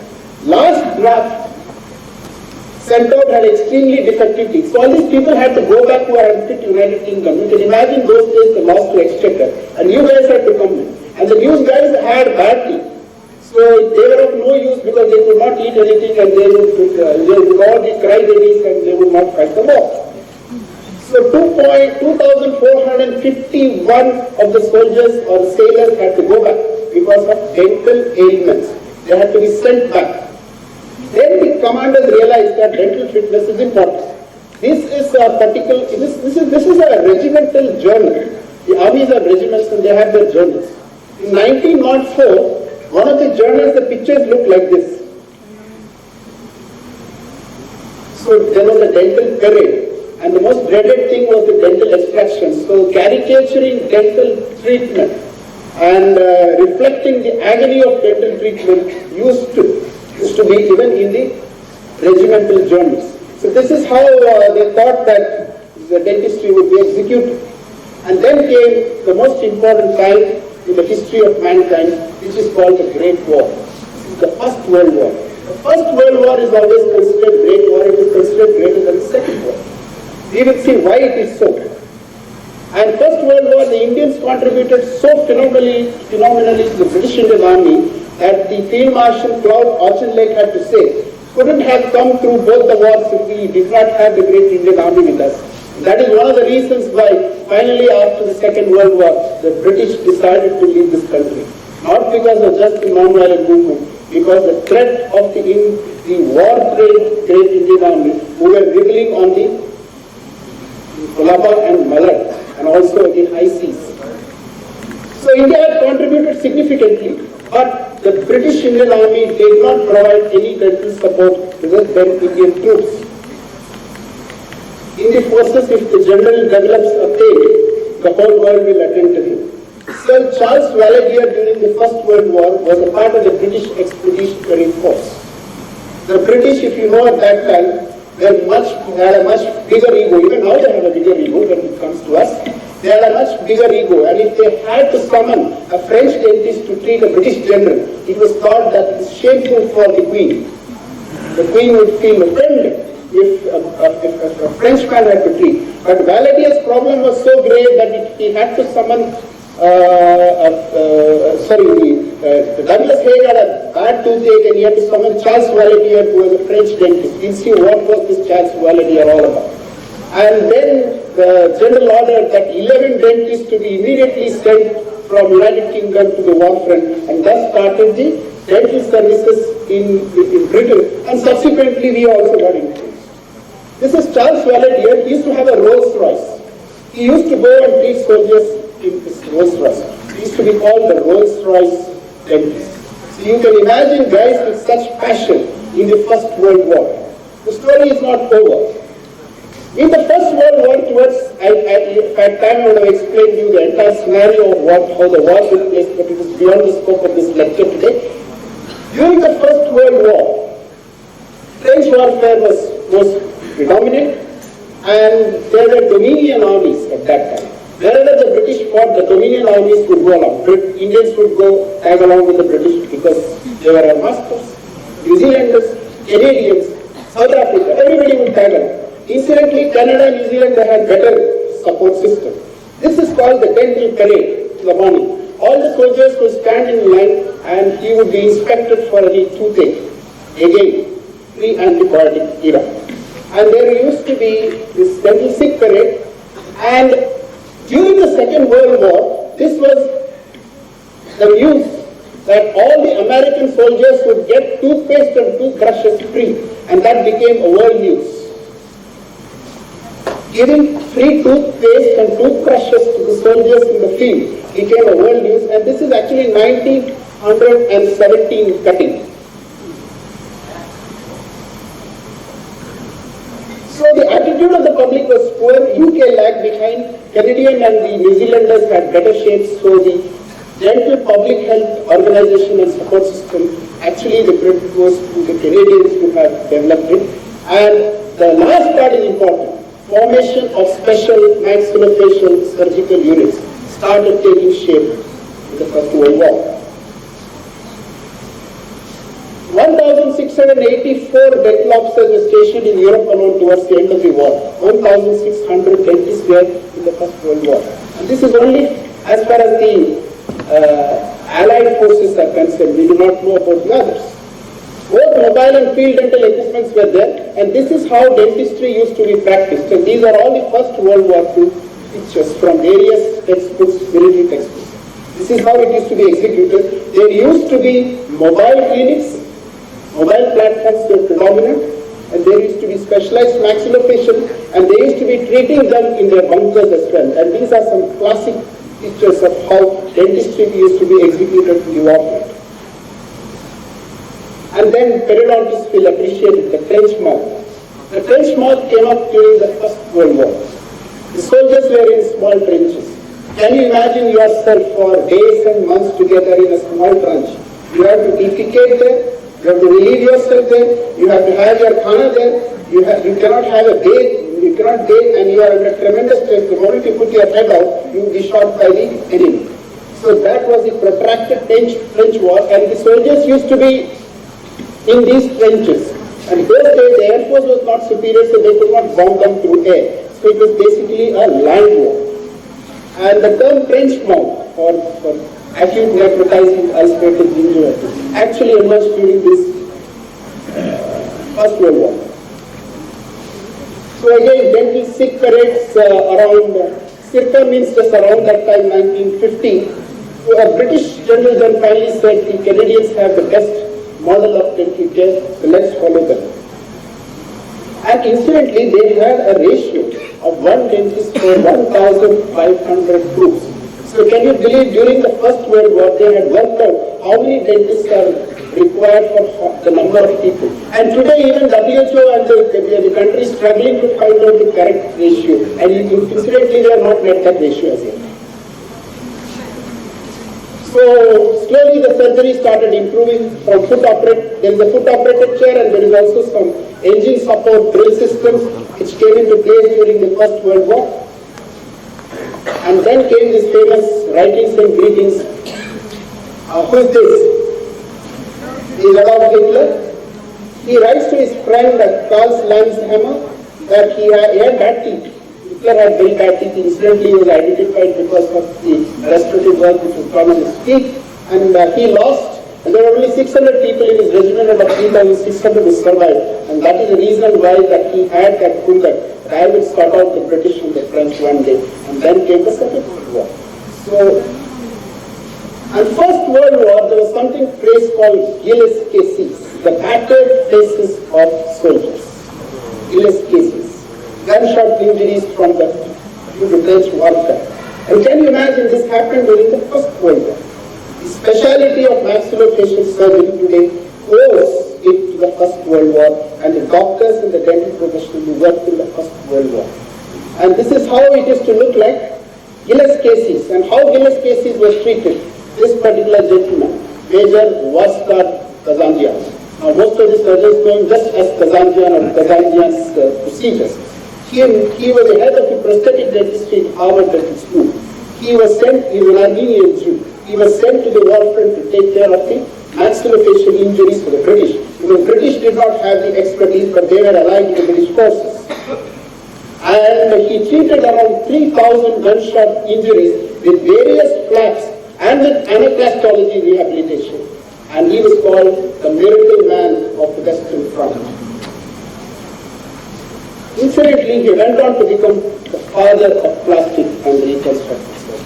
So when you meet the next time a reconstructive surgeon, please tell him, don't forget Vaskar Kazanjian. He was a prosthetic man. And those days used to make molasses, and they used to rehabilitate. And you can imagine the case sheet which is written in the year 1916 by Kazanjian. He writes about the various flaps, the injuries, and he had the time to type it out at night. That was the commitment of this great man. Another great man, Harold Gillis, you will know about the Gillis approach, went on to, he is an ENT surgeon originally, but went on to develop maxillofacial surgery and establish the maxillofacial surgical unit in Sidcup thereafter. And subsequently it helped to train many maxillofacial surgeons. And this is the kind of work and rehabilitation work they had started during the war. And the French had this light studio. They used to have a thin sheet of copper. They used to adapt this thin sheet of copper onto the face, and they used to paint it depending on the photograph in his identity card. And they used to send them back home for battered faces of the. And it used to be done by painters and sculptors were the first maxillofacial prosthodontists. This is a large studio. It is still existing in Paris even today. They used to make this and they used to send them back. This is how it was practiced. And then maxillofacial surgery, the impact, the great war on both sides. What I would like you to just focus on is those words which I have just highlighted on your feature page. One is, war is the father and king of all. And subsequently, we will also see what is the Ukrainian war teaching us. The literature leaves no doubt that the French warfare, despite its devastating outcome for humanity, has forced the shape of modern maxillofacial surgery. So all of us need to owe this to these couple of great people, Valadian, Kazanjian, Harold Gillis, and many more who were responsible for developing a specialty called maxillofacial surgery, which was a product of the First World War. They developed all these kinds of things, including your guide flanges which you use today, are the product of the First World War. And in the year 2014, the British Dental Journal decided to commemorate this particular issue with a picture and contribution in reverence to the First World War soldier, First World War dentist. And this is what is the British Dental. And there are many books written on dentists at war and what they did. May not be of interest, but people who are interested in research and in dental or medical humanities, particularly people who are doing community dentistry, it's a very good place, very good thing to study. A nation which forgets history is bound to repeat the same mistake. Repeat its mistake. As Gillis case is changed in the current warfare. These are some pictures from our Kashmir theatre. I would be wrong if I tell you the name. This is what the Indian soldiers face even today. The war is equally devastating. But only thing are methods of treatment or antibiotics and our care has improved. But the destruction has gone manifold, and you will see how badly the destruction has gone. So destruction has gone badly. Only thing, we have good plating systems, we have got good ORI systems, we have good antibiotics and surgical tools, and we have got good emergency and post-operative care, so we are able to do a better job. But anaplastology also has remained the same. We still are doing improved on with the tin sheets to silicone prostheses and implant supported maxillofacial prostheses. But the problem remains the same. From taking facial prostheses, we are also able to make finger prostheses. And in 1902, the Surgeon General is the topmost medical advisor of the President of the United States. The Surgeon General's advice is considered the gospel advice. Even today, even if it is during COVID time, what did the Surgeon General of the United States say is what is being tracked by the larger healthcare planners and administrators. In the year 1902, I quote the Surgeon General's report, I quote, the cost of maintaining the dental core is small when compared with the relief from suffering obtained and the greater efficiency of the officers and men who have received the services of the dental surgeons. Good teeth are an essential factor in maintaining the general health of troops, and the dental surgeon has become a necessity for the army. So this was based on the experience of previous war and what he anticipated, and this is the war report. And war report is taken by, and between the First and the Second World War, a lot of thought process went in. The Second World War was looming large after the First World War because there was a crazy guy in Germany called Hitler. He was mobilizing his people. The war was imminent. So most of these Western countries, the United Kingdom, the United States, French, they started developing their own organization, and they all had their own identity. And the royal warrant was signed on the 11th January 1921 for Royal Army Dental Corps for the British, which was the mildest form developed in our institutions subsequently. Then there is some dental standards of fitness over the centuries. Initially, we realized that the teeth was important for maneuvering your cartridges, and subsequently your grenades had to be opened with your mouth and then it has to be thrown. So if you do not have the teeth, you cannot open a grenade. By the time the grenade will blast from your face. So from there the standards of fitness started. Then how many teeth is required to consider who is dentally fit? As our fraternity thought through. Suppose one molar is missing, is he unfit? No. How many teeth should be missing? This comes from military. Today, in our Indian setup, you need maximum is 22 points. You need minimum 14 points. If the molars are in occlusion, you get 2 points. So 3 molars in occlusion, 1, 2.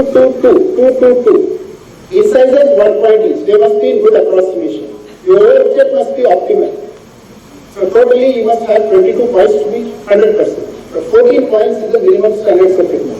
If you calculate how many number of teeth is required for a minimum number of 14 points, at least 20 teeth. That is the minimum number of teeth which is required for having acceptable masticatory efficiency. So you people can work on what should be the dental standards of fitness.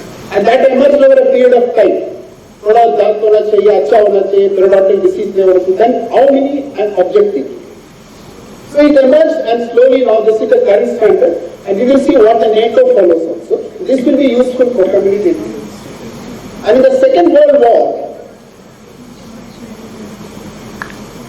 I see some people sleeping. Can you just read this loudly? The lady, yeah. Don't be shy, just read it. But I can take some water. A soldier with a toothache is of no use to me. The famous reply by Field Marshal Montgomery to Sir Winston Churchill after being questioned about the necessity to carry dental armamentarium and supplies to the war during Tatter's field visit to Normandy 1944. Yeah. One of the greatest human projects executed in the world is the Normandy landing. That was the final assault of the Allied forces on the Germans. It was in Normandy. Normandy is in France. And about 4,000 vessels, that is 4,000 ships, were involved. 1,800 sorties. 1.5 lakh soldiers were airborne and dropped. It included 120 dental kits. I'll show the names of those people. And then this was lying in Normandy, and Winston Churchill went to meet his British general, who never liked Winston Churchill, because Winston Churchill was an admiral before he became the Prime Minister. And he asked, Monty, why are you carrying these dental boxes and things? And Monty was always worried. Every soldier will tell, I have to go back to the base. I have a dental pain. So a soldier with a toothache is of no use to me, Mr. Prime Minister. That is why I am carrying this. So this was endorsed by the Field Marshal in the Second World War. And Winston Churchill is known for motivating his troops through the British Broadcasting Corporation. He used to make speeches. Even on the Normandy landing, he would say, we will fight from the beach, we will fight anywhere, but we will destroy the Germans and show them their place. He had a famous technician. This technician's name was Cudlip. Cudlip used to make dentures for him. And when he used to be irritated and Germans used to assault and used to be on the back road, he would take his denture and throw it away. It would get broken. Then this guy had to remake another one. He always had a spare. Now, he had a famous list. If you listen to Churchill's speeches, he has a famous list. The British, he will use his tip of the tongue on the incisors to make certain words. I don't know what you call fricatives. And his son, then finally they auctioned this denture. You know how much they got when he auctioned it? 50,200 pounds for the used denture of Sir Winston Churchill. So sometimes when you treat VVVIP and if you have a spare denture, don't forget to preserve that. You will become a billionaire. And many a military dentists got the highest, they were well trained in field craft. Military is not just about doing. For me, if they ask me, what do you do in military? I only tell I also do dentistry. There are other things also I do. So many of them, these were in Normandy, there were these officers who had dropped their own dentists. And many of them were military cross awardees. A military cross is equivalent to a Paramveer Chakra. And then the battleships, the US came in a little later, they were, because the British could not hang on to the German onslaught, finally the Americans had to come, particularly to control the Pacific, because the Japanese were pounding left, right and center. So then there, when the Americans came, they came with better equipment, they were better prepared, and let's see how they contributed. Can you guess, anybody who can guess? Google Pay me, you will get 5,000 rupees if you tell it correctly. USS Crawley, USS Staten, USS O'Reilly, these are 3 warships, and they named after the dental officers who gave away their life in the Second World War. And these are the warships named after them. And their families.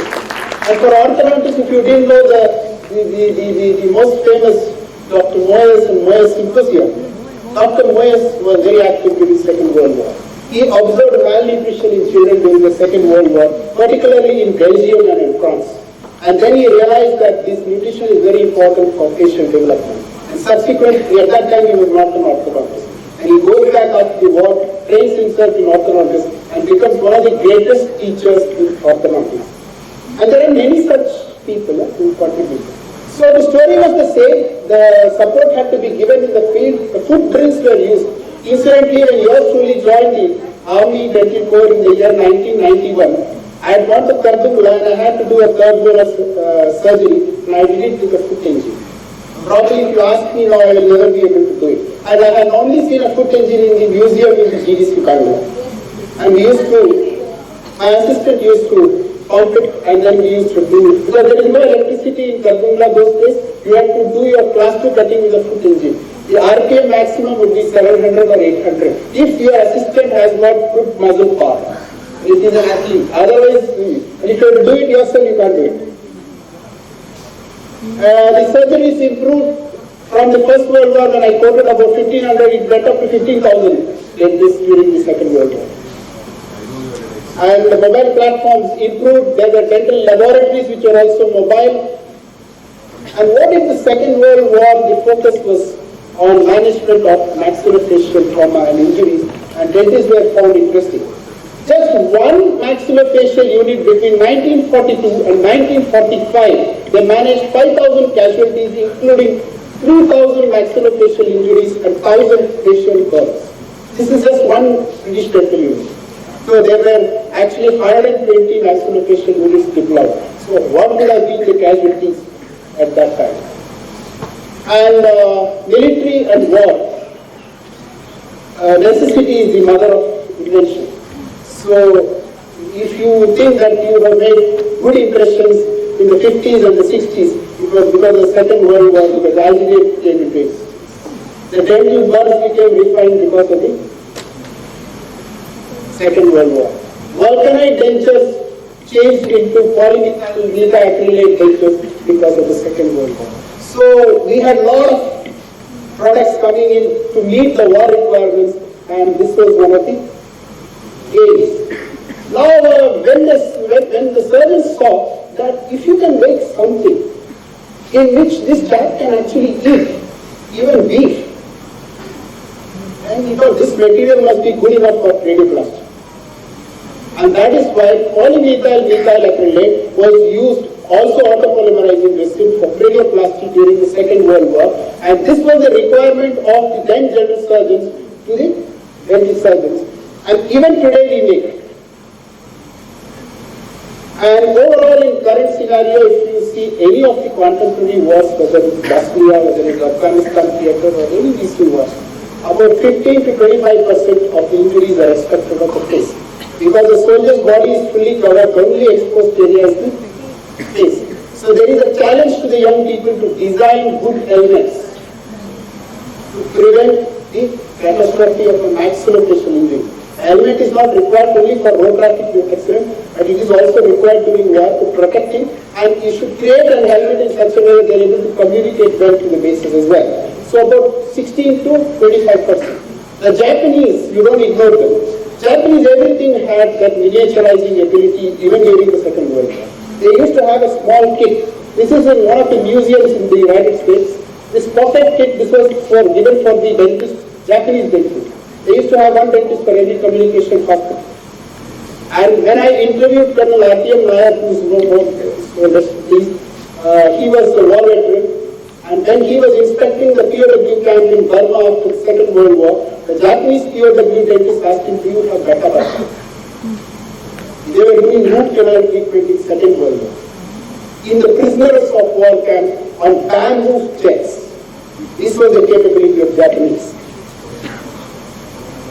And they contributed immensely in the war. And this particular gentleman, Benjamin Solomon, he killed 100 Japanese in cycle when his unit was run over. But there was an issue of human rights, people will get up for everything. He was a doctor, how did he kill people? Finally, in 1902, he was given the medal by George Bush, the senior.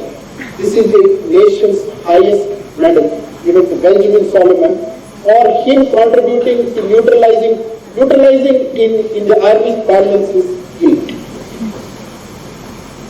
And now, what are the other activities that the dentists were asked to do? These were two German dentists, Hugo Blasch, Hermann Puch, and Willy Frank. And what you see is the German concentration camps. And if you read these books and some of the movies that you can watch, the Jews were badly tortured in these camps and millions of Jews were eliminated. And they used a lot of experiments on the Jews. These three gentlemen, along with another 7 dentists, were sentenced for war crimes by the famous Nuremberg trial. And Nuremberg trial and the Geneva Convention thereafter is most sacrosanct document for not only military personnel, for everybody, as we have to follow some ethics. These people, what all they did? They did some silly thing. They extracted the teeth which had gold and retrieved that gold and made money. They used the extraction of the teeth as a torture method for extracting information. And these guys, this is a famous book by a dentist of Auschwitz. He used dental implements to repair even aircraft and also escape from the prisoners of war, as a prisoner of war in Germany. And then I started seeing about the Ukrainian war. I think, does anything change in this world? Then suddenly I found this gold teeth pulled from mouth of living and dead Ukrainians claims teeth. And it claims Ukrainians that Germans are doing, the Russians are doing the same thing what they did. What we saw in the Second World War. So this is a bucket of gold, maybe Japanese or gold, and they have done this. They apparently are doing these crimes, and subsequently after some years there will be some war crime tribunal, and maybe the Russians will be asked questions on this. We had 2.5 million soldiers, 9,000 soldiers and 6,000 sailors were martyred. And he was one of the famous director generals of dental services. And this statement will sum up what happened to Indian dentistry after the Second World War. Now, can I ask the next lady? If you read, they listen better. The history of Army Dental Corps is also the history of the dental profession in India. In the country, both were struggling for a place under the sun before the outbreak of World War II. The impetus provided by the Great War from 1939 to 1945 led to remarkable strides forward in establishing dentistry as a distinct profession. It is only after the Second World War in our country it became a distinct profession. In order to meet the Indian war efforts, 4 colleges were opened at that time. The Montamaran Sikh College of Dentistry in Lahore, the Karimba Ibrahim Dental College, which is the GDC Mumbai, Nair Dental Hospital, Bombay, and the Kolkata Dental College, now called the Sir Ahmed Dental College.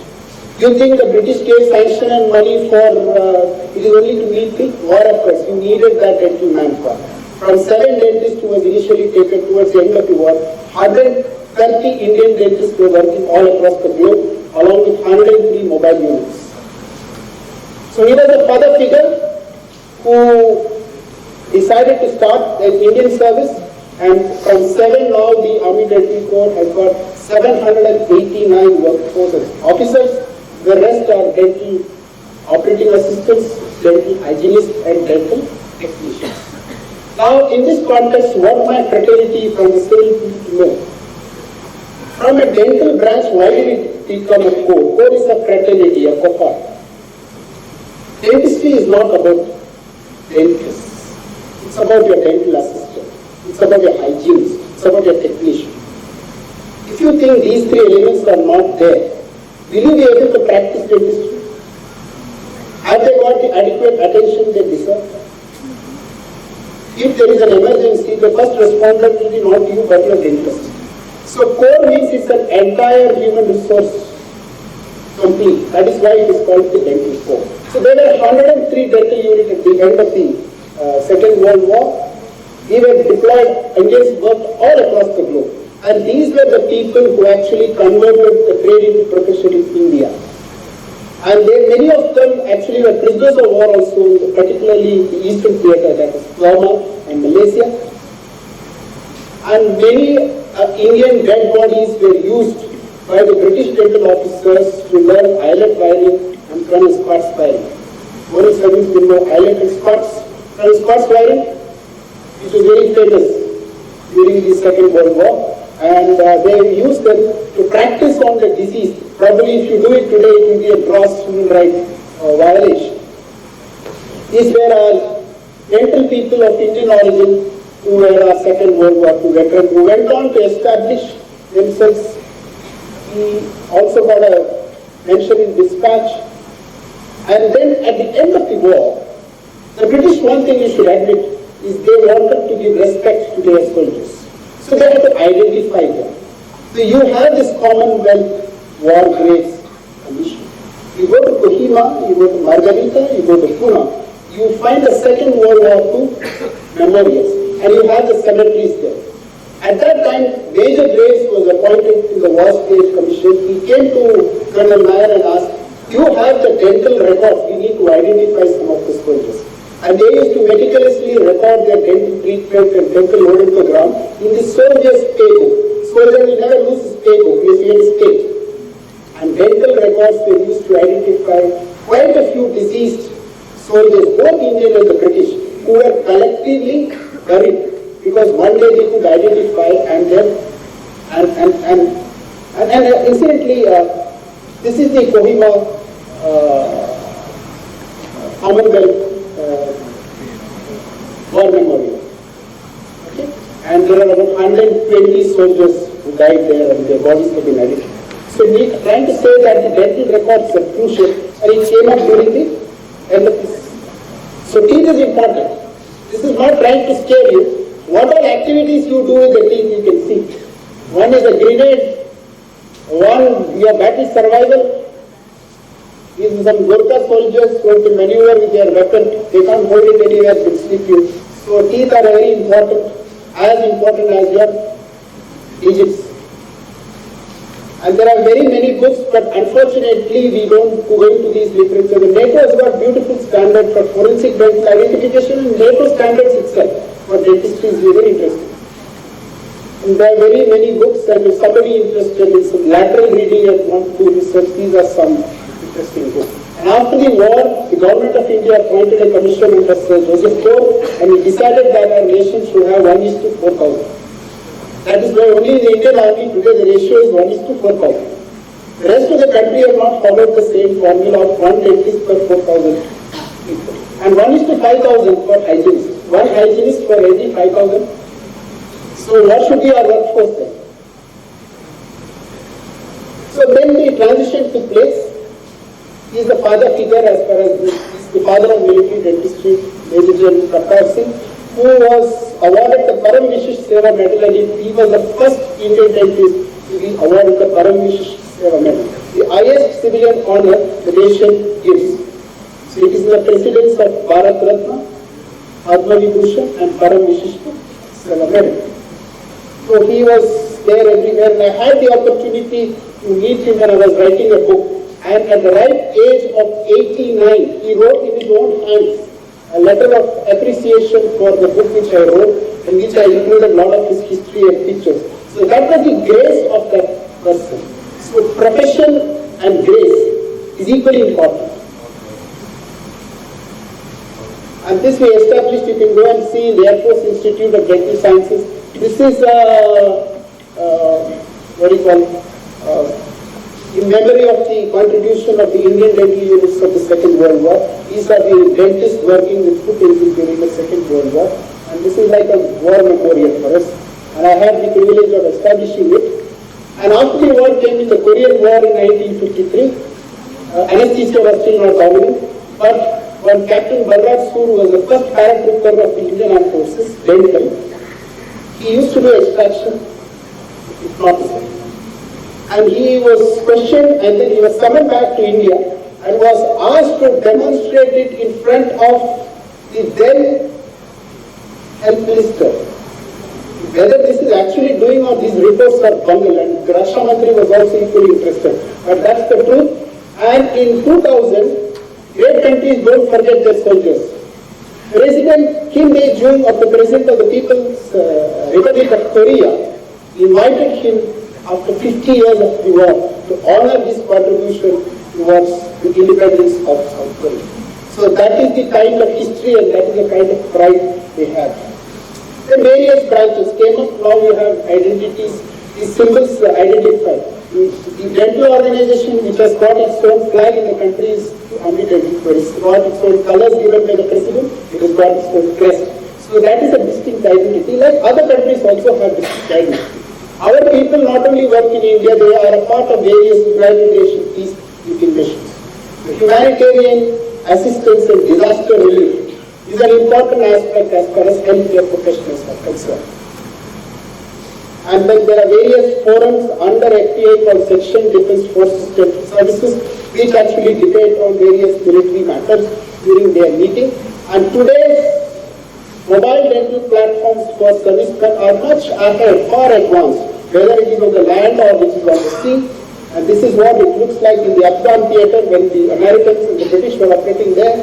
And this is the mobile dental clinics we have, almost close to what they have. And they are deployed everywhere. These are some of the pictures from the Siachen base camp, one of the dental units there. But it's far improved thereafter.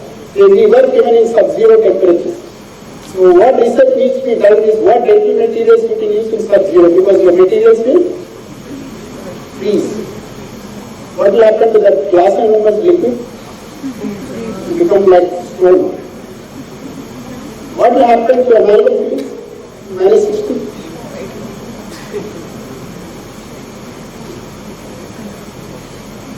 And deserts, mobile, this is the on the new platform or aircraft carrier. There are dedicated dental clinics for aircraft carriers as well. With the Atmanirbhar Bharat, the dental clinics and everything has been established in India. And now they have very advanced dental hospitals. And this is my family and my daughter, Sanila, is also an army officer. My son has just got into Yale School of Trauma just yesterday. So, and this is my friend Arunagiri. He is not here. He follows me wherever I go. So if you want to know anything about my whereabouts, you can ask Dr. Arunagiri. He will be able to tell you better. Now, dental standards of fitness. Soldiers' dental emergencies reduce combat effectiveness. Dental readiness impacts capabilities. They degrade the capability of the fighting force. So 3 centuries of experience with respect to military dental has concluded the following issues. And it generally has a degrading effect if you do not have good dental health. And there's something called non-battle dental casualty rate. So we inspect our soldiers every year. We do their fillings and requirements. So that during war, if they have to come for a filling or a repair, it is not a good sign because you're losing man-hours. So non-battle dental casualty rates acceptable is about 150 per 1,000 per year deployed. If we have more than that, that means as an organization we are not doing well. So similarly, such formula should be worked out for the civilian fraternity as well. So this is the Americans follow class 1, class 2, class 3, class 4. Class 1 means he is dentally fit, he will not require any dental intervention for 12 months. Class 2, he has got multiple dental fillings and restorations. he will require, that can be addressed in the field, but is unlikely to be backloaded. Class 3, he has got such severe dental problems that he will come up again and again, so he is unfit for deployment. Class 4, there are no dental records, we don't know about it, it cannot be deployed. So the dental status is directly linked to his employability and deployment. So that is the importance of dental health. Our types of care that we provide as native dentists is one is operational care and comprehensive care. Operational care you provide there and comprehensive care you can tell me.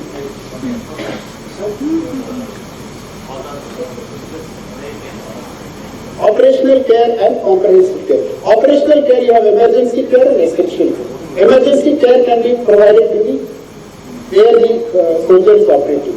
Essential care, filling has come out, danger has broken, bridge has arisen. These are essential care. These are not emergency care. Emergency includes primary management of maxillofacial trauma. And then comprehensive care, you have to be air evacuated or ground evacuated so that you need comprehensive care and air evacuated. So these are the three facts. And this is provided by the setups which are designed for that.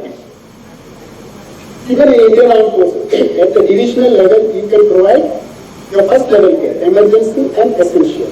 Then you provide a second level care behind. And in advanced setups like command centers, you provide comprehensive care where they are with the hospitals. And we are looking at man-packed, solar-enabled dental kits and systems where you can take it on your man-pack and provide emergency and essential care. And this is what the R&D is required. How can you have a battery, solar battery operated, where you don't have electricity because you do not want electric equipment to be there because the enemy will detect your electricity presence and will know your presence, so therefore you will have energy which cannot be detected. So this is the kind of research which is required in providing services at the advanced level. Now this is how the military dental, incidentally the field equipment, best field equipments are generated for military. And this same equipment, how it can be used for our fraternity, they can not only design it, but they can use it for your community work. And you can provide much better, and this can be easily be transported in a small vehicle across the way. It's very sleek.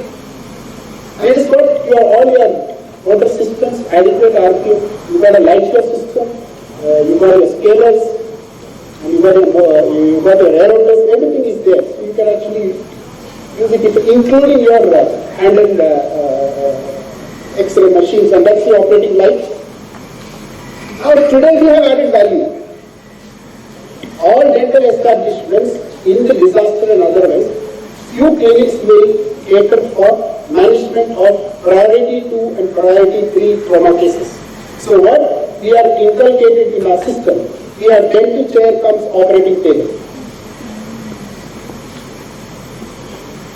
This would work both, and if you add nitrous oxide was used extensively in the Second World War, along with nitrous oxide and basic anesthesia equipment, you will be able to handle many of trauma cases, whether it is maxillofacial or whether it is even life and limb oriented, other than life-saving surgeries.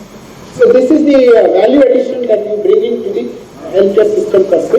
One of such system was also airdropped during the Operation Ghost. Operation Ghost क्या Not human. Operation is not for the front bench, for the last bench. No prize for the front bench. Turkey. Research, salivary gland and the prone to dental caries, hydration levels through oral examination.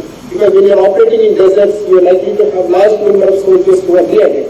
And the soldiers are given a dictum that what is there in his pocket, the water bottle. He will not drink more water than that because enemy may poison him. So that's called the water drink. You cannot drink water from any source other than the water which is supplied to you. So it is brushing, everything has to be worked out. You know how the submariners, how much the ration is issued in the morning. That is for relieving duties, for your brushing duties, everything only this drinking water, only this much. Because there is no water generation plant in the submarines. So life is not as simple as what. So that is related to oral health also, and we need to investigate that. Research on many materials are fallout of missile research, and those materials which are used in both by the ISRO and the missile technology. We are using them as the scaffolds, and we are doing already in very advanced stages, so that you can make scaffolds for both your maxillectomy and your cranial defect cases and impregnate it with stem cells, so that you convert that scaffold into bone. So this is a fallout of polyphasic material research by the DRDO, and it is in advanced stages of animal experiments. So the lessons that we learned is there is a little time for dental treatment during war. So high level of oral health care preparation is required. When you tell you have to go like the Americans, he's clasped and he's fit, 12 months he's not likely to come back. That should be our aim. We follow the protocol of P1, P2, P3. That is P1 requiring immediate attention, P2 requiring attention but not immediately, P3 is the scaling and other things. And idea is to reach the soldier either by road or by any means.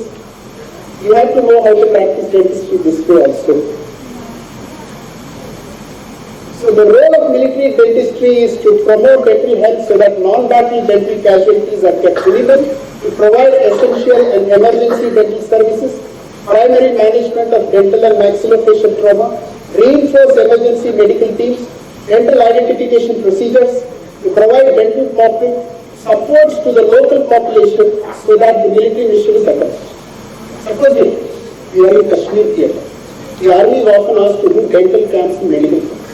It is to give support to the local population by winning their hearts and minds so that they are with us and they are not with our enemy. So this is also a mandated role. After all, the country's requirement is our population should not go that side. They should not pick up patthar and start throwing against the forces. So you have to win their hearts and beat them. So education people start opening schools, army dentists start having camps for them. And this is how we win our country. Ultimately accomplish the military mission. Maxillofacial injuries, they vary from 8 to 25% in the war. That has also been our experience in both the theatres. And if you just see the recent report, one of the reports of surgical management of facial trauma, British soldiers during the recent Afghan war, 566 casualties in one of the reports, 504 from blast and 52 from gunshot injuries, 75% of the blast injury casualties survived. The IED was the most common mechanism of injury, and most commonly affected was the facial region. IED blast, if you didn't know that it is an IED, you stamp over it, or a vehicle passes over it, the whole thing blown. So that is and then nothing else remains. Importance of dental records are enumerated. This is something of academic value for people, particularly doing community dentistry, to study the dental fitness standard followed by the North Atlantic Treaty Organization. And I asked one of my brothers who retired, and he's now a manager in one of the dental colleges in Tuticorin. He says, I can't write, sir, but I can think. When I joined how dentistry was and when I left what he was, he summed it up with these two pictures. When he joined, dentistry was practiced like this, foot-operated engines. The assistant used to be no ergonomics, and by the time the nation had transformed itself to a very high research. Every soldier is important to mission accomplishment. A unit cannot afford to lose key personnel from leadership positions because of dental emergencies. A small sleep apnea issue can create a Chernobyl. A bad toothache, he will not detect your enemy aircraft getting it. I could not concentrate, sir. I had pain. What is the loss to the nation? How much do you think costs the government of India to evacuate a soldier from northern Asia for pericoronitis to the base? It costs you 75,000 rupees. And the risk of the pilots who are flying in from northern Asia. And such incidents and accidents happened n number of times since 1984, since we occupied the Siachen Valley. Aviation dentistry is also important because of the gravitation, the pressure issues. During the Second World War, the aircraft were used, they were non-pressurized aircraft, so aerodontalgia was a major issue. So leaky restorations and open dental cavities, they are prone to influence of pressure, and that's a problem. So barodontalgia would actually affect the tooth sorting, and now from aviation dentistry we have progressed to aerospace dentistry. And when we were doing the project Gaganyaan, we had to create 400 products for use of human beings in space. And one of the requirements was, what is the toothpaste which can be used in space? How many of you feel Colgate is good? You cannot use the commonly available toothpaste because you have to produce paste which are ingestible, which are good to your GI system, which has got nutritional value, and which you cannot spit it out. And if you go to the United States and ask NASA, you give me toothpaste, I'm going to send a man in the space. How do you think you take it to our country? It doesn't very likely. You just can't produce a toothpaste when you're thinking of sending a man to space. So such 400 products are required. So that is why it's a very, very, very complex system, and that's why military science is the mother of sciences. And there are forceps and equipment to be created for space stations, because all Gaganyauts and astronauts and cosmonauts have to be treated in dental emergencies, where they crash somewhere, and one of the missions, mission Soyuz 11 was aborted. Soyuz 11 was aborted because the cosmonaut developed a dental abscess. And if you develop a dental abscess and from his oral cavity emerges microorganisms, it contaminates the environment and other persons' hygiene. If you accidentally puke, you have to abort the space mission. That is the kind of fitness to do. So the aviators require special care, and after dental treatment there are special considerations. You cannot do a surgery and tell the pilot to fly because he will risk the mission. And any medication should be off at least 48 hours before it. Even if you do treatment for pilots, you must tell them you should not fly on that particular day. Then there are various flying restrictions. If a fighter pilot comes to you, how many things you can give? If there are two things missing, can you give a removal denture to a chopper pilot or a fighter pilot? How many of you think you can? You cannot. Because if he has to abort from a Sukhoi or your Rafale, accidentally it happens this costly.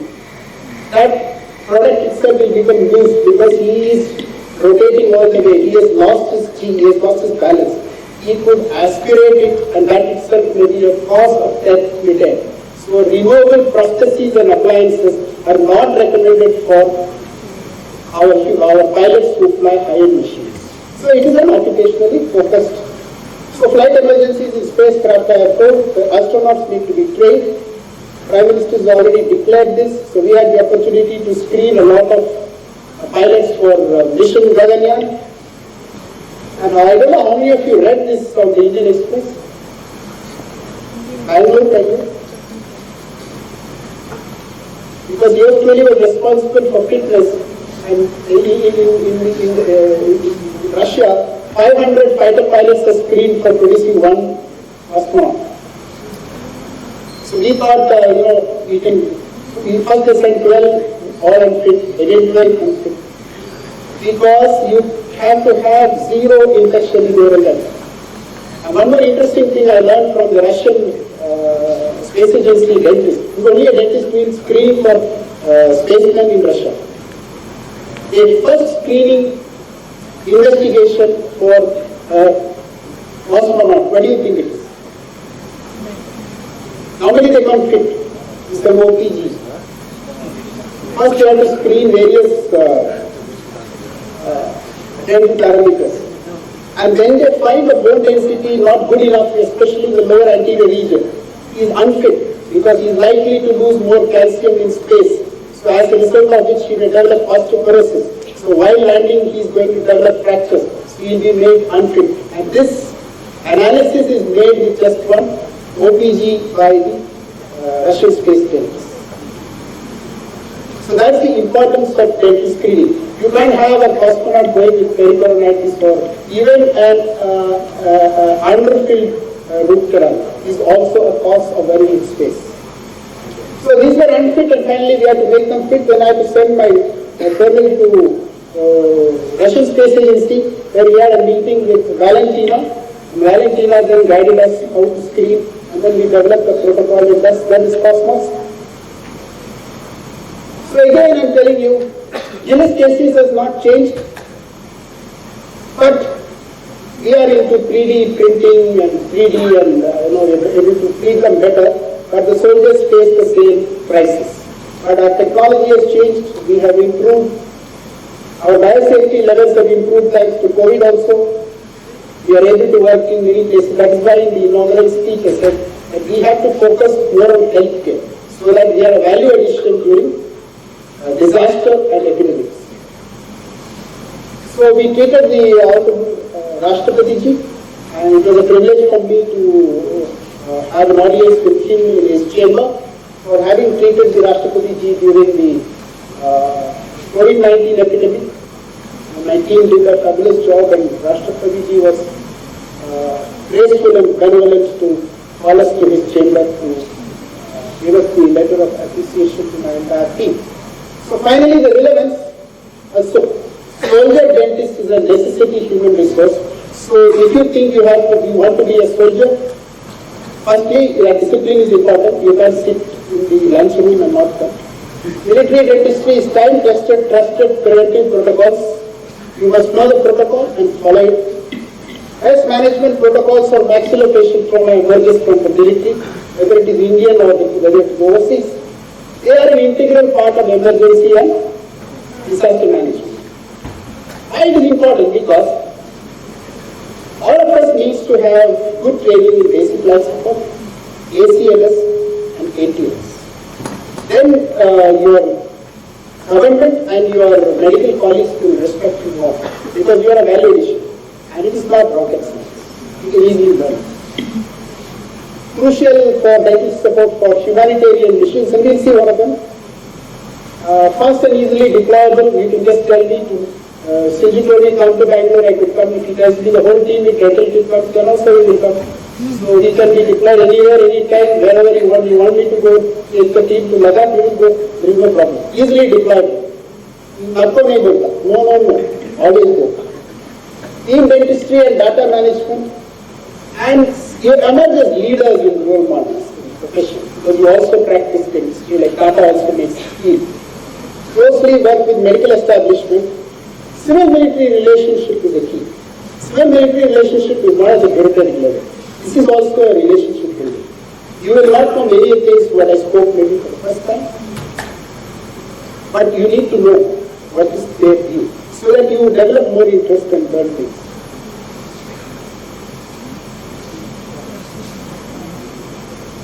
Is there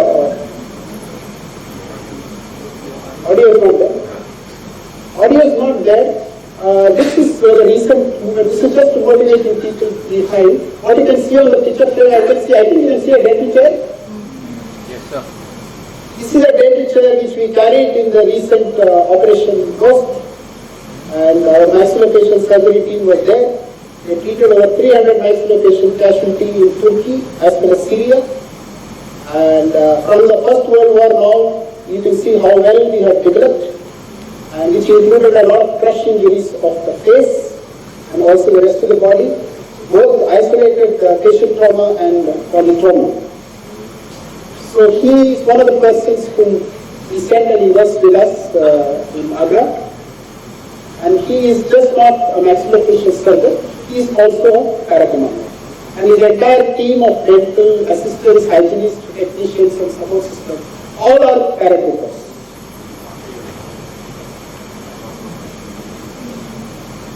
So I am winding up, so you don't need to be worried because I think the chairman is speaking.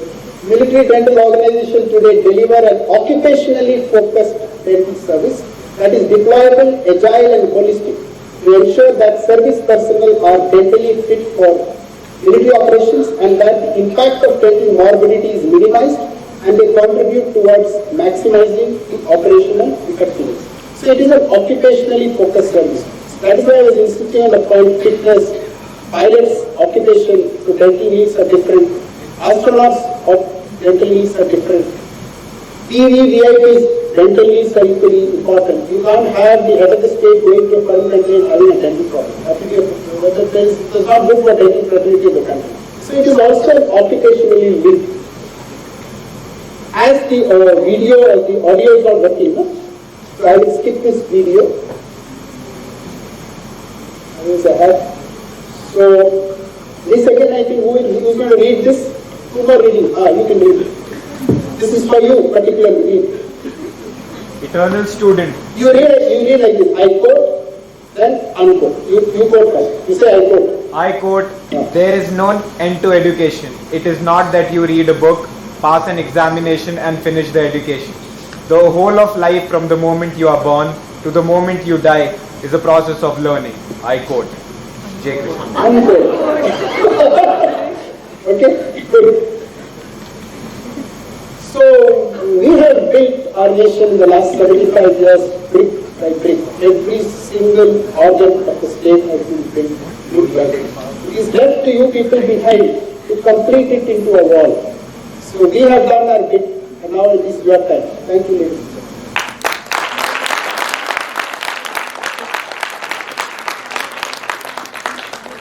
Thanks a ton, Major General Dr. Balakrishna Jain sir. A huge thanks for awakening all the warriors inside the audience. Warrior Dr. Jayalakshmi Madam, Warrior Dr. Rabindra Nayak sir, Warrior Harish. And please, as a note of appreciation, I would like everybody to raise their hands in the form of Josh. How is the Josh? Thank you very much. Thank you very much, Dr. Balakrishnan Jain sir, for awakening the warrior in everybody. No, it is not just because I am speaking military, it is because Dr. Jagdish is going to speak on practice medicine. Yes sir, yes sir. No, other than that, most of them have take-home messages, P1, P2, P3, how C1, C2, C3, how to implement it in their day-to-day lives, in their studies. And most youngsters sitting away, their scope in the military, in the Air Force, in the Navy, and hope there are more avenues for these youngsters in the forthcoming days. And as you discussed your futuristic vision regarding the role of the dentist in nation building, thank you very much, sir. Thank you, sir. Thank you, sir, for the igniting talk.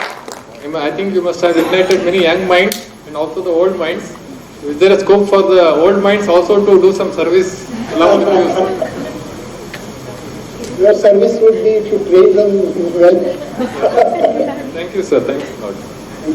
Any doubts? Anybody? Any questions?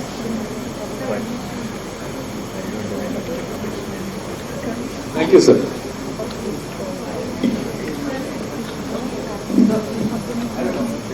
You mentioned about Montgomery. Is the same Montgomery Field Marshal Montgomery used to be the British chief general in the Second World War. He went on to become Field Marshal Montgomery. Because you still remember reading about Montgomery Chelmsford reform. 1990. Is it the same? Yeah. He was also Lord Montgomery. During the period of Vincent Churchill. Vincent Churchill was fighting in 1945, 40 to 45. But Montgomery Chelmsford reforms came into 1990. I don't know if it's the time, but this Montgomery was the Field Marshal. The Chelmsford Montgomery are not very sure. Chelmsford was the Lord Viceroy. Maybe different. 1990. Lord Chelmsford was the Viceroy. During 1914 to 1990, correct? Honestly, I like to see if they are both are the same. But I know about this Montgomery, he was Churchill's Field Marshal. That's where I got it, because Winston Churchill was nowhere in the First World War. He was, I think, in the Navy. He was the end of the war. One was during End of the war. 1945 and again 1555. I really do not know if they both are the same. I also have that popular James Montgomery form. Those reforms were around the comes to administration system in India. They were on the flying reforms that happened. Thank you, sir, for that unique perspective, experience, and knowledge that you have shared with us today. It was truly an inspiring session. I now request the chairpersons to kindly give the memento and certificate to our guest speaker.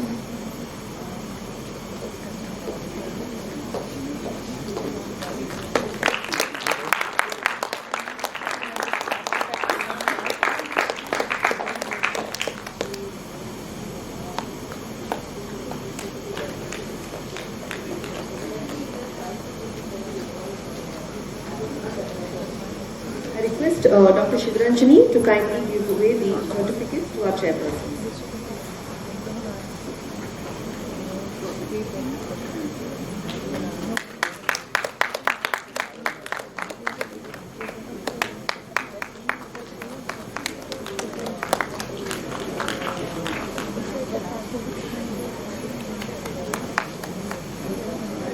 Next we have the lecture by Dr. Dharam Hinduja.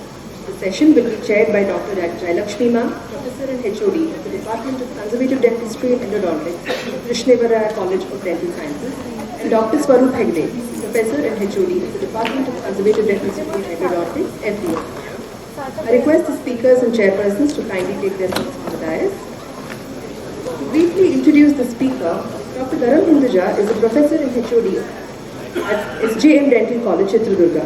He has graduated from KD Dental College and completed his post-graduation in STM Dental College.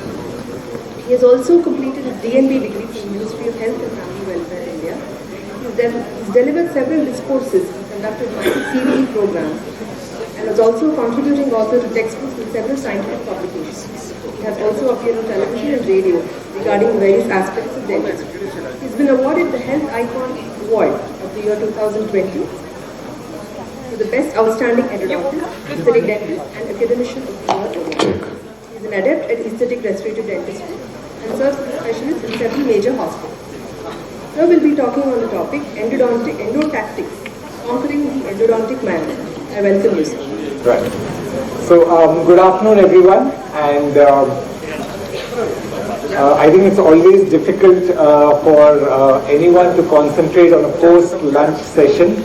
So, hats off to all of you all for still staying awake, and I hope that by the end of the lecture, I see all of you all awake and sharing the love for endodontics that we all have. Right? So, to start off with, this is the coffee mug that I normally have on my table.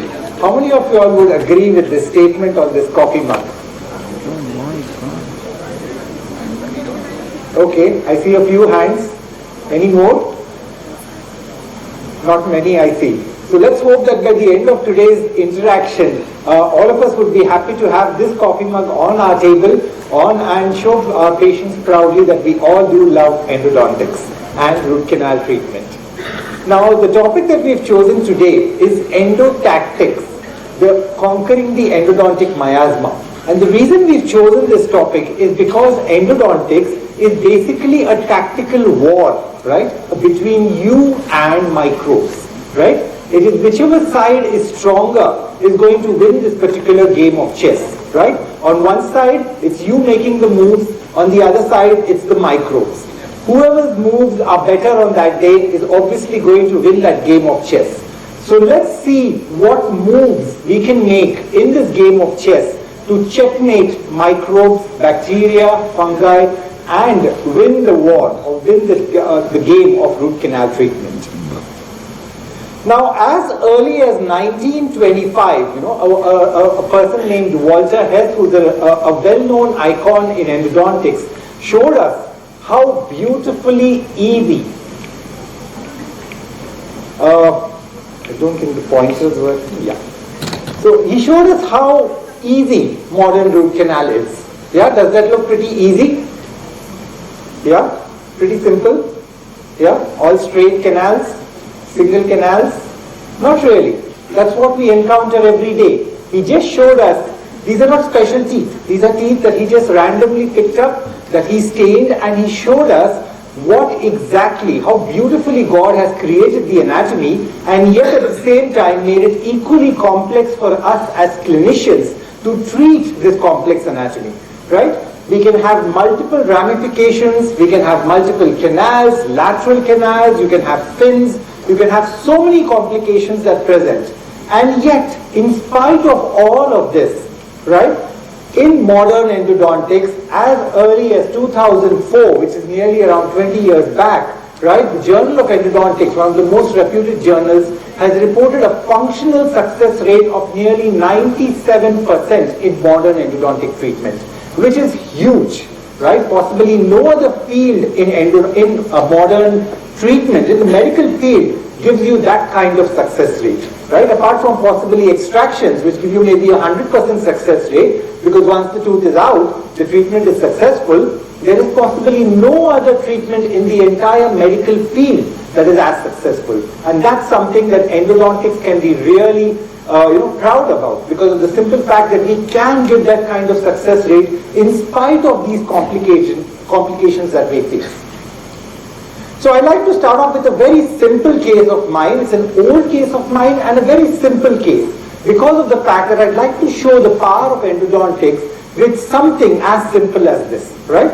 Now all of you can see that there's an X-ray here that you can see, and what do you see in this particular X-ray? Right? You see the starting X-ray here. This is the X-ray that the patient came into us with, and you can see that there's a large periapical lesion in this patient, right?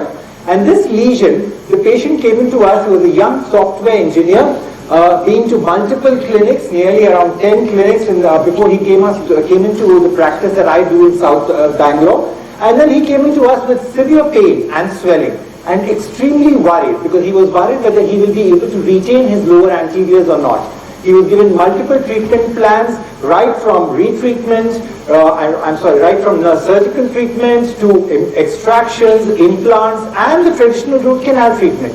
But he didn't know what's going to work, because of the simple fact that every time he went to a dentist and he got a closed dressing, he would end up with a swelling and pain again. And therefore he was extremely worried and extremely traumatized by the pain, right? So then he came into us, and what we did is we of course explained and counseled the patient about the various options, right from normal treatments to going ahead with extractions and implants, explained all the options, and we decided to go ahead with regular root canal treatment. And as you can see, we started the root canal treatment in the first visit, and we did the access opening. You can see that we did the biomechanical preparation all under the rubber dam, right? And then after that, in the first visit itself, we gave the patient a calcium hydroxide closed dressing, right in the first visit. Once we did this, and we told the patient to report back the next day, because of the simple fact that obviously we want to know, because the patient was experiencing a swelling every time we gave him a closed dressing. So what happened was, we told the patient report back the next week, and the patient didn't come back, right? And we waited for a day, for 2 days, 3 days, the patient didn't return. And we thought, okay, this patient has gone possibly to the next dental surgeon to get the same treatment continued. And then after a week, the patient landed back into our practice, right? And he told us, and we were like, where were you? We were waiting for you for this entire time. And then he told us that, doctor, this 1 week I really wanted to enjoy the sensation of not having any pain, any swelling, something that I had not experienced from the last few months. And that feeling was something that I didn't want to miss. So he waited for 1 week just for that experience before he could come back to us and continue the treatment. Once he did that, and we continued the follow-up, you can see the kind of healing that we got in this particular patient with simple endodontics. Good irrigating solutions, good isolation, and simple protocols. So you can see there's nothing fancy here, no extra canals, no fancy tricks. It's all routine power of the endodontics that we have today, right? You can see the healing over 6 months, 9 months, 1 year, 1.5 years, and that is the kind of situation we started with. That's a large, nearly 3 centimeter by 3 centimeter lesion, right? And we had complete healing in this particular case. And that is what modern endodontics can do for you, right? So we are going to approach today's talk, right, in a T20 format, because we don't have a test match. We had a test match yesterday. We had nearly around 6-7 hours of the hands-on session. So today what we're going to do is we're going to play a T20 match. Since T20 is the format in demand today, we had the T20 Women's World Cup, the T20 Men's World Cup, and now the T20 IPL. So we'll go forward with it in T20 Dontics. That is, we're going to look at 20 tactics, 20 endodontic tactics to make modern endodontics work for you, right? And so we'll start off with over number 1. We're going to bowl 20 overs to these microbes so as to bowl them out, win the match, and checkmate them in this particular journey, right? So the first over is diagnosis. And in diagnosis, what we're going to concentrate on is the use of CBCT in modern endodontics, right? Before that, I will just show you why diagnosis is really important by this very simple illustration, right? Now look at this patient who came into us with a draining sinus, right? You can see the draining sinus. You can see that this is tooth number 24 and 25, right? What did we do? We took an X-ray, obviously. That's the first step that anybody would do. And we saw that this is where the draining sinus is located clinically. This is 24 and 25, right? And what do you think is the treatment plan that we would suggest to this patient when we've seen the clinical as well as the radiographic examination, right? So you have multiple options. What do you treat over here? And then, of course, you do the simplest thing that endodontic diagnosis teaches you, which is sinus tracking, right? And we did the sinus tracking, and you can see once we placed in the gutta percha point, it's tracking to tooth number 26. It's not 24, not 25, which is where it was located, but it's tracking to the mesiobuccal root of the 26, which is the culprit tooth. And therefore, always expect the unexpected in any kind of diagnostic situation, right? As you can see, we treated the 26 then, and they solved the patient's problem and saved us a lot of embarrassment from doing multiple treatments, retreatments, and explaining to the patient why they might not be working without a proper diagnosis, right? But the true revolution that has come in is the use of CBCT. Look at this particular case that came into us. As you can see, the tooth number here, 2-1 and 1-1, both had pain, as well as patient had periapical lesion with the tooth number 2-1, right? The periapical lesion and the pain makes it mandatory to treat that tooth. However, the tooth had undergone calcification, as you can see from the X-ray, right? The entire canal was calcified. There was no way to assure the patient that we can do a sound treatment on this tooth. And that is where the power of CBCT nowadays is so fantastic. Because, as you can see, we took a CBCT of this particular patient, and you can see clearly in the CBCT the presence of the canal in there, right? The orifice, where exactly it is present, how exactly it is, where it is located, whether it is patent up to the apex, all of that is something that you get in the sections of the CBCT. Once you have that confidence, you know you can exactly do your access, approach the canal, and complete your root canal treatment with success, which is what we did with ultrasonics. We trucked deep into this tooth, located the orifice, gone into the working length, and you can see then it was a routine endodontic procedure. Similarly, look at this particular tooth. The patient came into us, the 3-6, 3-7, both caries, right? And as you can see, the IOPA of both the teeth, 3-6 and 3-7, right? How many roots and how many canals would you expect in such a patient? Well, normally in a lower 6, you would expect 2 roots and 3 canals, right? Which is what we would normally expect. Once we took the CBCT, you can see that as we go section by section apically on this particular case, you can see that we are seeing 4 different canals in the 6, but we are also seeing 4 different canals in the 7, right? So you are already prepared for the kind of access, the kind of canals that you're going to locate, and what kind of preparation you're going to do without the chance or the risk of missing these canals, which can cause failure. Once we do that, you can see on the routine X-rays, until you angulate them severely, you can't see these 4 canals, right? This is what we did with the 6, and you can see in all of these X-rays, it looks like it's a 3-canal anatomy. Only when we take an extreme angulation, you can appreciate the 4 canals over there. And the same thing with the 7. Look at the 4 different canals in the 2 roots of the 7 also. And that is how we complete the process confidently and successfully with CBCTs. Another case that I'd like to show on CBCTs that really changed the perception that we have of how CBCTs help is when we got this maxillary second molar. So how many canals and roots do you normally expect in a maxillary second molar? Yes? Pretty straightforward question.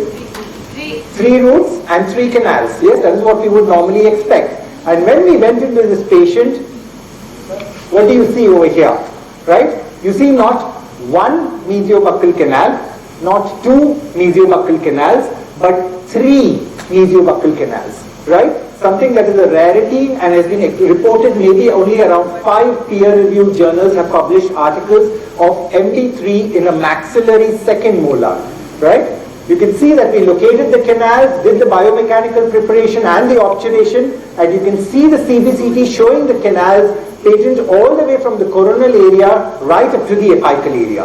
And this is what CBCT can open your eyes to. It totally revolutionizes the way that you're approaching endodontics. I have so many other cases that can show you how a CBCT can completely change the approach to endodontics. Coming to over number 2, and you might think this is something very simple. But believe me, I believe in modern endodontics, it is the power of anesthesia that literally controls the workflow of your entire treatment. When your patient comes into you, they don't come into you because they're expecting to see wonderful white lines on the X-ray. They come into you expecting to have a painless treatment, which is also successful. And until you are absolutely sure that you have controlled the patient's pain and given good anesthesia, you will not be able to go up to the apical area and clean the canals perfectly. And therefore, it's very important to master anesthesia because, believe me, I feel that pulpal anesthesia is far more difficult to achieve than even surgical anesthesia, because the pulp can sometimes be extremely resistant to the best of the anesthetic techniques. So it is something that really needs to be mastered for you to conquer the endodontic paradigm. And over number 3 is isolation. Now, in this entire talk of mine, if there is one factor that you would adopt in your practice, if there is one item that you would take home, if there is one thing that I can make you all adopt in your practice, I would say it is this. It is isolation and the use of rubber dam.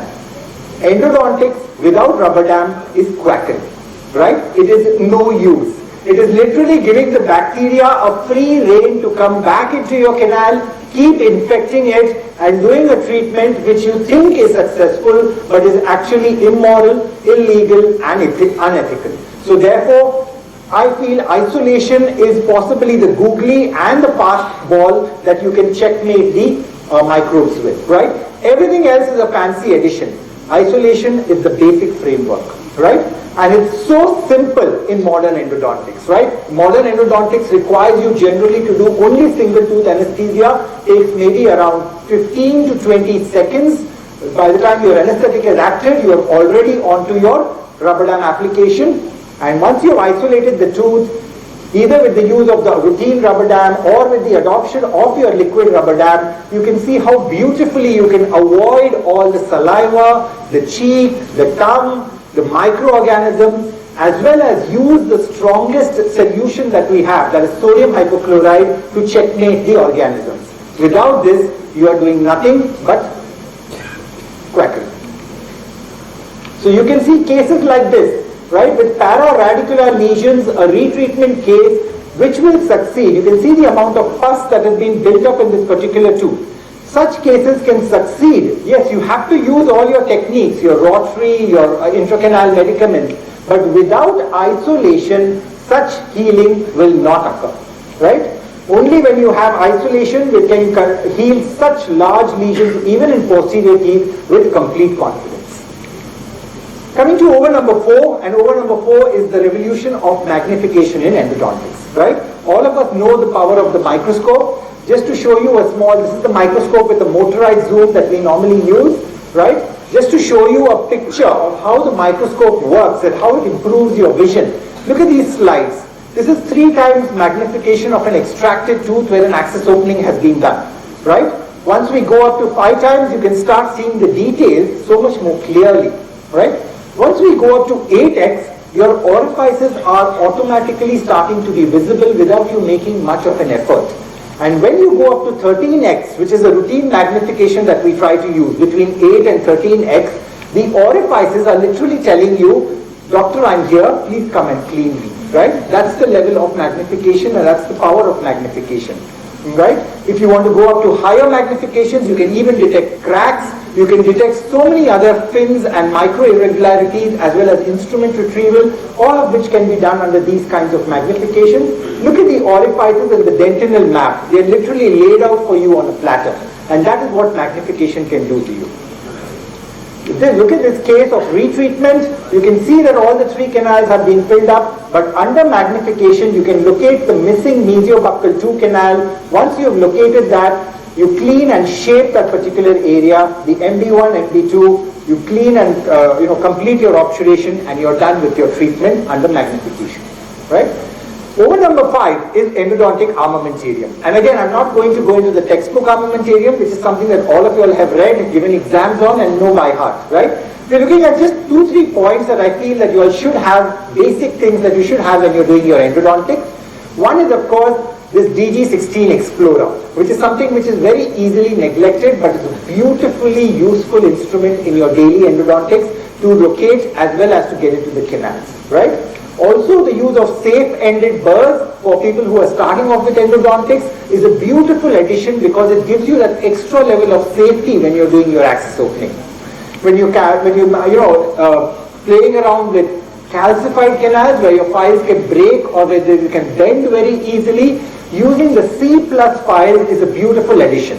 And if you're going to adopt microscope, then the use of micro openers and debriders will really make a big difference in the visibility and accessibility that you get in these particular situations.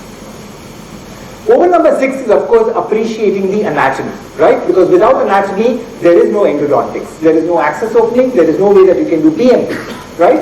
And in this, I'm not again going into textbook anatomy, I'm looking at few specific teeth where you will be encountering difficult anatomy and where we need to change the game, because the textbook doesn't just cover all of these anatomies perfectly, right? So the mandibular inside the teeth are the ones that, Grossman used to always tell us, single tooth, single canal, you can do it in our sleep also. But that has changed so much over the years now, because of the simple fact that we know that a huge number, a huge percentage of mandibular incisors have 2 canals with different configurations.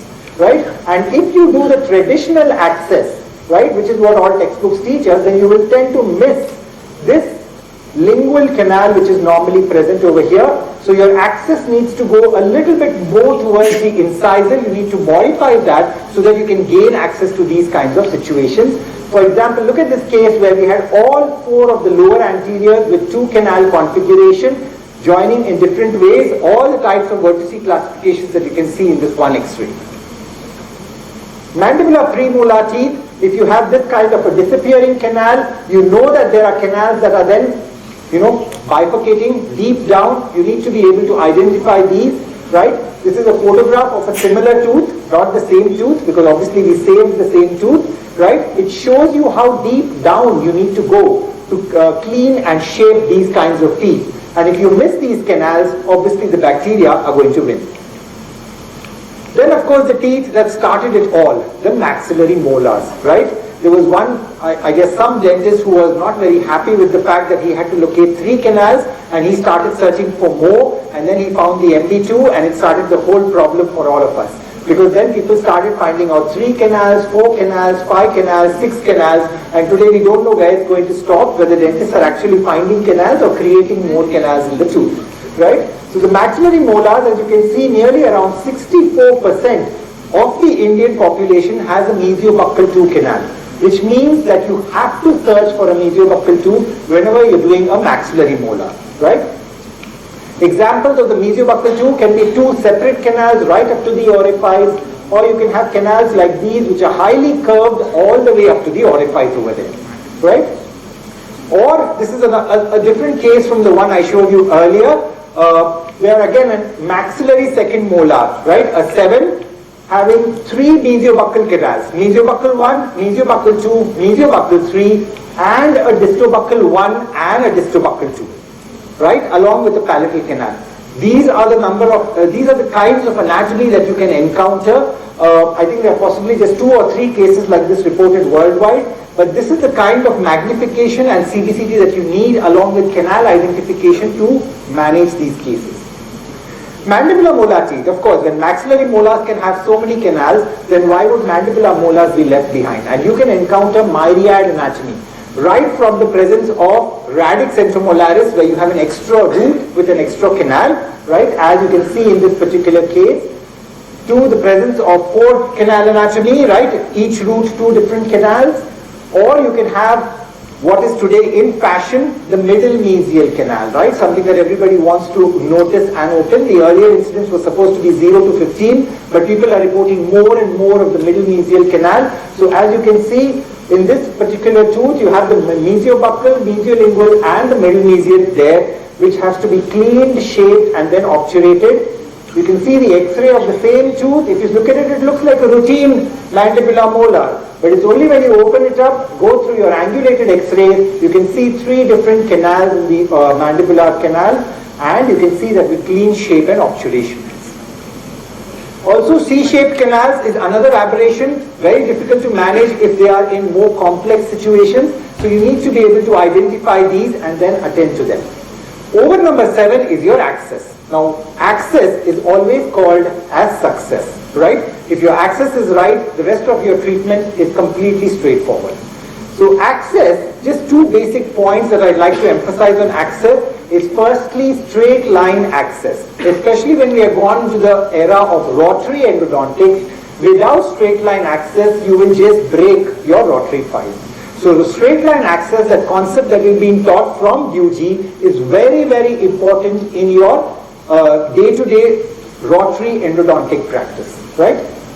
So you access not just the orifice, but you're aligning the entire area in one straight line so that your rotary file can go in straight ahead, right? The cut tip, the pulp horn, the orifice of the root canal space and the apical constriction, all of that has to be oriented in one particular place. Along with that, of course, what is very important and very basic that we tend to miss when we are doing access openings is removing the roof, right? And I don't mean sitting in an open air clinic, but what I mean is the fact that when you do an access opening like this and you locate the canals, we get all excited. Yes, we found the canals, let's move to the next step, right? However, what we forget is that if we do not remove what is called as the roof of the pulp chamber, we will be leaving behind a lot of infected pulp. We might miss canals, and also very importantly, a lot of effort is placed on your rotary files, which might then break because they have to work much more when they have to cut through the roof, right? So what you need to do is make sure you remove the roof and only then go ahead with your next step of your access opening. Over number 8 is canal location, right? Now canal location by itself sounds very simple. Why? Because of the simple fact that we have a built-in map given by God already, right? Just you have Google Maps invented by man, you have the dentinal map invented by God, right? Just join all of these and you have your orifices. But it is easier said than done, right? Because you can have multiple orifices present in different canals as we just saw. You can have calcifications like this where you can use your caries detecting dyes, then you have calcific metamorphosis that can play a very important role. This was at a time when we didn't have CBCT. Now of course we can use the CBCT to do the same thing. Or for example, if you have to search for the MD2, which is the most commonly missed canal, right? There are very few pointers that you can use to locate this MD2, right? Firstly, of course, what you need to do for the MD2 is visualize it. And how do you visualize it? Basically, you look at the fact that the MB1 and the palatal, when connected with the line, and the distobuccal connected with another line here, the end of this line is where you should be expecting to see your MB2, right? It might not always follow this rule, but it is a very, very nice rule to start off with, right? So cross the T to find the MB2. Also very important is that the access has to go more mesially because the mesiobuccal 2 cusp can be more mesial on the line joining the mesiobuccal and the palatal canals, right? Also very important is to use this color code, right? It's always the chamber floor dentine. The chamber floor is dark and the walls are light. So the junction of this light and dark is where you will be locating your canals, right? For example, look at this particular tube. This is all dark. The floor is dark. The walls are all light. It is the junction of this dark and light is where you will be locating your canals in this area, right? And always assess this slightly wet, because when it's wet, you get a better contrast. So as opposed to cavity preparation, you are assessing it wet, not dry. So you can have these kinds of MB2s, as you can see, with S-shaped curvature that you need to be able to detect and then clean. Over number 9 is the use of FX locators, and that again has changed the way that we approach modern endodontics, because we don't have to take repeated X-rays, right, with multiple angulations or multiple this thing to get the tip of the root canal. Because the gold standard today for detecting the tip of the root canal or the working length is the use of FX locators along backed up with your X-rays, right? So we use tabletop FX locators, we use various types which are available, and the basic concept of using FX locators is this basic slide, as you can see.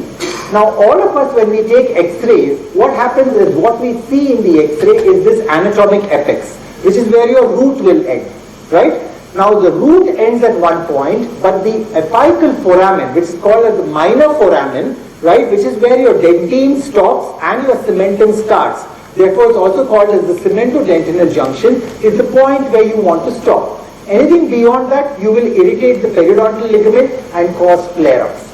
Also, you will be unnecessarily using your rotary instruments beyond this point. So therefore, always stop at this particular point, and that point is only detectable by electronic FX locators, apart from doing an extraction and checking a histological analysis like this.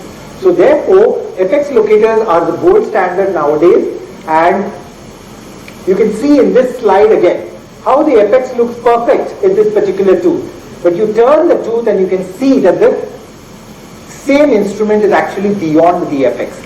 So this is what you're trying to avoid with the use of FX locators, right? So you use them throughout your procedure, and they can help you in detecting. You can see follow-up X-rays of all the FX locators. That is how it helps you in detecting the FX.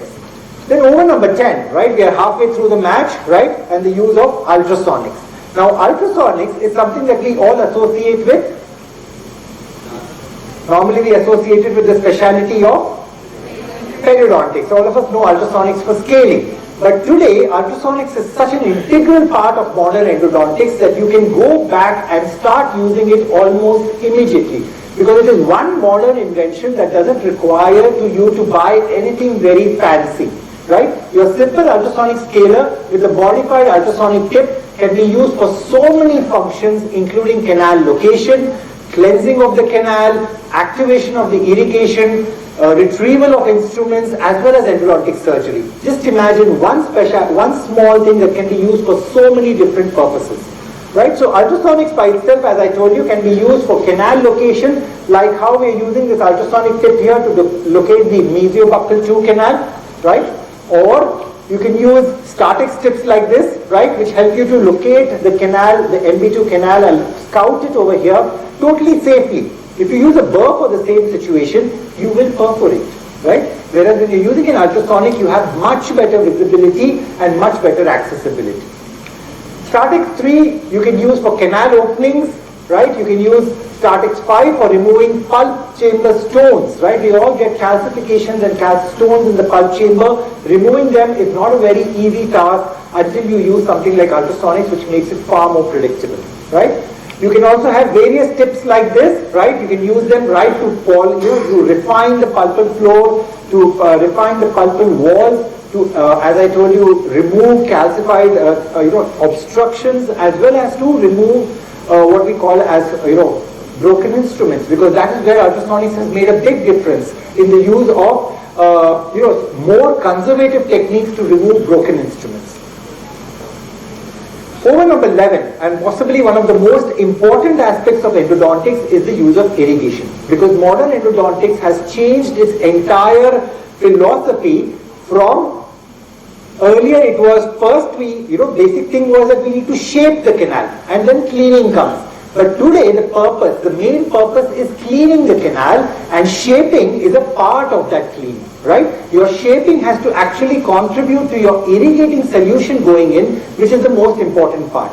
And without a proper rubber dam, you cannot irrigate, because the gold standard for irrigation is sodium hypochlorite, right? So sodium hypochlorite 5.25% along with EDTA and chlorhexidine are some of the irrigants that we really use day to day in endodontics, and is pretty much our brahmastra against all the microorganisms, right? Look at what sodium hypochlorite can actually do in this simple slide, right?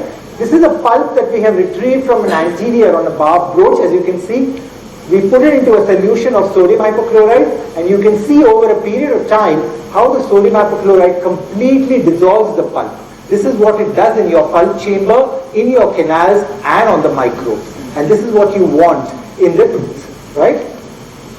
So it's 5.25% is the solution of choice.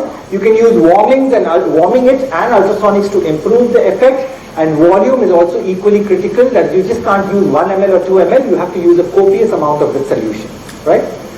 Also EDTA for smear layer removal, because if you do not remove the smear layer, you cannot eliminate the bacteria completely in endodontics, right? So this is a small illustration. This is once you do rotary instrumentation, this is the kind of smear layer that you'll have. When you use sodium hypochlorite, this is the kind of smear layer you'll end up with. Once you use EDTA 17%, this is the kind of smear layer you want to end up with. Clean dentin tubules, no smear layer, and your irrigating solutions as well as your gutta percha and sealer can flow into these spaces. Also using endoactivators, warming and ultrasonics, all of these can enhance the way that you use your irrigating solutions. Over number 12 is the use of intracanal medication. Now the purpose of intracanal medication has reduced slightly in modern endodontics because we tend to do a lot of single visit endodontics. But there are cases like the one I showed you initially, where you have large lesions where you have to use intracanal medicaments to completely eliminate the microorganisms. And in such cases, calcium hydroxide is the gold standard, right? Either you use calcium hydroxide with barium sulfate or you use calcium hydroxide with iodoform. The purpose is to make it radio opaque so that you can ensure that it has gone up to the apex, which is where it is useful. If you put it only in the coronal third, it has absolutely no use, right? So the use of calcium hydroxide medication, as you can see in this case with a large lesion and a retreatment, over a period of time follow-up, you can see the healing as well as the formation of the apical barrier in this open apex case, right? So that is what calcium hydroxide can do very simply and easily for you. It should generally be used for at least 1 to 4 weeks. Of course, there are riders to using calcium hydroxide, right? So you need to be able to use it in the correct way and in the correct situation for the correct duration. Also lasers, right? Modern diode lasers have become a valuable addition to both irrigation as well as intracanal medication because they do both together. Just the use of the diode laser into the canal ensures a high degree of microbial disinfection, which ensures that your endodontics is going to be that much more successful, right? So adopt these easily. You can see a case that we use the lasers in, and you can see the healing that we've had over a period of time, right?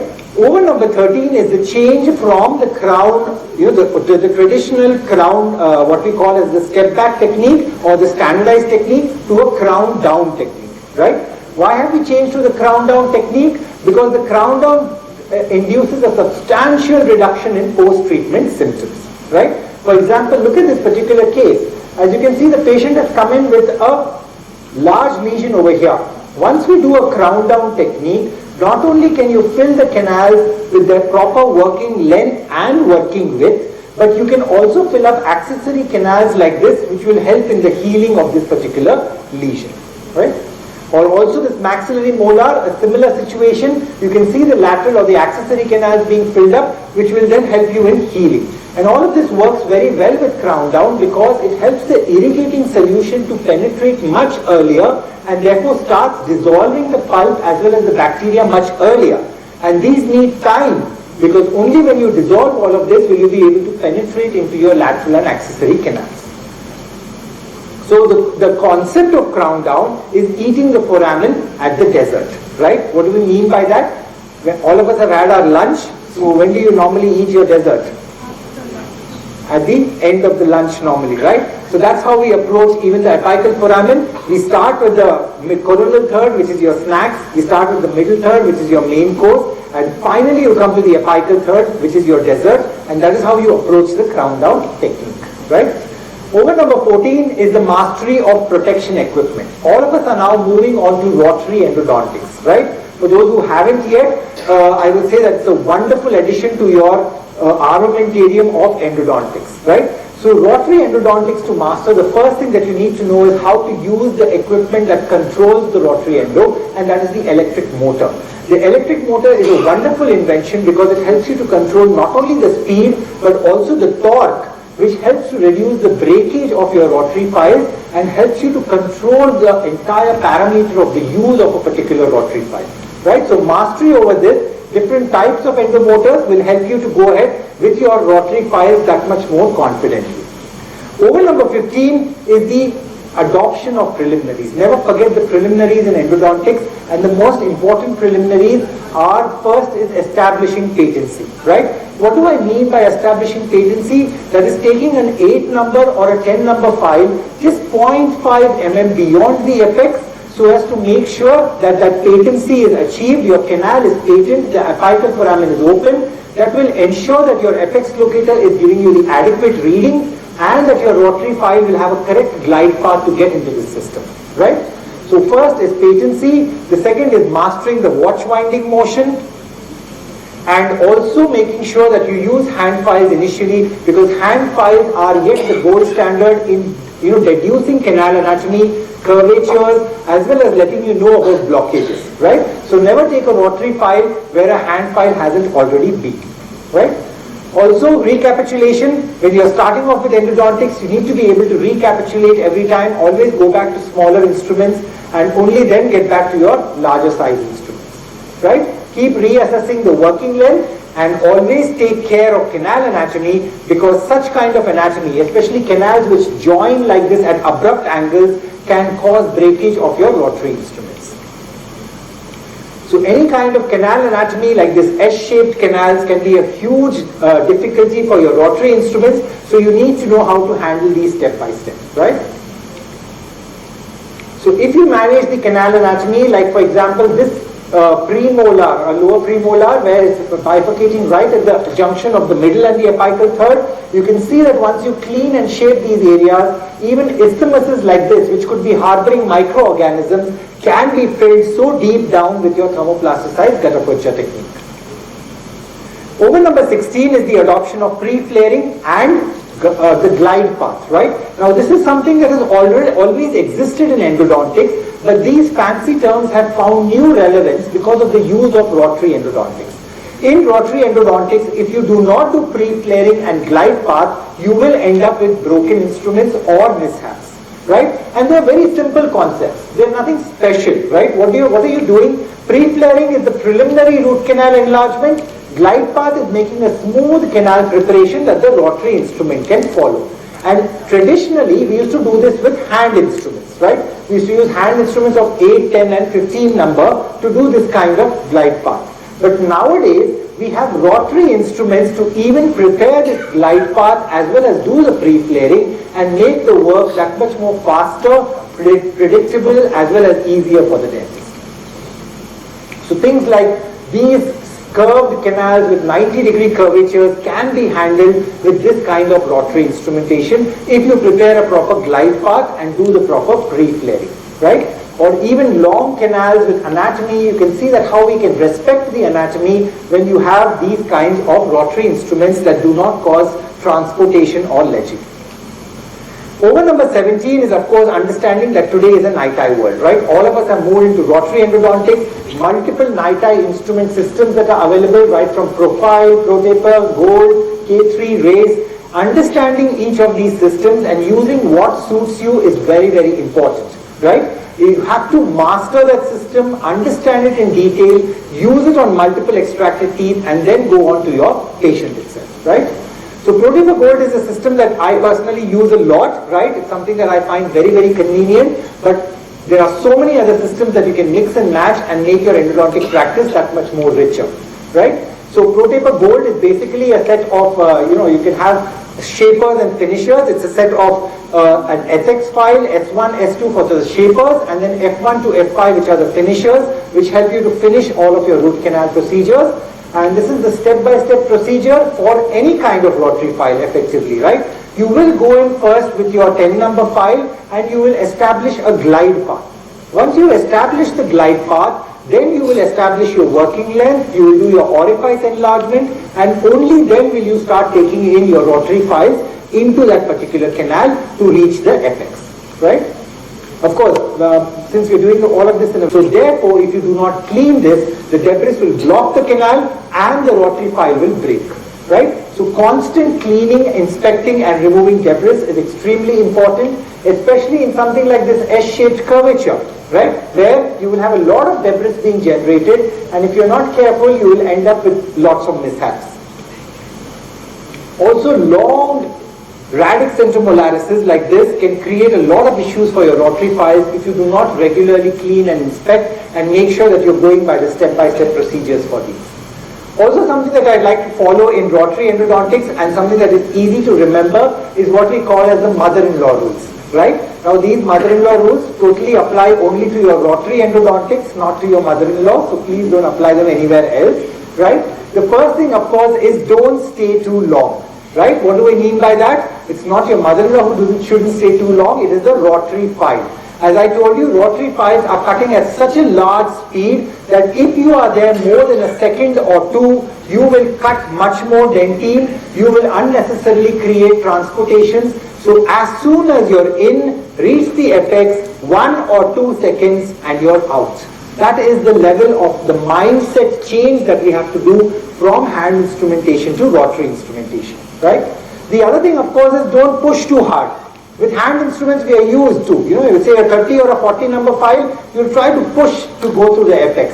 You do that with a rotary file, and all you'll end up with is with a fancy metallic obturation. Right? What's a metallic obturation? The broken instrument, and you tell the patient, I've got this beautiful new metallic thing that I'm obturating your canal with, and make it sound very fancy. So when you're done, get the hell out, right? Once you're done with your rotary instrumentation, don't think I will stay 2 minutes longer, I will kill more bacteria, I will remove more dentine. Nothing is going to happen except for the fact that you will break and get out only half of your instrument. So follow these rules for your rotary instrumentation, right? And even acute canal curvatures like these can be easily handled on a day-to-day basis with your rotary instrumentation. Also, in rotary instrumentation, very important to break up your canals into 3 levels if they are very long. For example, this is a 26 mm mandibular second molar, right? And if you do not break it up into sections and do the BMP according to that, you will end up with a lot of strain on your rotary instrument and a higher chance of breakage. So approach that step by step over here, and you can manage even these long canals with rotary instrumentation. And the last thing to do with rotary instrumentation is how to know when to stop, right? How do you know how much to enlarge? Because everybody tells you how long to enlarge, but nobody tells you how much. Nobody talks about working with. One of the pointers that you can use for working with in rotary instrumentation is the concept of apical gauging, right? It's a concept where once you've done rotary instrumentation, because the taper is so much, that if you introduce a 2% hand file or a gutta-percha point into that canal, at the same tip size as which you have stopped your last rotary, if that file or gutta-percha binds at the tip, you know that the foramen is of that size. Otherwise, you need to go larger. So it's one of the pointers that you can use along with the detection of debris and various other techniques. So if you see, we had to use different apical gauging for all of these 3 because of the different curvature. This is a nearly around 45-degree curvature. This is more of a nearly 60-degree curvature, and you can see an S-shaped curve in this mandibular molar. All the different canals having different curvatures, different approaches to your rotary instrumentation. So always make sure that you have a wet working field, pre-flare, patency, top control, and very important, always work first on extracted teeth, right? Along with that, of course, make sure that you have enough time for your rotary instrumentation. And finally, when you're done, over number 19, right, it's time to end, you go ahead with your obturation. And the obturation, of course, should be done in 3 dimensions, because if you want to fill in lateral canals and accessory canals, as you can see in this particular X-ray, right, or as you can see a lateral canal in this particular anterior, you need to remove the smear layer, you need to irrigate well, you need to have a good sealer flow, and you have to have a good gutta-percha placement technique, right? Or apical deltas like these in the palatal canal, all of these is something that can be filled only with 3-dimensional obturation and removal of smear layer. And lastly, over number 20 is the adoption of modern techniques, modern materials like MTA, biodentine, and the concept of regeneration, right? If you're using MTA, this is the kind of mix that you would prefer, a wet standing mix, right? You can use it for multiple purposes, right from revascularization and apexogenesis, as we've done in this particular kid. As you can see, a large open apex. After a 3-year follow-up, you can see that same particular tooth with root growth and true closure of that particular root, right?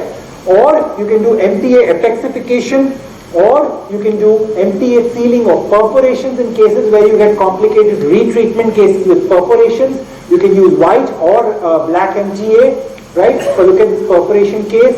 You can see the perforation very clearly over here, and we've sealed it up with the MTA over there, right? So that's the 20-over match that we've played with the bacteria, right? A 20-over bowl, and all of that is for just this one moment, right? Cricketers do it throughout their life to get that particular World Cup. We play this day in, day out against bacteria.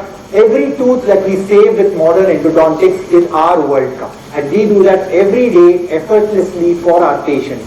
And that is why endodontics and dentistry is such a beautiful field, right? So this is a few photographs of the places I work with, and I wish all of you all endodontic success and a checkmate to the bacteria over there.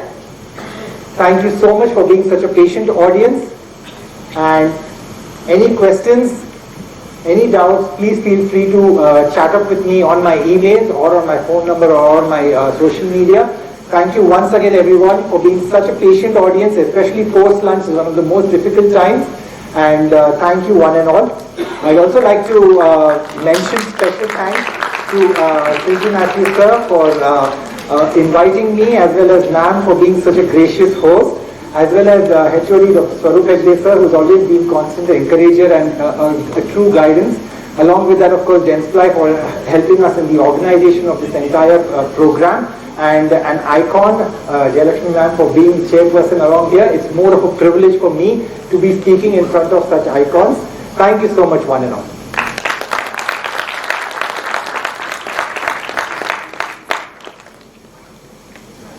Good afternoon, those who are still here. It's indeed a great honor to me to be a part of this DENTCON 2023 for two reasons. This is a centenary celebration of Dr. M.S. Ramaiah institutions, and also I'm chairing the session by Dr. Dharma. Thank you from my bottom of my heart for the team, Sylvia, for having given this wonderful opportunity. Thank you, Sylvia.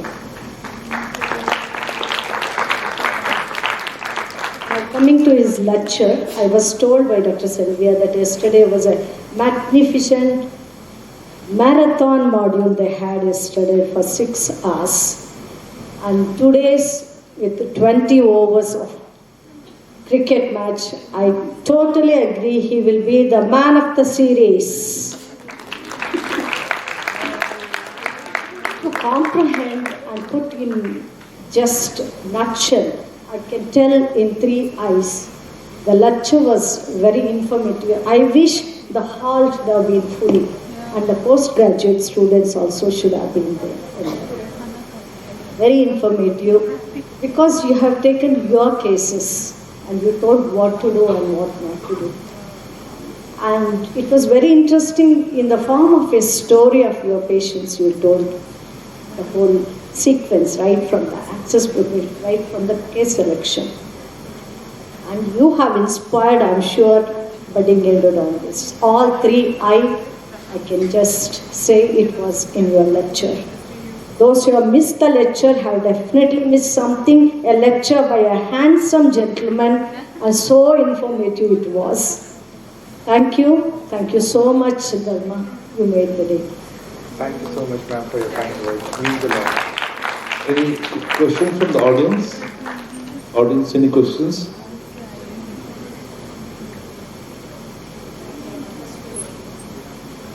I think somebody is raising a hand there.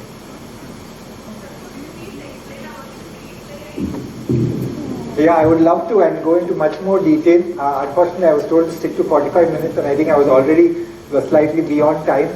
So pre-flaring basically is the concept of enlarging the canal slightly before you get into the rotary instrumentation, right? Now rotary instrumentation, specifically with each specific rotary system, the first file of the rotary has a specific tip size, right? So you do not want the canal to be narrower than that tip size, because then what can happen is the tip can get locked, and if the tip gets locked, since that is the most, the most fragile area, it can break.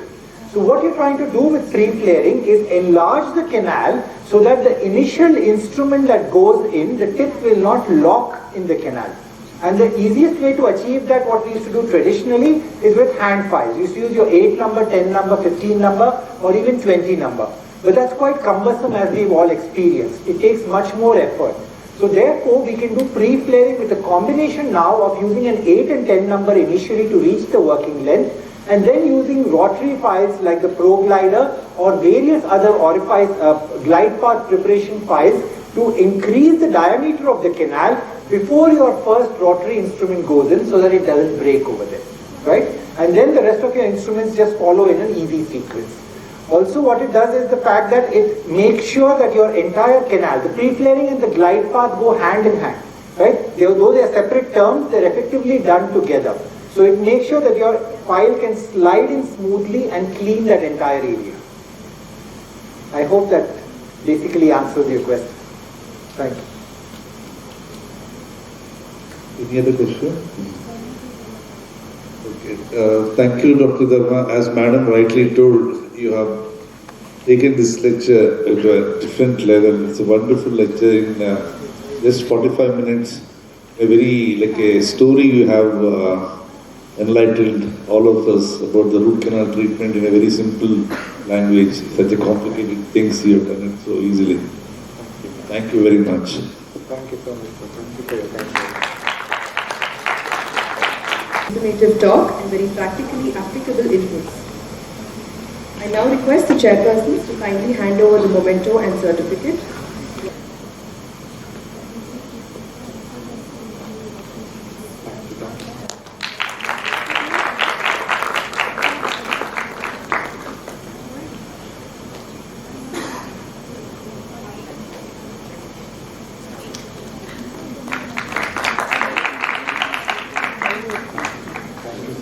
I request Dr. Rakesh to please hand over the certificates to our chairpersons. So kind.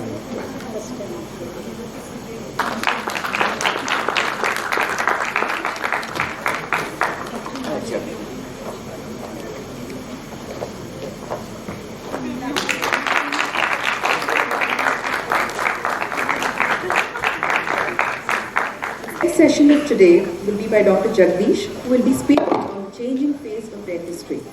The session will be chaired by Dr. Madhukiran and Dr. Mahanti. To introduce Dr. Jagdish, he is a graduate of Government Dental College, Bangalore, and runs one of the most state-of-the-art dental clinics in Indiranagar, Bangalore.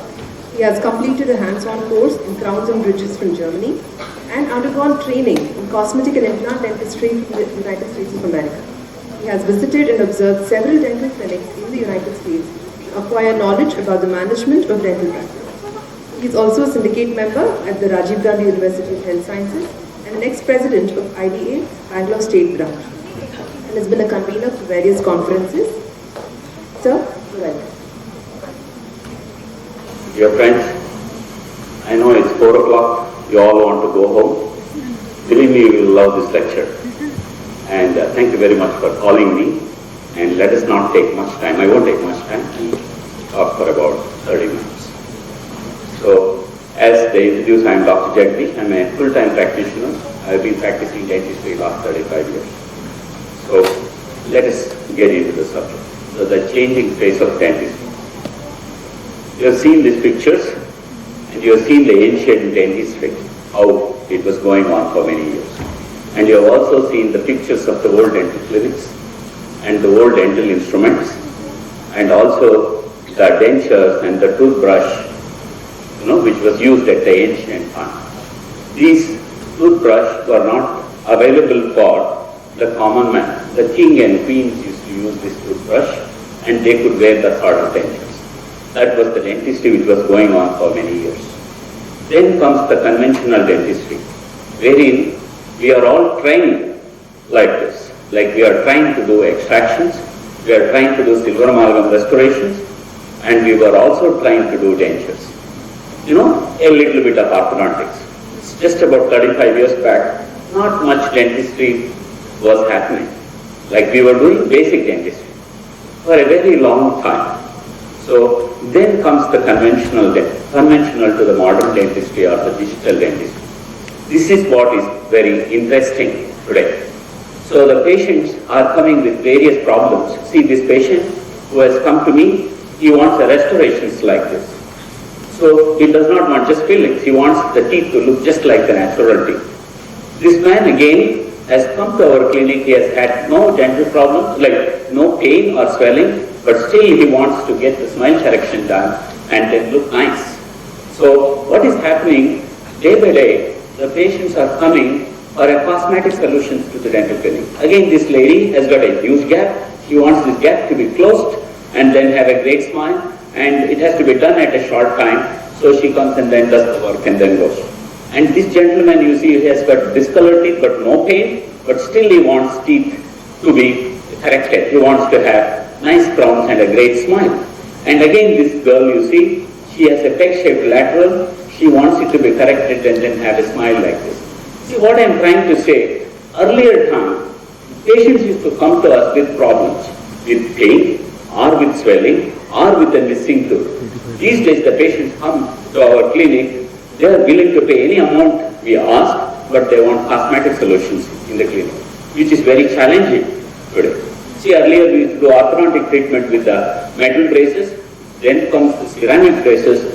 Now people ask for aligners at the dental clinic. So this girl again, she's got a great smile. She wants to have bleaching done and have white teeth and smile well, you know. So she wants to have a glamorous smile. Again, this person who comes to our clinic, he wants the full mouth correction to be done with the implants and the root canals and the crowns at a short time, and we should be able to do this work to these patients. So all this time, what I am trying to say, the patient expectations are changing day by day. If we just do the basic dentistry, we can't do best dentistry and practice well to the expected level of patients. So along with the patient expectations, technology is also changing. Like we used to take X-rays, develop it and then save it. These days you have digital X-rays, digital OPGs and digital like CBCTs. You know, all this is important. We were not taught all these things at the dental school, but we were forced to learn during the course of our practice by attending many training programs and things like that. So like rotary endodontics. Like earlier we used to do the hand, hand instruments to do the root canal treatment. These days you just saw to what level dentistry has gone, what level endodontics has gone. So there are microscopes in the dental clinic. There are lasers used in dental clinic. So earlier we used to take impressions. These days impressions will also have gone out of our practice. There is no alginate. There is no rubber base in our clinic today. We scan in no time and send the picture and the crown comes. So we can even scan and then make the crown in a day and fix the crown to the patient and send the patient on the same day. This is how the technology is. What I am trying to say here, one side the patient expectations are different, and another side there is a beautiful technology which is available.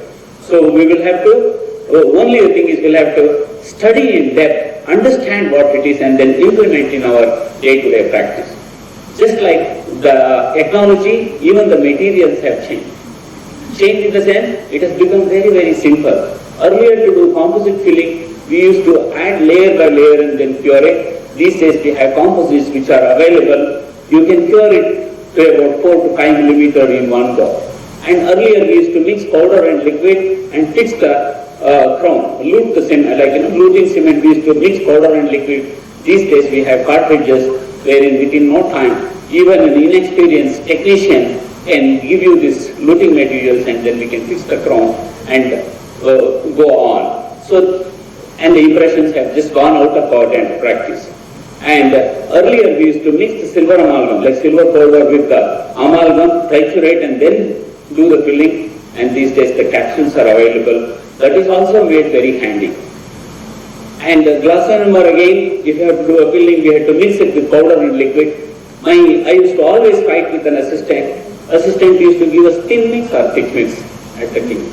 Either the cement is set already or it is not going to set, it takes too long to set or it's just weak. But these days that scope is not there. We have ready to fill capsules available. We can do quality work in a simpler way. And just like the composite also, it used to come in a form of syringe. By the time we go to the bottom, it used to be set hard. But these days we have capsules, the disposable capsules. We can use the required amount and then discard it. You know? So, what I am trying to say here, dentistry has changed a lot in the last 15 to 20 years. Patients' expectations have changed, technology has changed, materials have changed. All that has changed for better. See, the newer material, it's easy to use. Newer technology, it's even more easy to use. But only the thing is, we will have to go a little bit in depth and then study and then adopt in our day-to-day practice. What is that I am trying to say? It's time for us to change. In a sense, just like in every field, how people have changed, just like that, we also have to change. So, I'm practicing at Indranagar. I will just show you my practice video in a short while. Can you play the video for me? Next slide, next slide.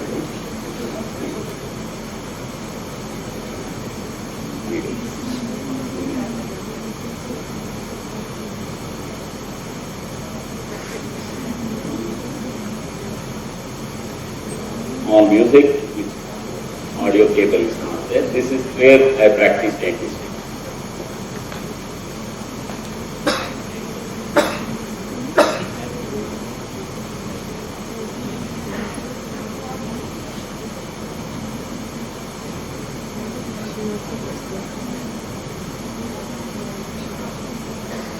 And the reception, like the patient is sitting, there is an inside reception and an outside reception, so that when the patient comes to make payments, they are not disturbed. They can welcome the patient easily. You can also see the reception table.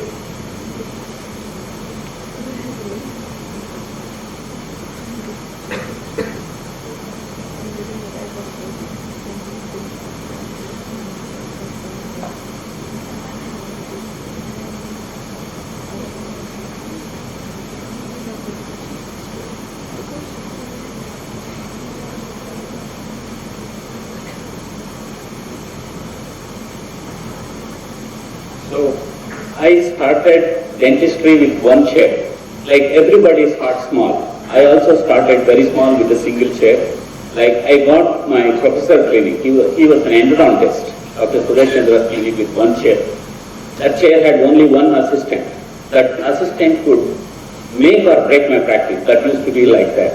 I started, then I added another chair, practiced for a while. Then I moved on to another place, had 3 chairs, practice, where I practiced for about 6-7 years. I was not still happy.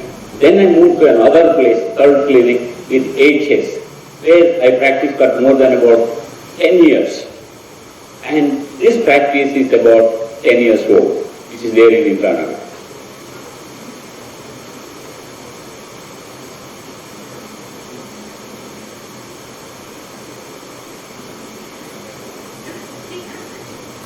This is where our after sit and relax. Yeah, I just showed you my practice where, we work every day. Let me tell you a little bit about the operation, how it goes. If a patient comes, we do digital registration. In the sense, she will come, she will give all the details and registration is done. Since we use software, the minute the patient comes into, we will welcome the patient through an SMS and also send all our clinic information so that the patient has got all our details in her phone, so that if she wants, she can send it to her friends and she will also have a record. What is that I am trying to say? A software is a must in any dental clinic. Then the patient is brought to the dental chair, wherein I do a detailed examination. Our associate will enter all the details to the computer and will also educate the patient with the intraoral camera and the x-rays and tell her what is the problem she is having, and then discuss the treatment in detail with the patient, so that patient is not moved from one place to another place. We don't waste time, and we also involve the patient in the treatment planning. Then once the patient is ready, our doctor will go and then explain the procedure on the chair itself. She will tell probably she requires a wisdom tooth extraction or a root canal treatment or a class 2 restoration. So this is the procedure which requires, and you need this much time to do this work. And if the patient is ready, then she will also explain the cost. And if the doctor is also free, we even start the procedure. Before starting the procedure, this is very, very important. It took a lot of time for me to learn. I will also show you how I learned this. See, if you have to do a class 2 restoration, before I go into the dental chair, my assistant has to spread all these instruments and the material. Then I go and start the procedure. Otherwise, what used to happen, I used to go and sit, go and get a matrix pen, go and get a polishing tool, go and get this bar. We used to waste a lot of time. So we have made the material required for each procedure like this, so that assistant also knows we need about 15 materials and instruments required, so that we will arrange everything and then wait for me. Then I go, or any doctor will go and do the procedure so that the patient is not moved. All the instruments and if the materials are available, the job can be done faster, patient will not get irritated, and we will also not waste our time, and we can do a quality work to the patient. Since we have already explained the procedure about the cost, the time, and the procedure has gone as per the plan, the patient also will not go and down negotiate. She will make the payment and then leave the clinic. So, people say the patient's bargain, the patient will not pay our charges. If we explain the procedure in a proper way, those things will not happen. Initially, I have gone through this case wherein we have done the treatment and not explained the procedure well. Patient will come and ask, why these charges? No, if we have cleared it properly, then things won't go wrong. Again, follow. See, we all say in India, people come late. Patient cancel their appointment at the last minute, and there is a no-show. See, these are all some of the things which are under our control. We need to monitor. See, we have worked out a plan. We see more than about 60 to 75 patients in a day. We have got, just we heard about 2% cancellation or 3% cancellation or the late coming. While giving appointment itself, we tell our patient, see, Suma, you have this much work to be done. Tomorrow I am going to do a crown preparation which takes about 45 minutes. It's a difficult crown preparation. I have given you my prime slot, 9 o'clock. I want you to please come. And the previous day, my receptionist will call the patient and tell the patient, Madam, you have an appointment tomorrow morning, 9 o'clock. Can I take your appointment as confirmed? See, I have already told. And the receptionist has called and then confirmed. A message also will go next day. Patient cannot miss the appointment. This is the way we should think forward. We should stop the blame game and make ourselves responsible for all the things which are happening at the clinic. Then, see, if there is a short treatment, like a class 2 restoration or an extraction, it is easy to explain on a dental chair and then do it then and there and then say. If you have to do a full mouth rehabilitation,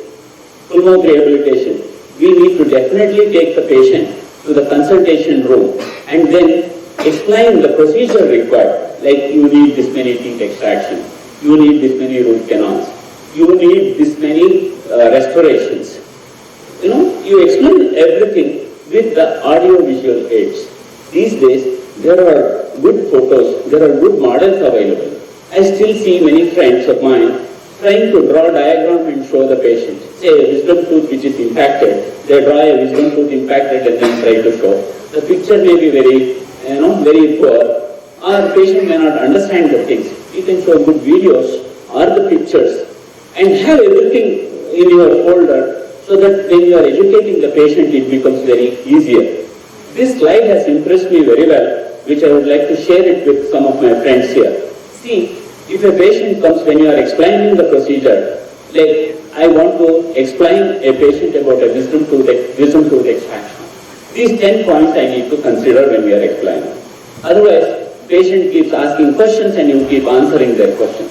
What is the problem? Why is the problem? What is the treatment? Let's say a wisdom tooth extraction. What is the problem? See, you are getting a wisdom tooth which is deep embedded in the jawbone and which is infected, which has to be extracted. Then how will it be done? A oral surgeon will be doing this procedure, which will take about an hour. Then any other treatment options? Yes, I can give you antibiotics and anti-inflammatories. And what is the charges? It may cost you about 8 to 10,000. Then how many appointments it takes? It takes 2 appointments. Like today I will do this extraction. You have to come back after 10 days for future removal. Complications, if any? Yes, you will have pain, you will have swelling, you also have numbness for the next 3 days to 1 week time. Any specific instructions? You have to take antibiotics. Please do not smoke, do not gargle vigorously. And prognosis, yes, it heals well. It takes something like about 10 to 15 days for it to heal. And the bone to heal, it takes about a month or 2. See, if you tell the patient in such a way, patient has nothing to ask. He cannot ask how much it will cost and how many sittings I have to come. Will I have a swelling? What is it going to be? You know, in each procedure, we have made things like this. If a new doctor comes into our clinic, we educate the doctor in such a way. If you have to convince for a root canal treatment, what is that you have to say? The patient has to say in 2 minutes, yes doctor, I am yours, please do it. And next, no questions asked. Otherwise, this question and answers will become very, very big irritations and then it goes on and on. So for every procedure, like if you are all practicing dentistry, you can make things easier and keep it and find the associate doctors also to talk in this line so the job becomes much easier.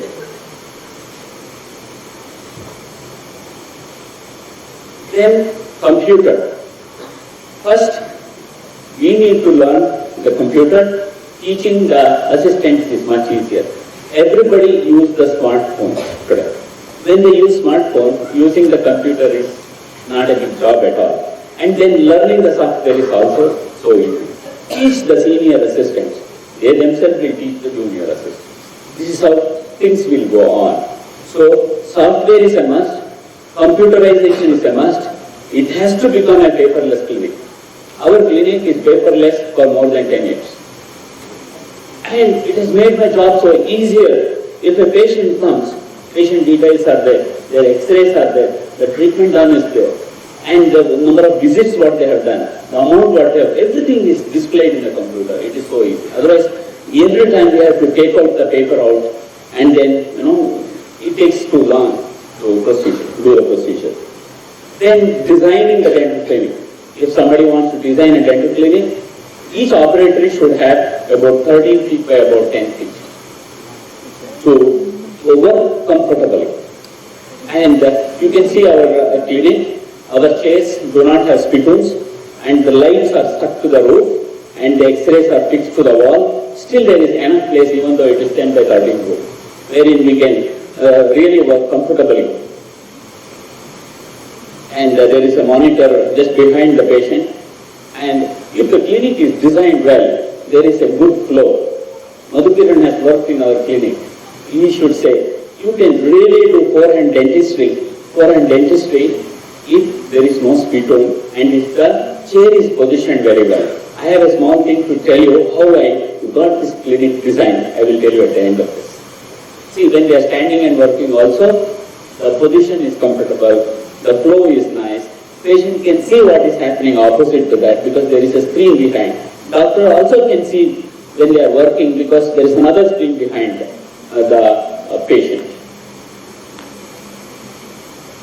And the cabinet also need not be very big. I see in many clinics a huge cabinet will be done. That many things are not there in dentistry today. It's all very compact.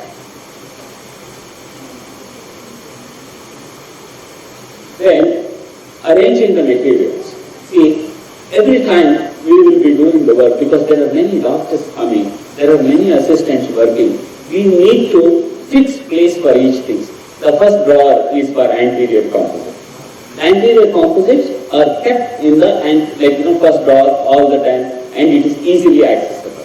And the posterior composite is there in the second set of drawers. Third set of drawers will have the post and core material. Things like that. We have arranged things and we have labeled so that it is easy to get materials, and we don't waste time. Like when you take out a tray, you look at it, you need the liners. See, this many liners are there. And it is always there in that tray. And everybody knows about it. And similarly, the anterior composite, posterior composite, then the post and core. If you have to do a post and core, what will happen? If you don't get everything in one go, then you get stuck. Then most of the time, the quality of the work will not happen. Yeah, a liner is required, or a pigment fissure saline is kept at the right place. Then, like the material we have organized it, the instruments also have to be organized.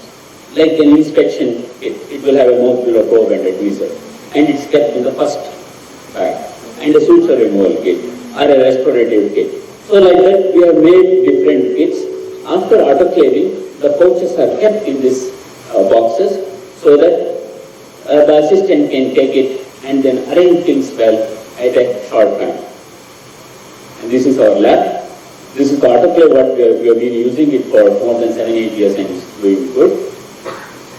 Then we buy materials during the conference and the exponent, and we always have it in stock, and if we don't have now, it is easy to order the material. Not necessarily you have to keep the big stock at the clinic. Washrooms in a dental clinic is very, very important, because when the patient comes, they do visit, they do go to the washroom. It has to be kept clean and dry, and all the time it has to be maintained. If it is smelling bad, you will be you will be looked down. The patient will assess you. Nothing goes unnoticed in a dental clinic. This is our front desk, and these are our assistants, and these are our doctors. A lot of my friends ask, Jagga, how do you get these smart assistants to your clinic? These boys are all school dropouts. These were not the smart assistants for me. They have just come, and we have brought them, and slowly we have trained them. I will show you how I train these assistants. Maybe you will have some few points to take back home. Yeah, if an assistant or a doctor comes to our clinic, we do the briefing for that assistant. We tell them, see, welcome to our dental clinic, and we expect you to come to our clinic between 9 to 6.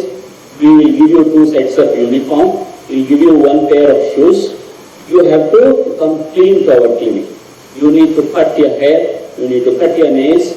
All that we do the briefing, and we teach them about how to, come clean to our office. Otherwise, an assistant will come, stand next to us, and if he smells bad, or if she smells bad, a good patient will always, will not cooperate. Many patients do tell us, doctor, your assistant is smelling, take care. This is how it is. If you want a good patient, if you want a well-being patient, if you want to do well, you need to monitor everything from the washroom to assistants and everybody else. So this is how we do. So I tell you one small thing for you all. I just don't tell them, cut your nails and come once a week. I tell them every Sunday you have to cut your nails. Monday morning I will check your nails. If the nails are longer on Monday mornings, they are questioned. And they need to have a haircut once a month. Once a month in the sense, 1st to 10th they have to have a haircut. 11th they are not tolerated, because we give 300 rupees of grooming charges to those assistants. They have to wear iron, we give the uniform, we give the shoes. They have to get the uniform clean, ironed and wear. They have to cut their nails, they have to cut their hair, come fresh to our clinic. We also give a deodorant for those assistants to wear and then come and smell nice in our clinic. Yeah. Then, when once they join, we also give a written comment, you are welcome to our dental clinic, these are our terms, conditions, and things like that. So automatically things will fall in line. And many a times, like the specialists will come to our clinic and they will just come. They will not have the uniform. If you take the specialist just like that and then allow the specialist to work on our patient may not like it. Because the specialist would have come from a big distance and you don't know what stage these dresses are.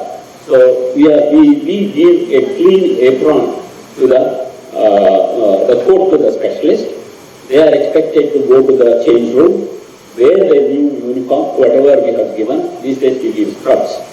And then come and work on the patients. So that the patient is well assured. And if you also, earlier I used to feel bad.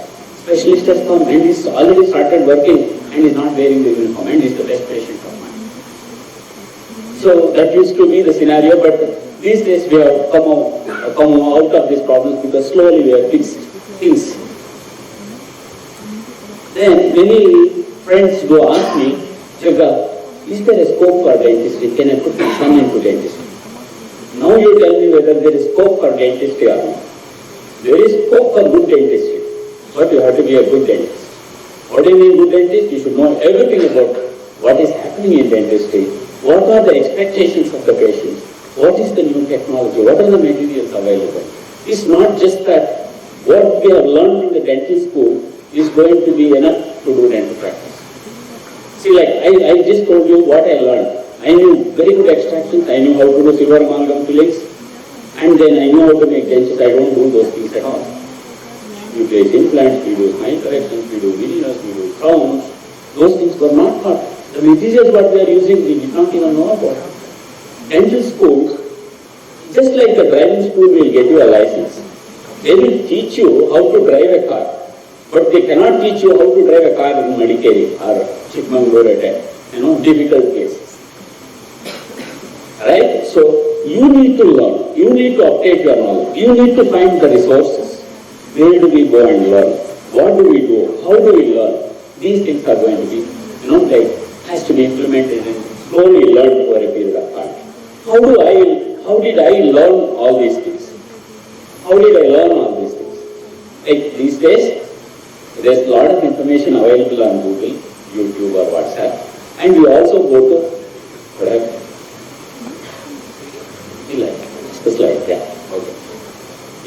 we also go to the conferences, many conferences, and then see what are the new materials available. What is the new technology available? How is it different than here? Look at the preclinical cabinets, how they are. Students are taught like this at the preclinical level. See, many good dentists, even today, the specialists, do go for training programs. They go to conferences, they go to the hands-on training programs. We also go to many dental clinics and then do observership when we go abroad and see what is happening, what they have got in their clinic, how they are running the dental place. These things we learn, look at many of my friends, they are all seniors. They also just come like students, like you all, and they also sit and go through the learning process and learn the deeper aspect of dentistry or the newer aspect of dentistry. So, as Jayan said, learning is a continuous process. We cannot stop it. Just because I am doing it, I need to know what is next. Many people after me doing this come and ask me, Jaga, what is next? I just finished the clinic, what is next? I also many times question myself, what do I do next? So, all of you have to be continuously involved in learning new things. See, like we have gone to a Korean dentist, he does a lot of implants and then we observe his practice. We got few tips from that practice to our clinic. So this is how we learn dentistry. Then, now we are all in the teaching college and there are students here. My biggest ambition was to see the best dental school in the world.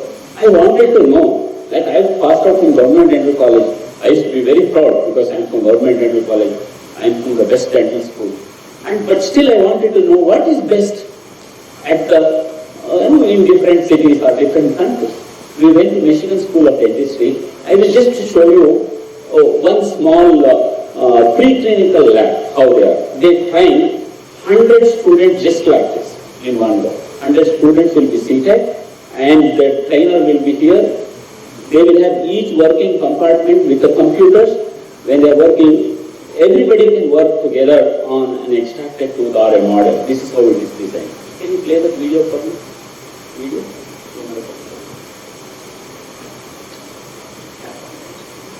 Just have a look at it. I was so thrilled to see this preclinical lab.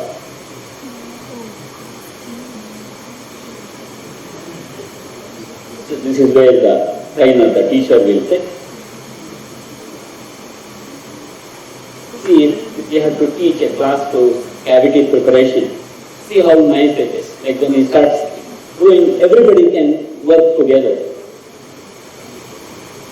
This is my friend Rohit.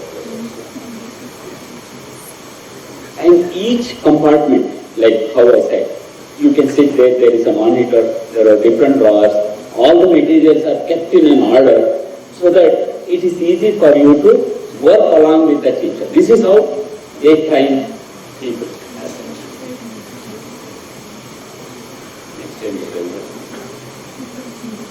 This is the prosthetic lab. Play this video. Because you are all in the college, I thought maybe it will be something nice to see. This is how the prosthetic lab.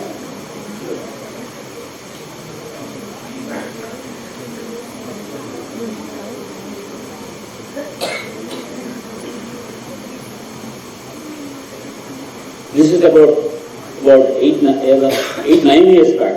I've seen this college. I don't know how is it today. Yeah.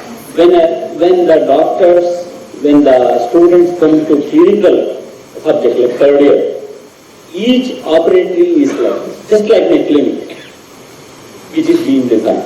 There is a monitor, there is a different drawers, instruments are kept in the same order, materials are kept in the same order, so that the student learn in the basic stage itself. And when they go to their clinic, they need not have to struggle. They can go implement the same thing and things will work for them. See, look at, college. For a college student, look at the things which are available at his desk, in his operating. Disposal of waste. Yeah, this is what is very interesting to me. This is what I have seen in the dental college and I have modified it because it was not available. There, we do about 20 procedures. What we do restoration, we do root canal, we do crown and bridge, we do perio, oral prophylaxis, whatever. 20 procedures we do. For 20 procedures, how many instruments are required? So they have made cassettes for each procedure. 1, 2, 3, 4, 5, 6, 7, 8, 9, 10. So those cassettes will have that many instruments. And they are sent for autoclaving. And these instruments will come and they use. What I have done, since I do not have these cassettes and the instruments, I have made a list of things what is required for me. And I have made pouches and it is working for me. If you take the pouch out, you have all the required instruments for me. I need not have to search. Then again, between the patient, how do you go and clean the chair? A patient will get up and then go, how do you go and clean the chair and how do you keep the chair ready for the next patient? That is also being explained with the drawings and the pictures. Then how do they clean surface? How do they surface disinfection? And what are the materials they use? Which is the chemical they use for disinfection? Everything is being taught. I have learned all that in just one visit and implemented in our practice and it's really working very well. So wherever you go, there is something to learn, but you need to have the vision. You need to keep your eyes open. I'm so happy that you are all waiting at 4 o'clock to listen to me. I myself was getting sleep at some time.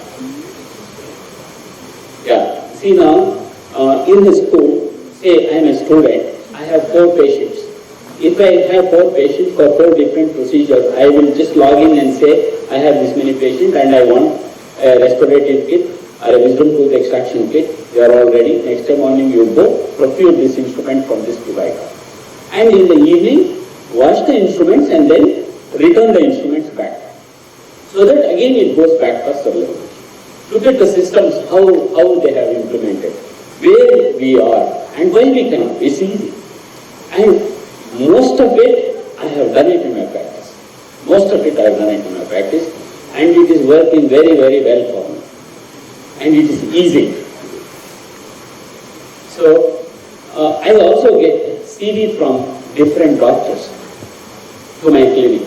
They say, in SSLC I got 89%, UC I got 92%, I studied in this college, I have 2 sisters, and my father is this, and I have presented so many papers, and I have, so many things they will write and give me the CV. Look at this CV.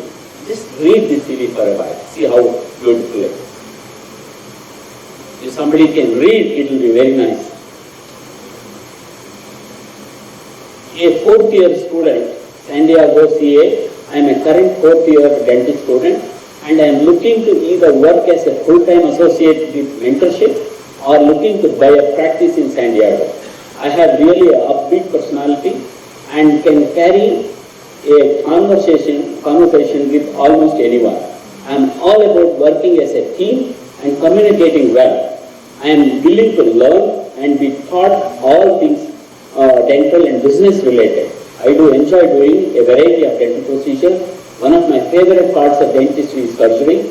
I am very interested in taking an implant course to be able to place and restore them. I am great with kids. Although I do not want to be a pediatric dentist, I am a very organized person who can keep a ship afloat. Look at this. A 4th year student already knows so much about it. He wants to go and work with a person like me and buy my practice. Slowly they take the student, young doctor, make him work along with him and then give the practice and then retire. And he will buy the practice. Look at the system, how nice. Similarly, I also have another CD. Maybe you all can take a picture and then read about it. So before you send your CD, all of you have to know so much.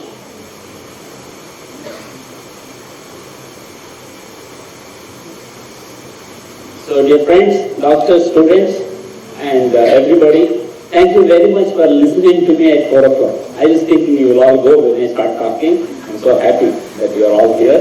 I hope you all have picked up your lines and picked up few things for your practice. Thank you very much. And I'm extremely happy to meet my great friend Dr. Jayant here. We studied together in the same dental school. So thank you very much, Jayant, for being here. Dr. Madhukiran, you used to be my endodontist. Thank you very much for inviting. Thank you, Doctor. Okay.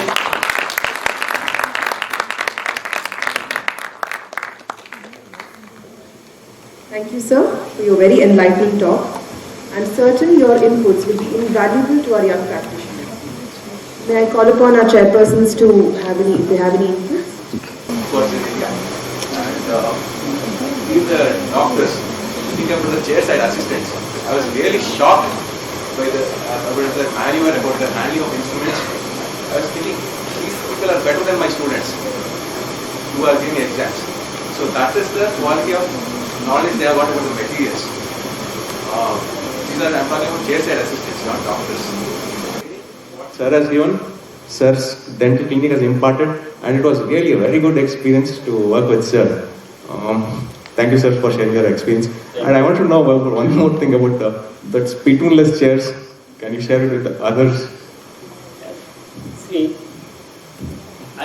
when I started practicing dentistry, you know how the chair is with doom light, spittoon, and things like that. When I went and saw the practice in the US, none of the chairs had the spittoon. And when I asked my friends, they asked me, why do I need spittoon? I said, for the patient to spit out. So, high vacuum suction will do all the job. I saw many clinics which were functioning without the spittoon.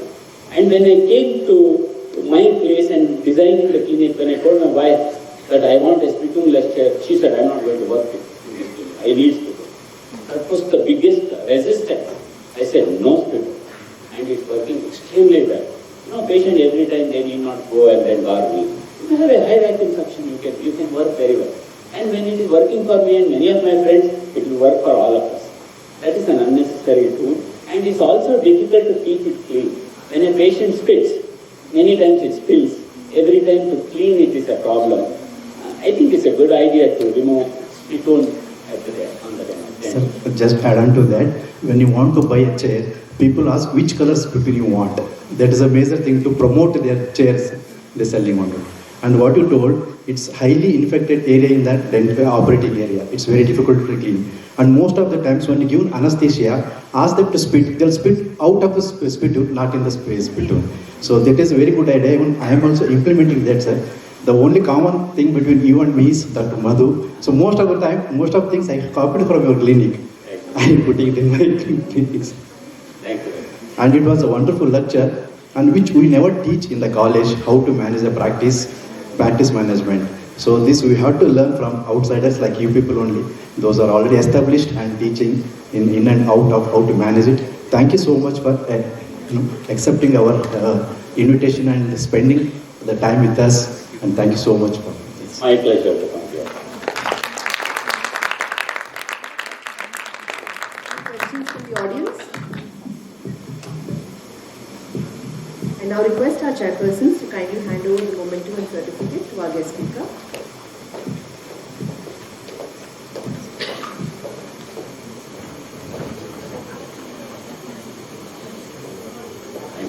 Thank you.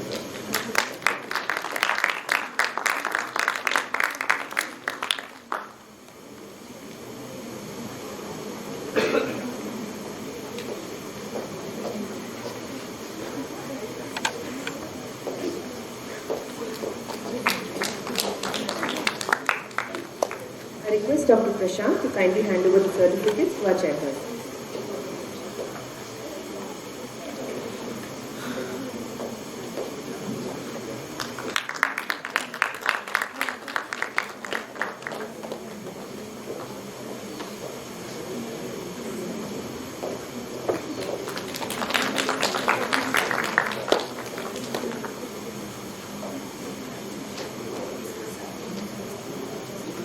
With this, we come to the end of the scientific sessions of today. A heartfelt gratitude to all our guest speakers and chairpersons of today for sharing a wealth of knowledge. Yet their achievements are surely an inspiration for not just our students, but also for our staff. We have more to look forward to tomorrow, but for today, this is a thank you from the scientific committee. Have a good day, everybody, and we hope to see you all at the banquet.